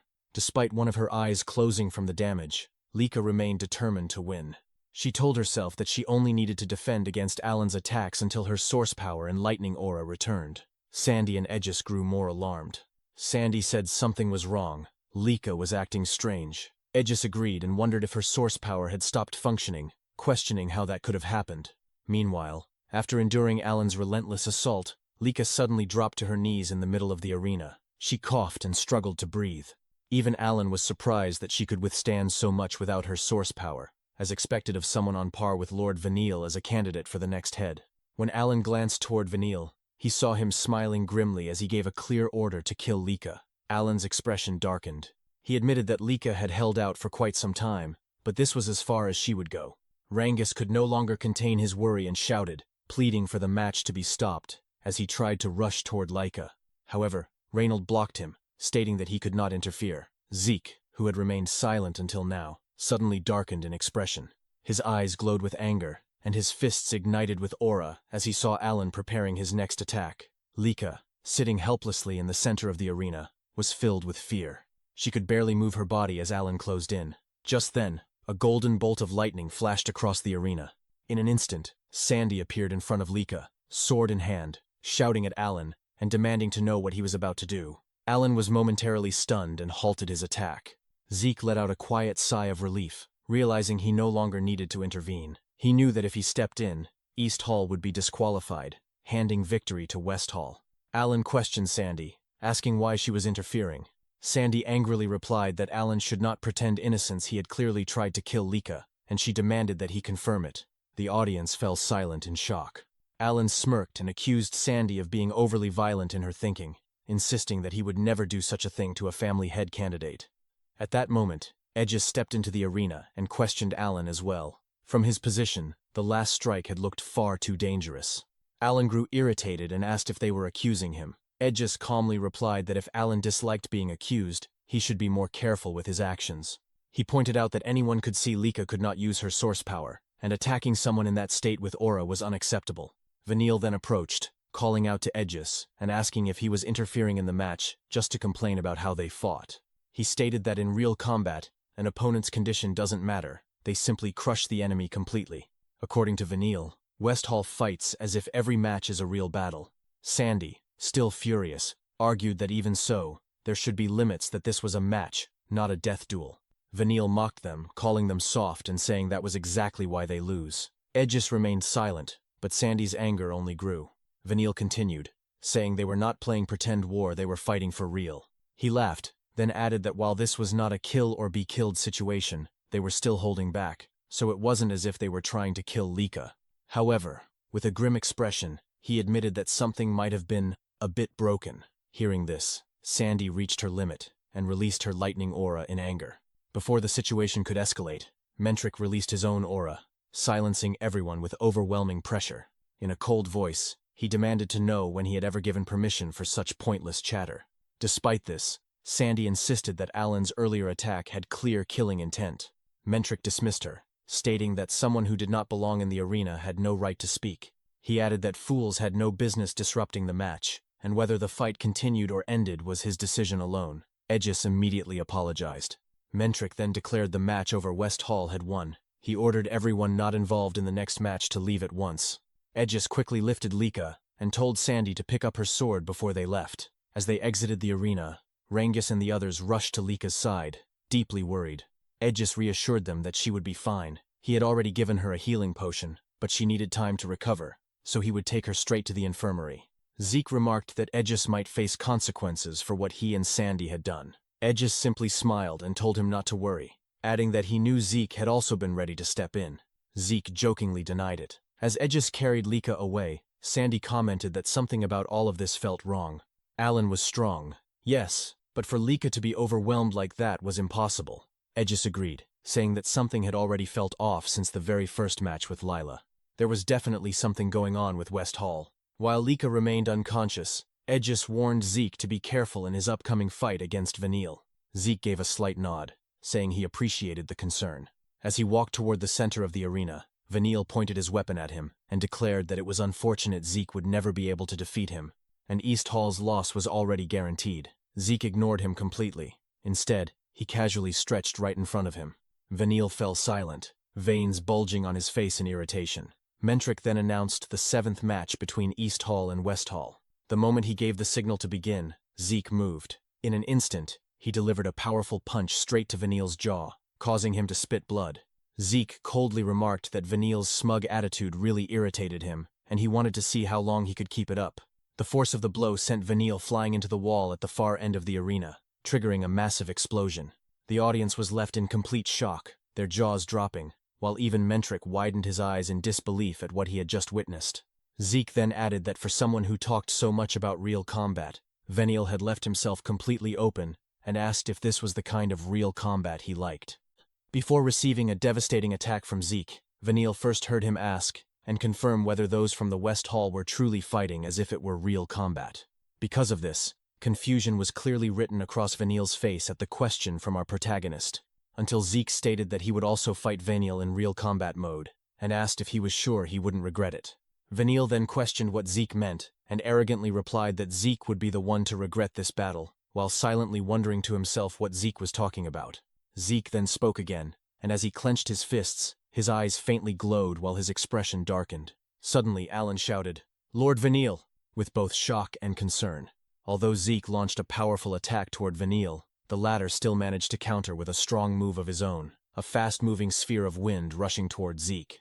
However, before it could hit, Zeke simply tilted his head slightly, effortlessly dodging the attack as it crashed into the arena wall. When Vanille stood up, he cursed under his breath. Despite clearly feeling the impact of Zeke's strike, he couldn't understand how Zeke was still standing in the center of the arena. Vanille knew he had countered as quickly as possible when Zeke attacked him, so how was it that Zeke remained completely unharmed? Zeke then remarked that he now understood Vanille possessed wind-type source power, and asked if he was from one of the 4 great families. He also questioned whether that was the special source power of Vanille's clan. Vanille, still furious, simply called Zeke a bastard. In response, Zeke mocked him, asking how real combat felt, adding that he had even tried to match Vanille's style a bit for his sake. This only fueled Vanille's anger further. As he demanded an explanation, he suddenly froze. Zeke had already moved behind him in an instant. Glancing back slightly, Zeke's eyes glowed again as he calmly said, "That's the second time." He then struck Vanille at the back of the neck, sending him flying across the arena. As Vanille skidded to a halt, he questioned what kind of absurdity this was, how someone like him was being handled so easily by Zeke. When Vanille stood once more, Zeke immediately closed the distance again. As he prepared another attack, Zeke remarked that thinking in the middle of a real fight wouldn't help, and asked if Vanille had always felt safe until now. Then Zeke delivered another powerful punch straight to Vanille's chest. The impact shook his entire body. His eyes turned white as he coughed up blood, collapsing to his knees in front of Zeke. "That makes 3 times, Zeke said. Trembling from pain, Vanille demanded to know what Zeke was talking about, what exactly he was counting.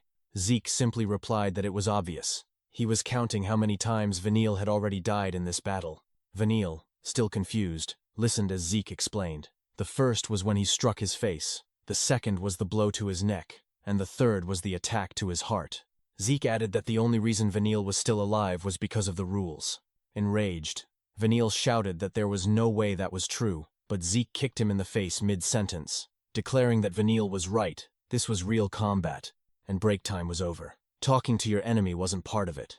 The force of the kick sent Vanille rolling across the arena. Sandy's expression darkened as she watched, unable to believe what she was seeing. Sweat trickled down her face as she said that the battle between Zeke and Vanille could no longer be called a fight. Edgis agreed, adding that, compared to this, his own match with Zeke felt like nothing more than a friendly spar. He went on to say that Zeke's strength was unreasonable, that he was the very definition of unfair. Standing in the middle of the arena with a faint smile, Zeke asked Vanille if he was starting to understand what real combat truly was. As Vanille lay trembling on the ground, struggling from his injuries, Zeke acknowledged that crushing the enemy completely was indeed important on a battlefield, just as Vanille had said. He added that Vanille and the others from West Hall would likely become excellent warriors in the future. As Vanille tried to crawl toward him, Zeke briefly closed his eyes and pointed out that they were not on a battlefield.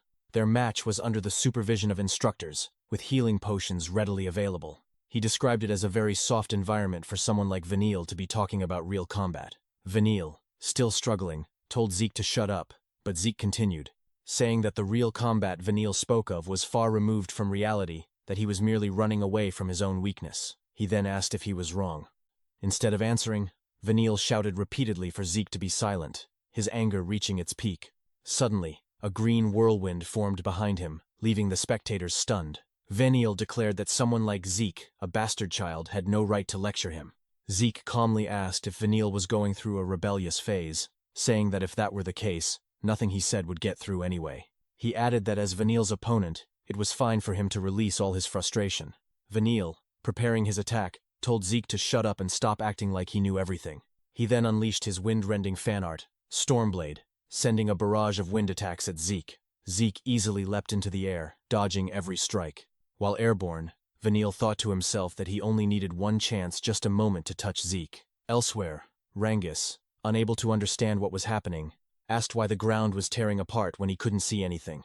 Edgis explained that it was Vanille's power, the wind aura of the Fanold family, one of the 4 great houses.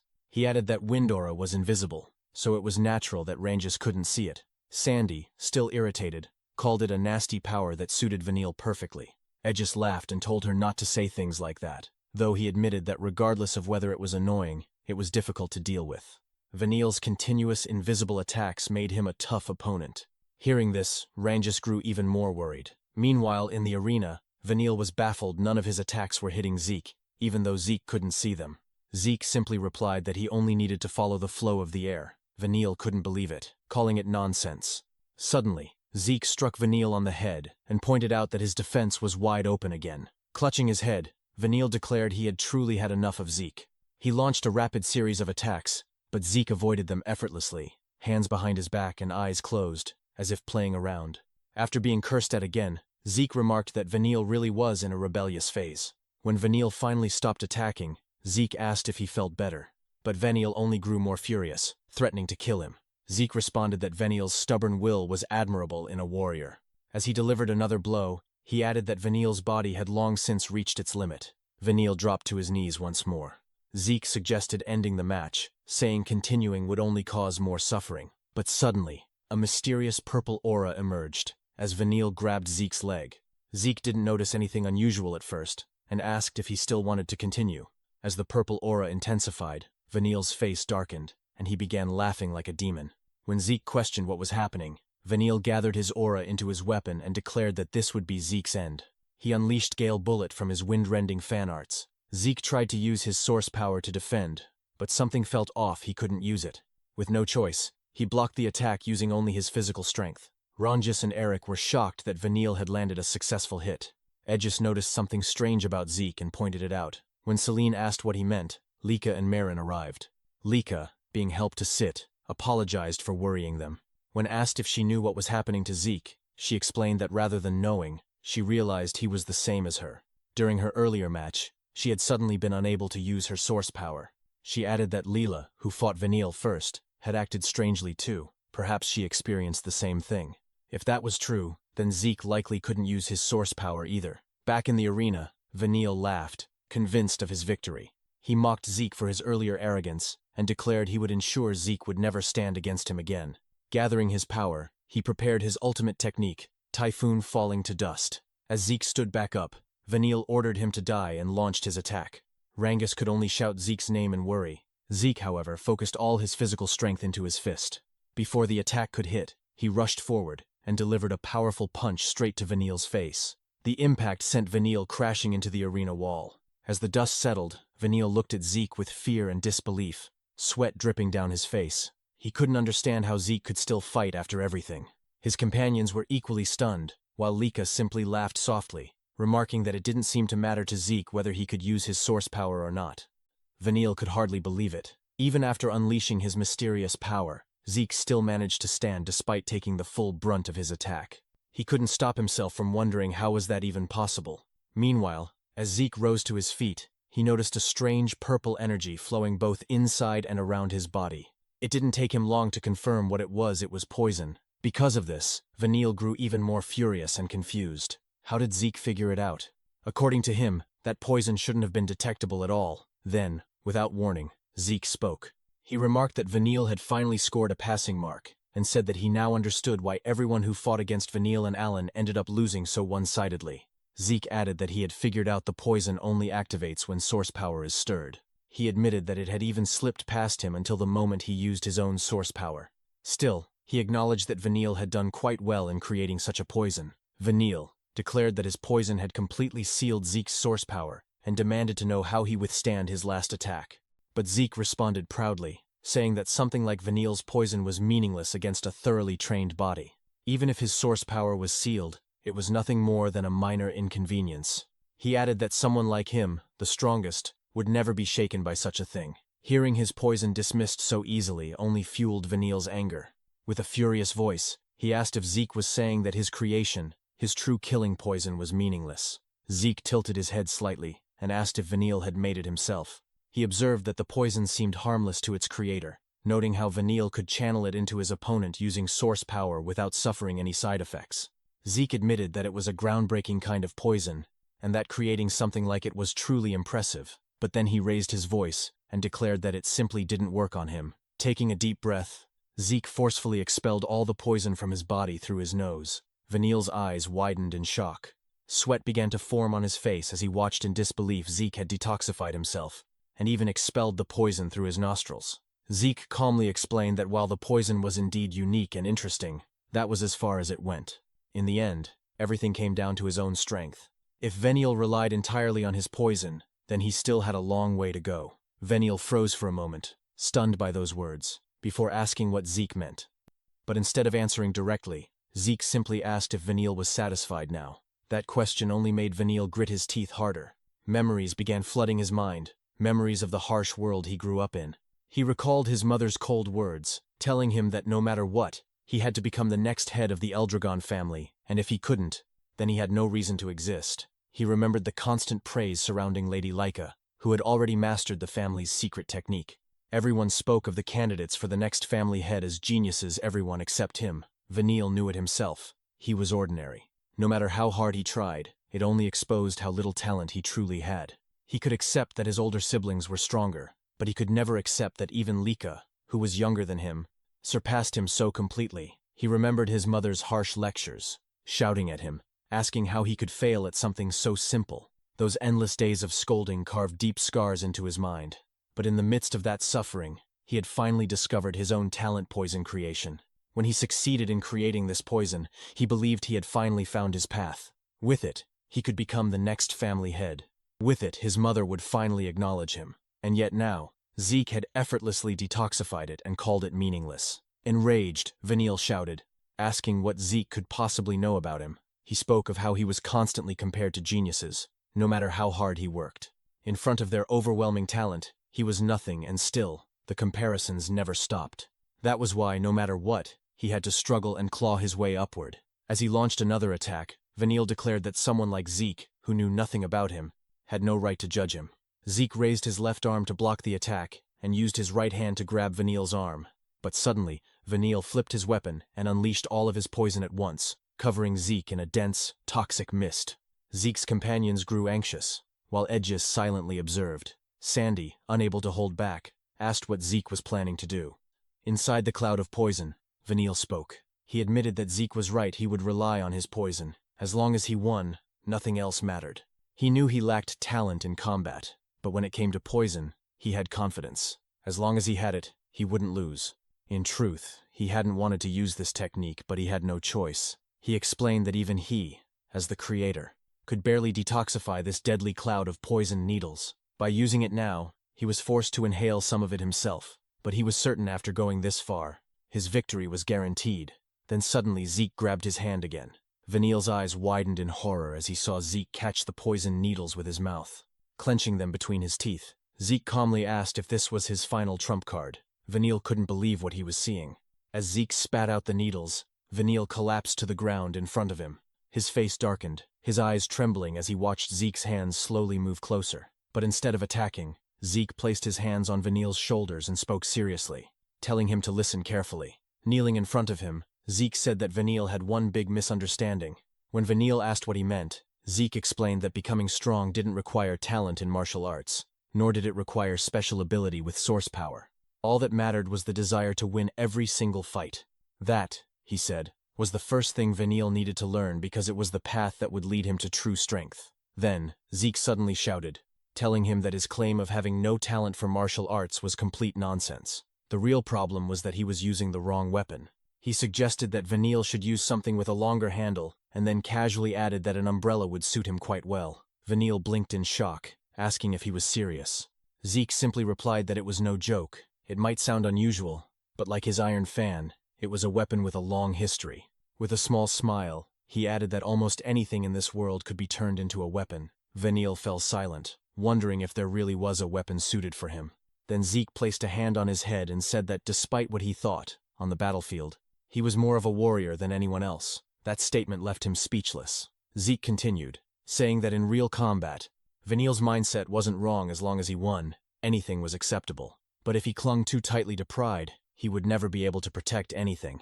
To win and to protect what mattered, he had to use every tool at his disposal. His thinking wasn't wrong, he was simply using it in the wrong place. Zeke then stood up and held out his hand, asking Veniel to come with him. Veniel stared at him in confusion as Zeke said that if he followed him, he would make him as strong as he ever wanted to be. When Veniel asked if he could truly become like him, Zeke confirmed it without hesitation, even pointing out that he was already far stronger. He added that once his training began, Veniel wouldn't have time to complain about talent anymore because he would train him relentlessly until he became strong. Veniel stood there in shock, thinking that Zeke spoke boldly.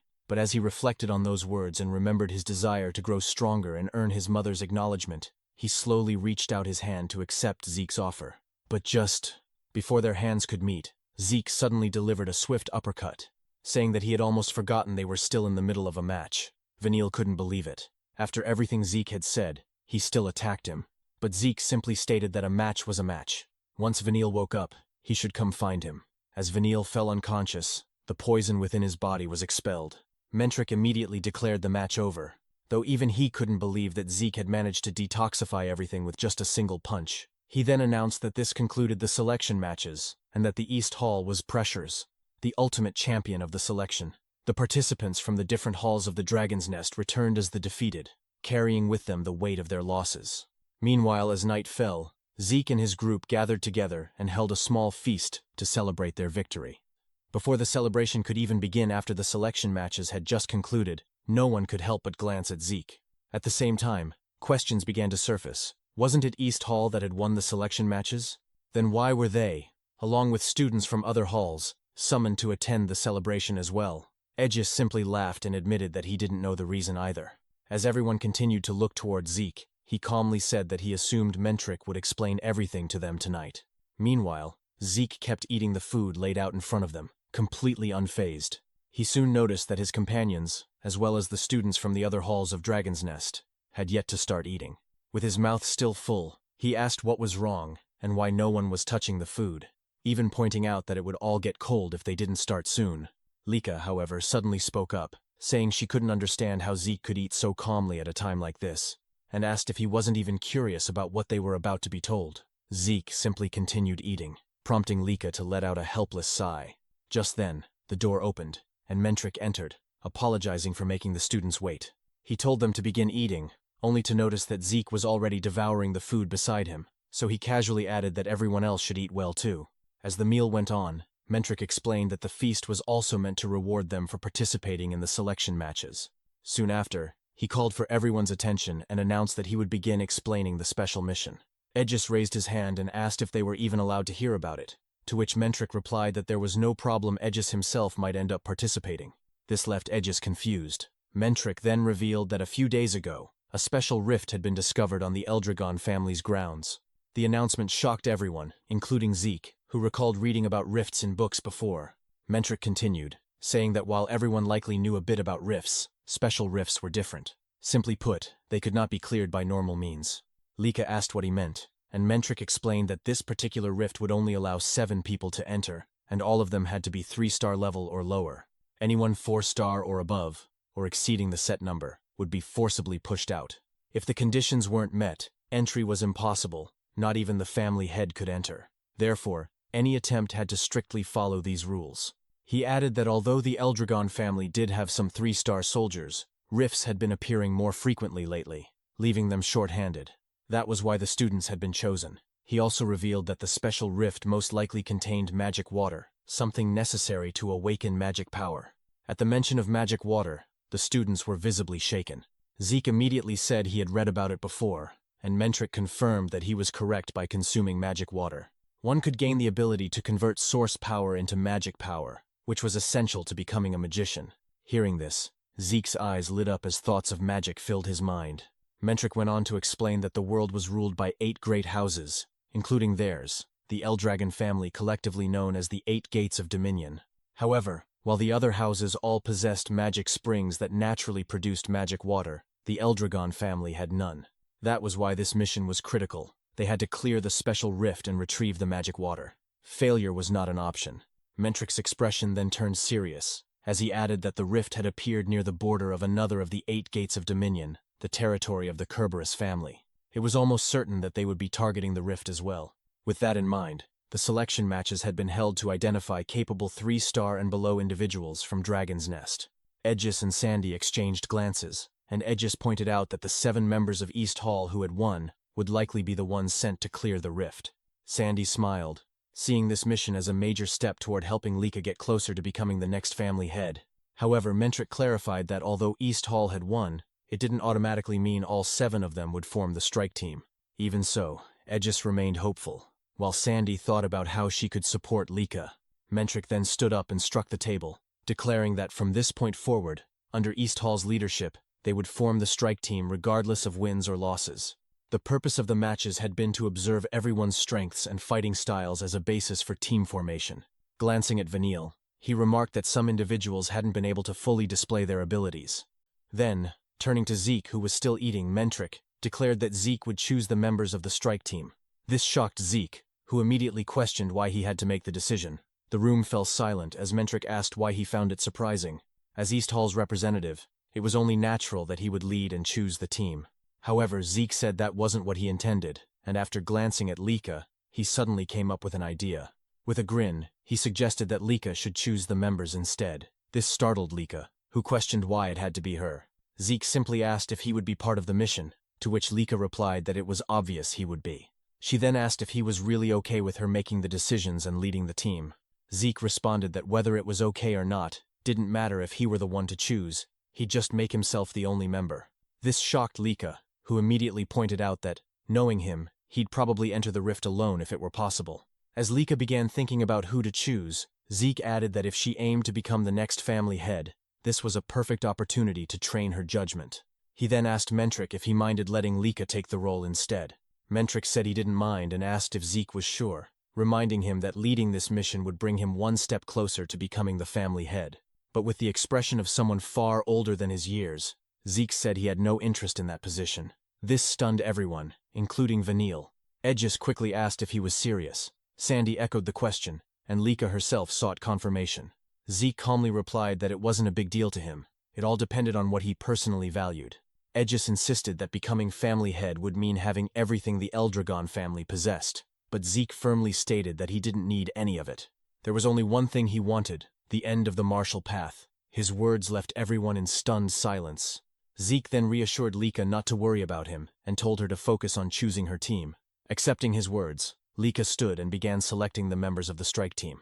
Meanwhile, within the Kerberos family, the family head questioned whether the report he had received was true. His subordinate confirmed that a special rift had indeed appeared in the Great Abundant Forest. When asked if the lizards had already begun moving, a term he used to refer to Balza, the head of the Eldragon family, the subordinate broke into a cold sweat. A heavy pressure filled the room as the Kerberos family head demanded to know why he was only being informed now. The subordinate immediately apologized, explaining that the Eldragon family had deliberately misled them, causing the delay. After hearing this, the family head remarked that he had heard of such tactics before, and noted how unusually active the Eldragon family had been in the forest. It all made sense now. He called them crafty pests. The subordinate added that there was a high chance the rift contained magic water. Hearing this, the family head said that in that case, the Eldragon family would stop at nothing to secure it. He then asked about the conditions for entering the rift, and was told that it required 7 individuals, all at 3-star level or below.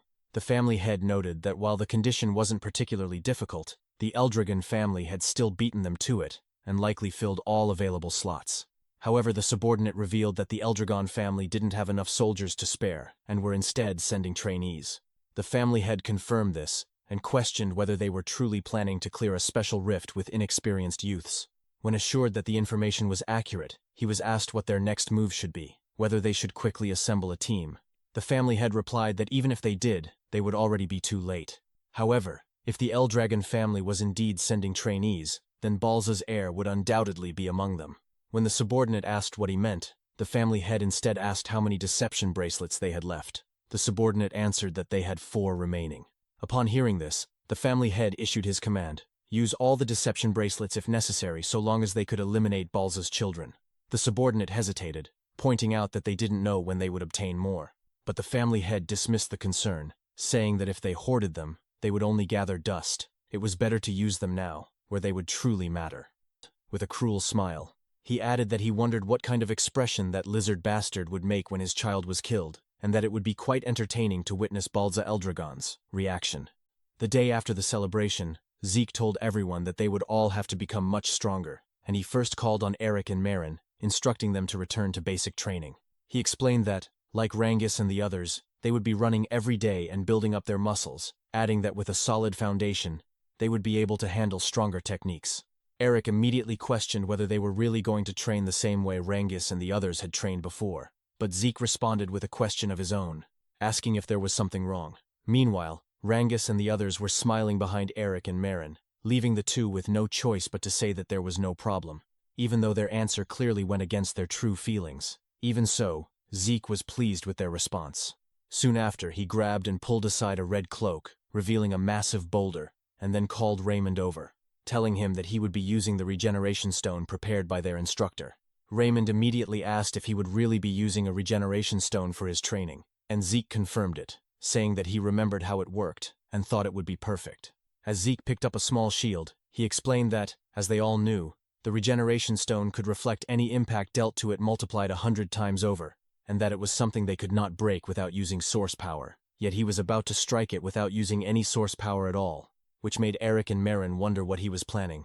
Gathering his physical strength into his arm, Zeke struck the regeneration stone with the small shield, causing a powerful gust of wind to surge through the surroundings. Marin could hardly believe it, realizing that Zeke had hit the regeneration stone normally, and that without using source power, the recoil should have been overwhelming. As everyone stood watching, Raymond was left stunned by what he saw, quickly realizing that Zeke had endured the reflected shock from the regeneration stone, using only his shield. Zeke then showed them the cracked shield and explained that, just like what he had done, he wanted Raymond to train by taking the shock head-on or by deflecting it. Raymond acknowledged this, thinking to himself that from now on, he would follow what Zeke had demonstrated. Celine, on the other hand, remarked that she had never imagined there was a way to train using a regeneration stone, but at that moment, Zeke also called her forward. Celine responded immediately, and Zeke instructed her to repeatedly thrust her sword at the regeneration stone. He allowed her to use her source power, but emphasized that she needed to focus all her aim on a single point and not let any of her attacks wander. Celine quickly agreed and drew her sword, launching a series of rapid strikes at the regeneration stone, but her attacks landed on different areas. As Zeke pointed out her strikes, he explained that even when trying to focus on one spot, it was not easy, and Celine immediately acknowledged this. Zeke then said that her training would be to learn how to always strike a single point. Borrowing Celine's sword, he walked toward the regeneration stone and remarked that it had already repaired the damage she had dealt, adding that no matter how many times he saw it, he never got used to it, and that this was exactly why it was perfect for training. He then told Celine to watch closely, and in the next instant, he unleashed a series of rapid attacks with her sword, each one landing precisely on the same point of the regeneration stone, leaving Celine stunned and nearly at a loss for words in her amazement. Zeke then explained that her flower sword style tended to focus on the number of strikes, but it would be better for her to learn to value each blow and aim it properly, and Celine nodded in agreement. Zeke then called Rangus, who answered immediately while wondering what kind of training he would receive. But he was completely shocked when Zeke pulled out a feather and said that it would be used for his training. Zeke used wind source power to make the feather float, and Rangus quickly noticed that it was the same wind source power used by Lord Vanille. Raymond asked when Zeke had learned to use wind source power, and Zeke casually replied that he had acquired it after fighting Vanille, explaining that after taking Vanille's wind aura head-on, he found that he could use it as well, which caused Rangus to stare in shock, finding the situation completely unbelievable. Zeke then placed the feather on the tip of Rangus's spear and explained that what he wanted Rangus to do was to train himself to go with the flow. Rangus realized that the feather was so light that it would be difficult to control, yet he needed to move it freely, and he wondered what it meant to let himself go with the flow. Zeke explained that it was not about following the flow or trying to seize it, but about surrendering himself to it, and that if he could master that, he would eventually be able to create the flow himself. Narrowing his eyes, Zeke then split the feather into two in a single instant, causing sweat to run down Rangus's cheek as he stared in disbelief at what he had just witnessed. At that moment, Lika arrived and called out to Zeke, saying that if they did not hurry, they would be late, and Zeke suddenly remembered that he needed to leave. Quickly tossing Rangus's spear back to him, as he ran off, he reminded them that they all knew their drills, and told them to train hard while he was gone. Rangus and Eric nodded, even though the training assigned to them weighed heavily on their minds, and Rangus felt that he might not be able to accomplish what had been asked of him, leaving him in tears, while Eric tried to calm him despite having his own doubts about whether he could handle his training as well. Meanwhile, as Zeke and Lika walked through a corridor, Lika asked what he had been doing that almost made them late, and Zeke apologized, explaining that he had been assigning training to Rangus and the others for the time they would be away. He then shifted the topic, commenting that Lika's lineup for the strike team was quite interesting, and Lika proudly declared that her lineup was perfect, calling it the best team she could assemble. As they continued walking, they were spotted by the rest of the strike team assigned to the special mission, and Aegis greeted them while Lika apologized for being late, explaining that she had to fetch Zeke. The strike team consisted of Sandy, Aegis, Lila, Vanille, Alan, Zeke, and Lika, and upon regrouping, they immediately prepared to depart. Earlier that day, Mentric had informed Balza that the strike team had already set out, adding that they had also received word that the Mutts had detected the presence of the special rift. Balza remarked that it was sooner than he had expected, but even if they rushed over now, the strike team would already be inside the rift. One of the men present confirmed this, but raised a concern, saying that after the rift was cleared, there was a chance the Mutts might appear to steal the spoils, and that it would be best if the strike team and the soldiers stationed around the rift's perimeter could link up quickly, though he was unsure if that would be possible. Balza fell silent for a moment, before asking about the strength of the strike team, and Mentric responded that they had gathered the very best of the 3-star ranks, so there should be no problem in conquering the rift, adding that even if they encountered the Mutts, they would be able to hold their ground. However, Balza remained doubtful, and questioned whether that would still be the case with a 2-star among them. But Mentric dismissed the concern and confirmed that the strike team could handle it, even suggesting that Zeke alone might be enough to face the Mutts, which shocked both Balza and the man beside him. Mentric continued, explaining that after observing all of Balza's children over the years, Zeke was the first whose true limits he could not begin to grasp, and the man beside Balza questioned whether Zeke was truly only at a 2-star level, which Mentric confirmed, adding that watching Zeke made him realize once again that rank did not necessarily equate to strength, leaving the man beside Balza silent with sweat forming on his brow. Mentric then narrowed his eyes and revealed that when he first witnessed Zeke's techniques, he felt the same sensation he had experienced when he first saw Balza's dragon destruction combat arts, which shocked everyone present, including Balza himself, who immediately questioned what Mentric meant, since the dragon destruction combat arts were a secret style passed down only from one head of the Eldragon family to the next, strictly concealed and said to be impossible for ordinary people to learn. The man beside Balza dismissed the claim as absurd, questioning whether Mentric was suggesting that Zeke had mastered something so powerful, but Mentric admitted that it had shocked him as well, and having seen Balza's techniques countless times, he was certain of what he had witnessed, even stating that Zeke's martial arts were on par with Balza's dragon destruction combat arts, leaving Balza momentarily speechless. Mentric then thought to himself that Zeke might even surpass Balza, though he quickly dismissed the idea as imagination, while Balza revealed that a few years ago, he had Freya investigate every detail of Zeke's background, including his birth records, yet nothing of value was found, and there was no trace that Zeke had learned martial arts from anyone before entering the dragon's nest. The man beside Balza wondered if that meant Zeke had learned everything on his own, but Mentric instead looked up at a portrait of the first patriarch, Gilphus Eldragon, and remarked that it was almost as if Zeke were the reincarnation of both the first patriarch and the 15th head, which caused Balza's expression to darken as he repeated the word reincarnation in a questioning tone. Balza stood up from his chair and gazed at the portrait of Gilphus Eldragon, the first patriarch of the Eldragon family. Under his breath, he muttered the word reincarnation, dismissing it as a ridiculous idea. Silence fell over Mentric and the captain standing beside him, until Balza let out a faint smirk and remarked that if Zeke truly possessed that level of power, then those wild dogs from the Kerberos family wouldn't even be worth worrying about. 1 week later, at the location where the special rift had appeared, soldiers of the Eldragon family had already gathered. Freya was searching for the vice-captain of the Black Dragon Corps, but one of the soldiers reported that the vice-captain had suddenly disappeared at some point. Another soldier quickly ordered the others to begin searching. Freya then commented that they were also supposed to receive reinforcements, expressing her concern that the situation might turn into a problem. Just then, she noticed a group approaching and said that it looked like they had finally arrived. As the group drew closer, Freya pointed out that if they had sprinted the entire way, they could have arrived faster, asking if they were aware of that. Lika responded calmly, saying they had no intention of exhausting all their stamina before the mission even began. She addressed Freya as Instructor Freya and asked why she was there. Freya replied that she was currently on duty and not acting as an instructor. She explained that she had been assigned to guard the special rift and its surrounding domain. Lika murmured in realization, noting that this must be the special domain.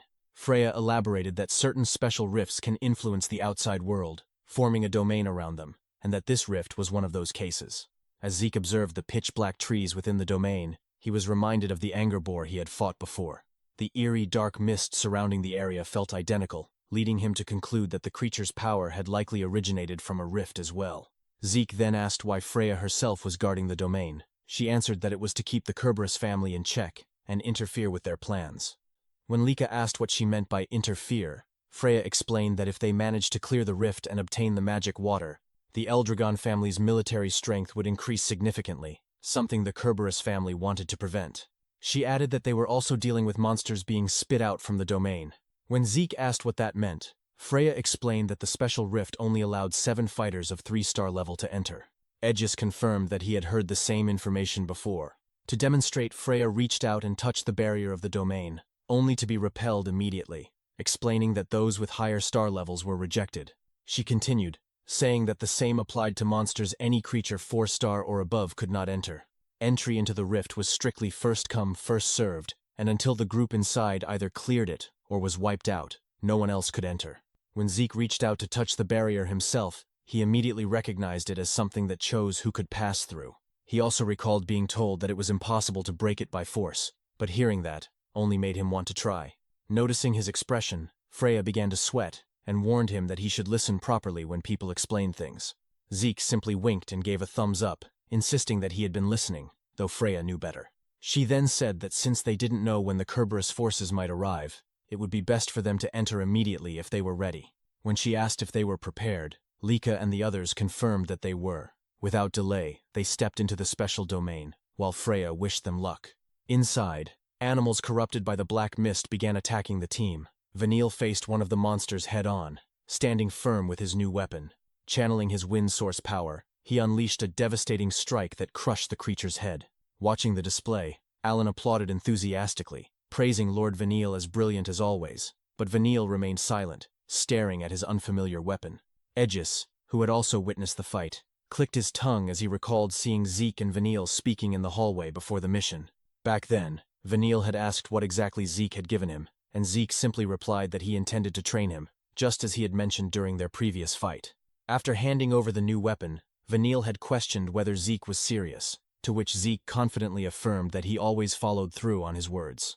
He explained that this mission presented a rare opportunity for real combat, and for that reason, he wanted Vanille to use the staff. Vanille had immediately grown irritated, asking if Zeke truly expected him to use a weapon he had never touched before on such a critical mission. Zeke confirmed it without hesitation, which only angered Vanille further. In frustration, Vanille threw the staff to the ground, accusing Zeke of mocking him, then turned to leave, muttering that he had no intention of using such a strange weapon.